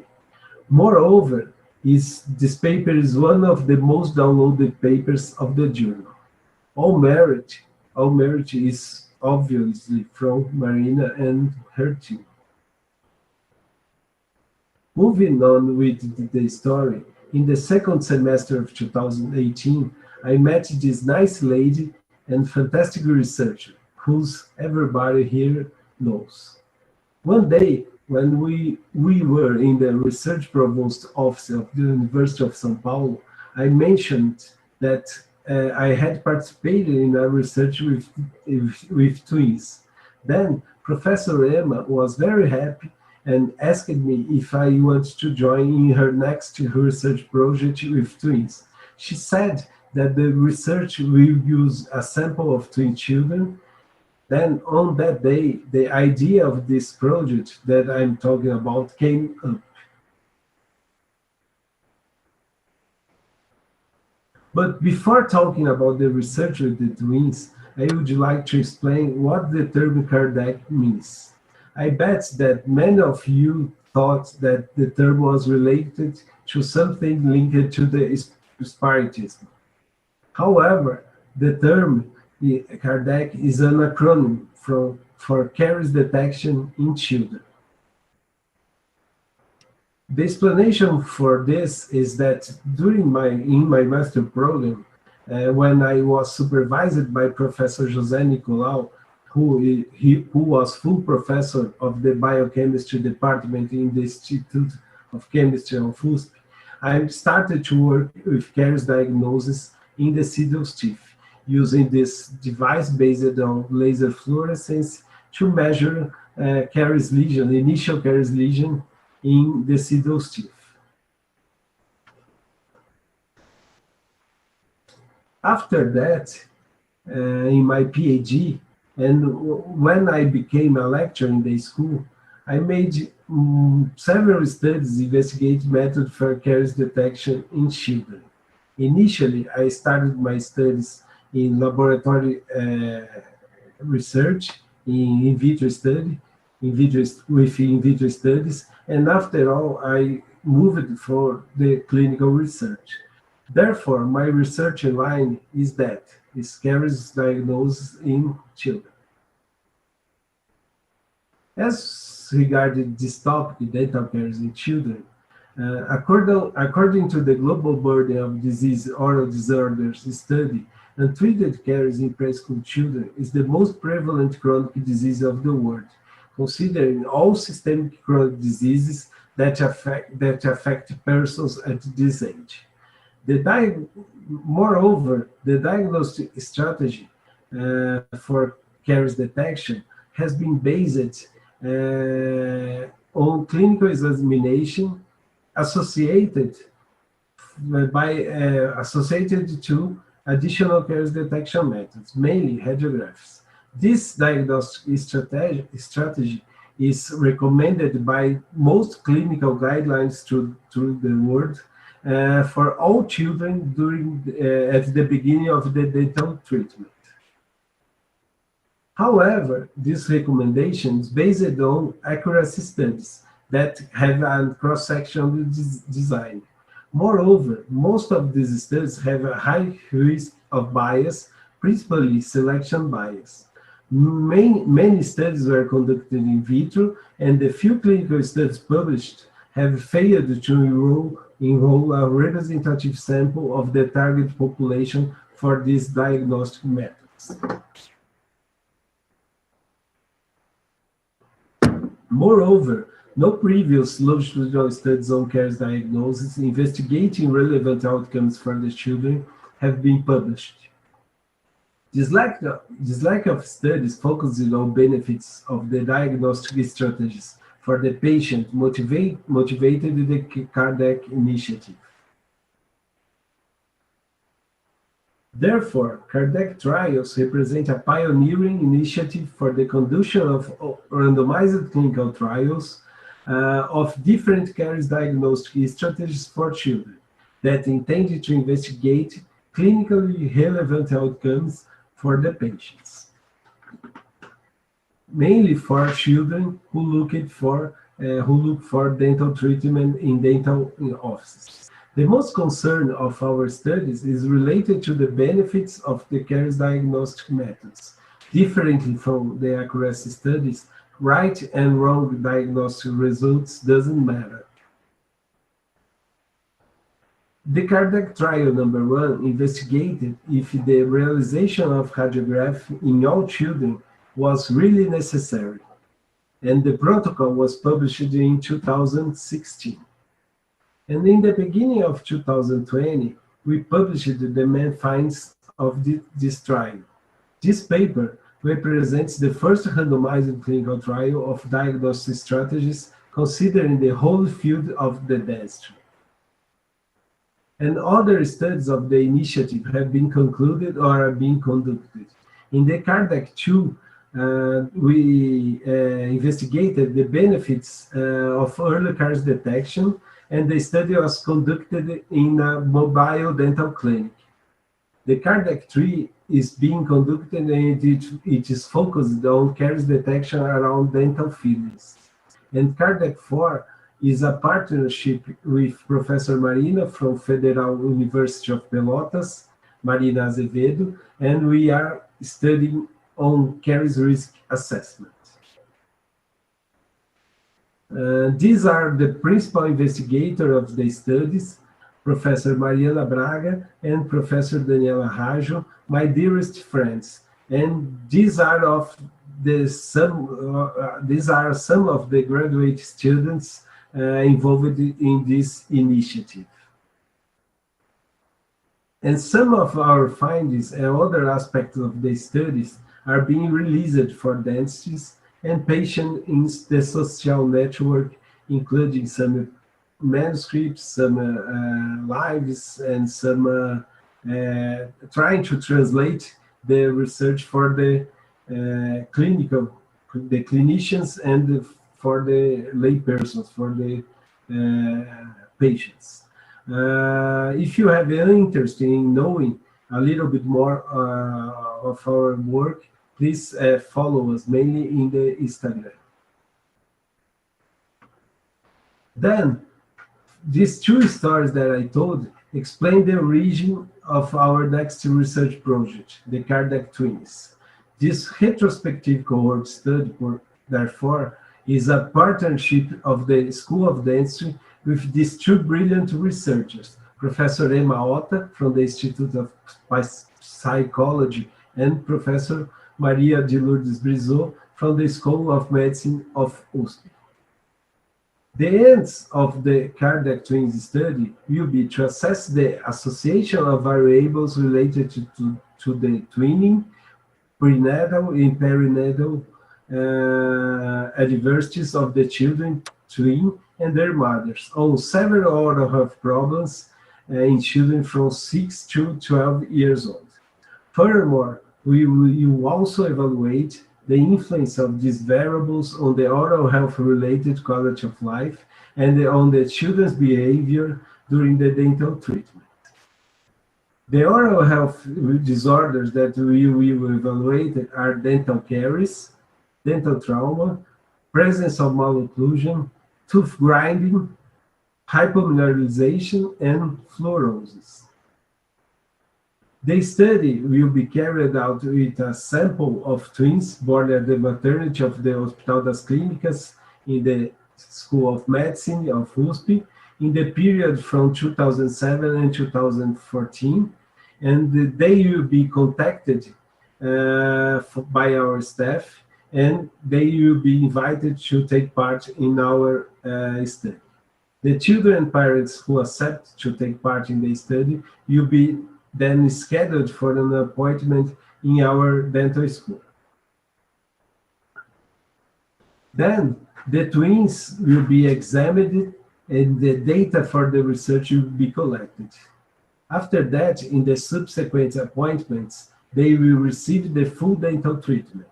The children's behavior during the first appointments of dental treatment will be assessed. After the end of the treatment, children will be followed up every 6 months during 2 years in order to assess the need for further dental interventions. The influence of these factors related to the twinning, the health problems in the prenatal and perinatal period, on the oral health problems, oral health related quality of life, and behavior during the dental treatment will be evaluated through appropriate statistical tests. Our expectation is that this research brings new evidence on the influence on genetic and environment factors on the mentioned oral health disorders that occur frequently in children. Moreover, we will investigate for the first time the influence of these aspects on oral health-related quality of life and behavior during the dental treatment. The research protocol was already approved by the Research Ethics Committee, and our intention is to start contacting the twins in the first half of the next year with the hope that everything will be better than now. So I would like to thank again for the invitation and for the audience. And now we can move forward for the questions. Thank you very much.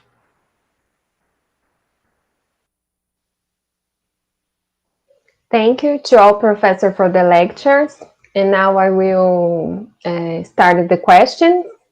The first of Tania to Professor Brizot. I saw that you used anxiety and quality of life questionnaires. Do you know if there are studies about these characteristics and the preterms and the use of twin models?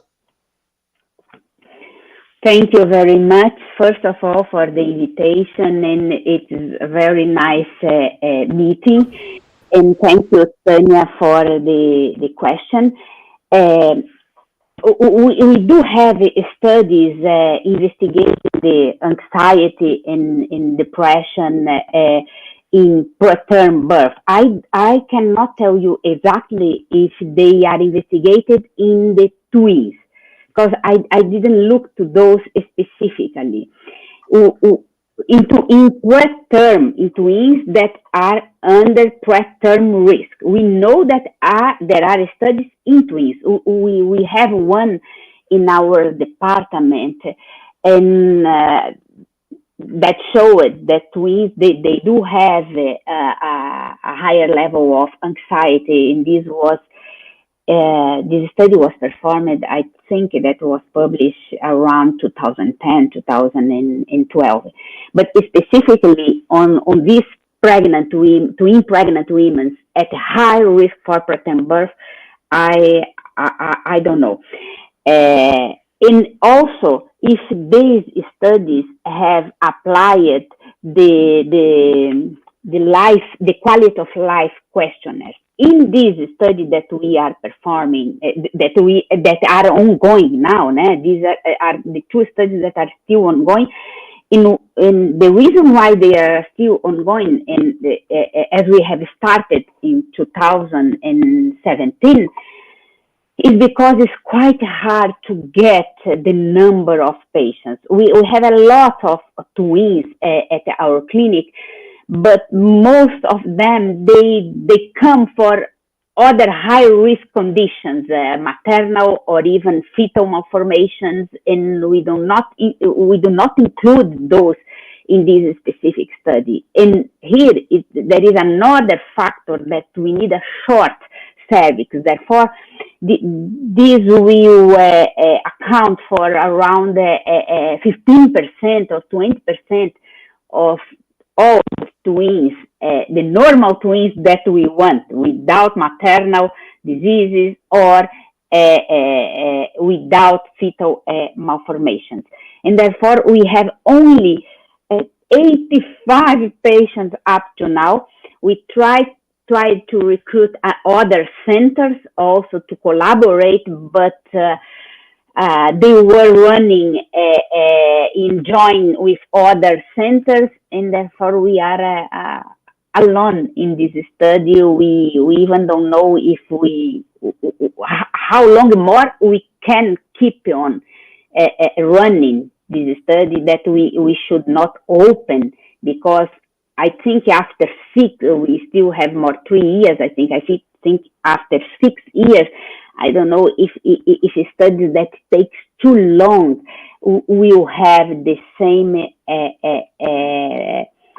outcomes as we would expect, because so many things change in neonatal care and other mothers' care that it may influence. And therefore, and for the study that we are looking to women's preference, that I think it will be a very nice side of this aspect, we only found one of these studies that look at the women's preference in singleton, not in twins, but it was running by online questionnaires. In this one, we are applying the questionnaires every time that they come for the clinical ultrasound examination that we perform, and we see those patients every 3 weeks. Thank you, Professor Maria. And now we have a question for Professor Marina. Professor, do you think about determining or base the zygosity just by questionnaires parameters of clinical observation in these patients? That's such an interesting question, Laura. The most reliable form of analyzing the zygosity of these individuals is by genetic exams. But we know it's so expensive, and we are planning to study about 400 pairs of twins, including monozygotic and dizygotic twins. And we plan to use questionnaires based on physical characteristics, and we plan also to make genetic tests in about 10% of our sample, in order to validate a questionnaire previously developed by Dr. Emma and colleagues in USP. I think the genetic test is so important, but in reason of the costs, it's so difficult to do. So we are going to use questionnaires. Thank you, Professor. And now a question sent from Tania to Fausto. Do you think about studying variables about the behavior of then twin children as well? Thank you. Thanks for the question, Tania. But first, I would like to apologize for my clumsy entry into the room at the beginning of the session. I'm sorry, Julio, to disturb you.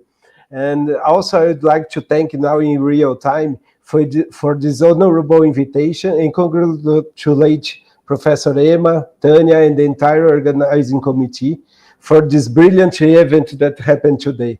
I'm very happy to take part in this brilliant event. Tania, I'm not sure if I understand. Are you meaning general behavior, not just during treatment? Is that it? I was thinking about the behavior observations that we were talking about, anxiety and those that we once talked about. Yeah, I think we can. I believe that this part can be investigated by the researchers of the Psychology Institute, and we intended to use some data collated by your team, and to investigate possible associations of the aspects related to the dental aspects, such as some oral diseases, for example, tooth grinding, that has an important or could be an important aspect related to the general behavior. But we have to talk. You have to plan the next steps for our research. That will be great. And before the next question, I would like to extend. My camera. I'd like to extend this question to Dr. Marina, because teeth malformation, how it can. Okay, many of us are psychologists, so we are very interested in behavior and this kind of thing. Okay, medical conditions are obviously important. But when we think about research, we think a lot about behavior. And you're talking about teeth malformation and how it can affect social behavior, how it can affect the everyday life of people. Do you think about doing some research considering these aspects and everything? Yes, thank you, Dr. Vinicius, for this interesting question. Actually, enamel development enamel defects, they promote alterations in aesthetics of the patients. So they suffer bullying in school. They are they have anxiety too. But we discussed these questions with Dr. Emma, and maybe in this age, because we are going to study twins aged 3 to 5 years old, maybe in this age, it's difficult.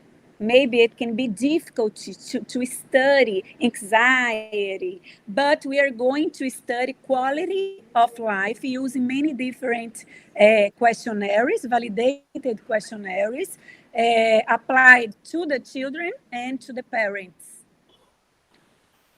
Thank you. Thank you. Another question to Professor Maria. There are beautiful studies on the behavior of twin features observed by 3D ultrasonography. How difficult it is to collect this data? Do you have someone at clinical hospital working with this? Yeah, we are not working in behavior, in fetal behavior in twins, Yeah, mainly because it takes too long. For instance, at the time that a twin patient comes to us, they will spend more than just for the basic exams and evaluation that they need, and also to include in this research that we are already that are ongoing. It will take almost 2 hours, 2.5 hours.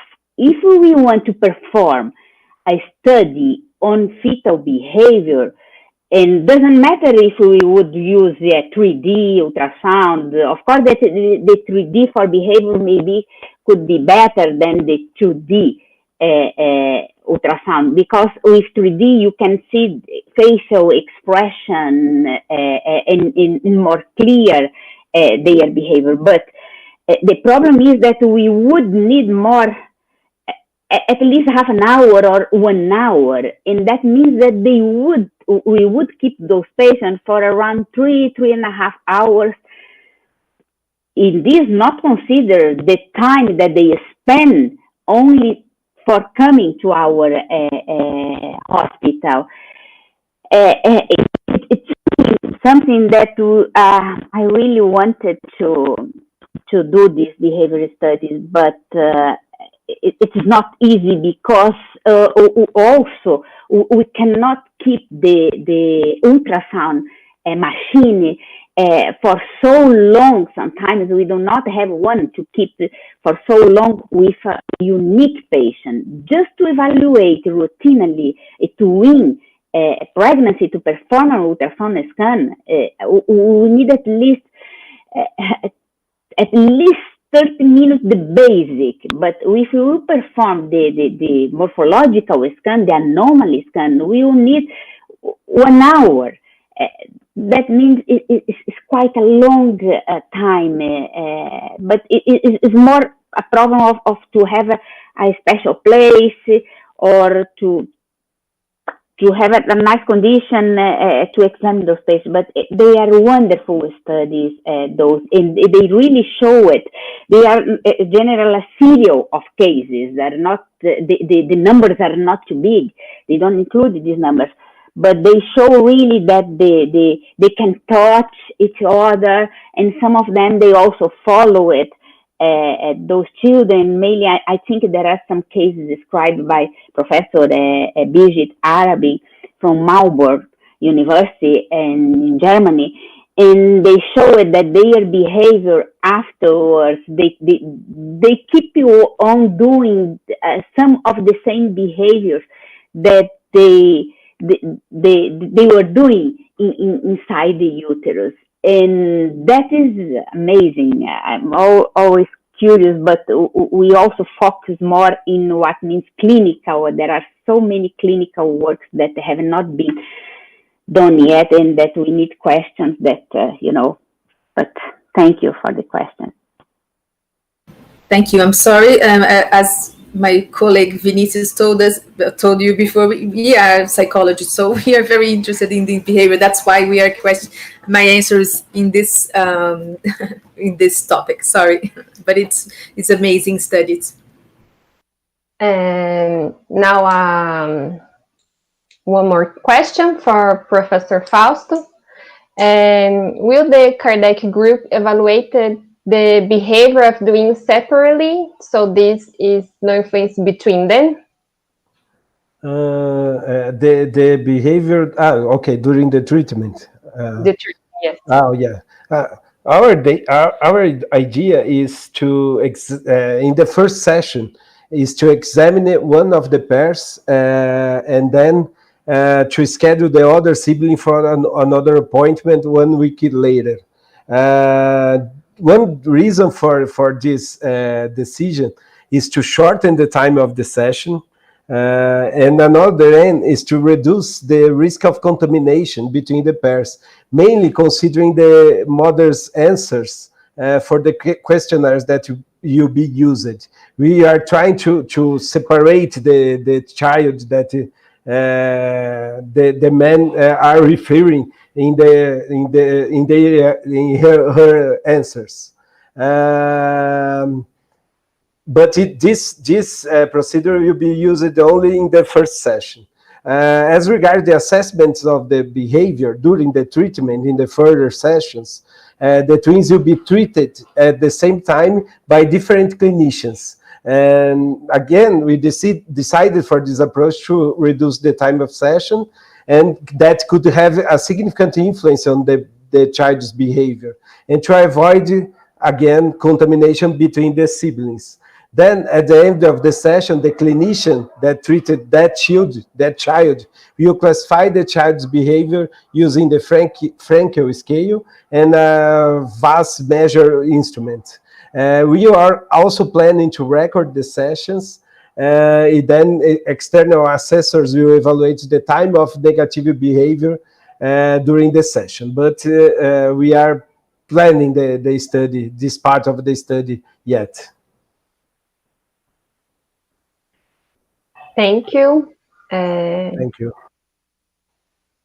Tania? Let me see, there are any more questions in YouTube? I don't think so. Any of you have any questions that you may have for each other? I have a comment that it's a pleasure to meet by this way Professor Fausto, that I didn't meet him personally, but it's a great pleasure. Nice to meet you, Professor, too. It would be a pleasure to work with you and Dr. Emma and all the team. For sure. Okay, so I think we don't have any more questions. And now we are going to end this event. So I think I will call Emma Otta to be here with us. Yes. Thank you, Tania. It's time to finish. It was a very interesting day. I'm so privileged to be with you, and we could talk a long time about twins. Maria de Lourdes, the ideas that Tania discussed with you are mine too. When we read so interesting studies about facial expressions in fetus, no? Darwin studied his children. He could not think about what would come after some years. The possibility of studying laughter gestalt, crying gestalt in fetus. And you told us also about studies how one of the child touches the other. There are so many questions. If we consider the word that you have, but we understand we have technical limitations. And this possibility of interdisciplinarity, bringing together you from the clinical hospital, Professor Fausto from USP, from the dentistry school, Marina de Deus, it was a great pleasure to when I met you for the first time, and I began understanding what we are studying and thinking about the many possibilities that we had. Laura, thank you for the moderation of this session. In fact, I have to thank everybody who was here today. All the speakers, the moderators, the participants of the event. And special thanks for Tania, that is really a person that we need to have with us, and always with a smile. Sometimes not, but it's very rare that she changes. And we have to thank also to Eloisa and Isabella that were with us today. And the persons from the Information Technology Superintendency, Professor Jeff, Bruno, Rodrigo, Katia. The list is very big. I have only to say thank you all and good night. I would like to say some words as well. I was really honored to have you all here. We received many people today from this morning to until now, and it were their very, very great talks. And this interdisciplinarity that Emma told us before, was talking about, is very important for us. We can, get out of our box and see a little bit more what's happening in all parts of the world, in other parts of Brazil, in other studies, types of studies. So I am very, how can I say, enriched. So enriquecida. I don't know how to say this in English, but I'm very happy to meet you all today. It was a very great pleasure. And I will special thank you, my colleagues, Vinicius, that it's here as well, Eloisa, Isabella, and so many, all the moderators, Laura, Julio, and all of them that participated. It would be a huge list, so wouldn't be possible to name all of them. But I would, thank you. Thank you. It was amazing. Thank you for the great experience. And I hope we can get together in another situation without COVID, so we can get together and talk live. Thank you very much. Thank you all. Thank you all. See you next year in person, if we can. Yeah. Bye bye. Bye bye.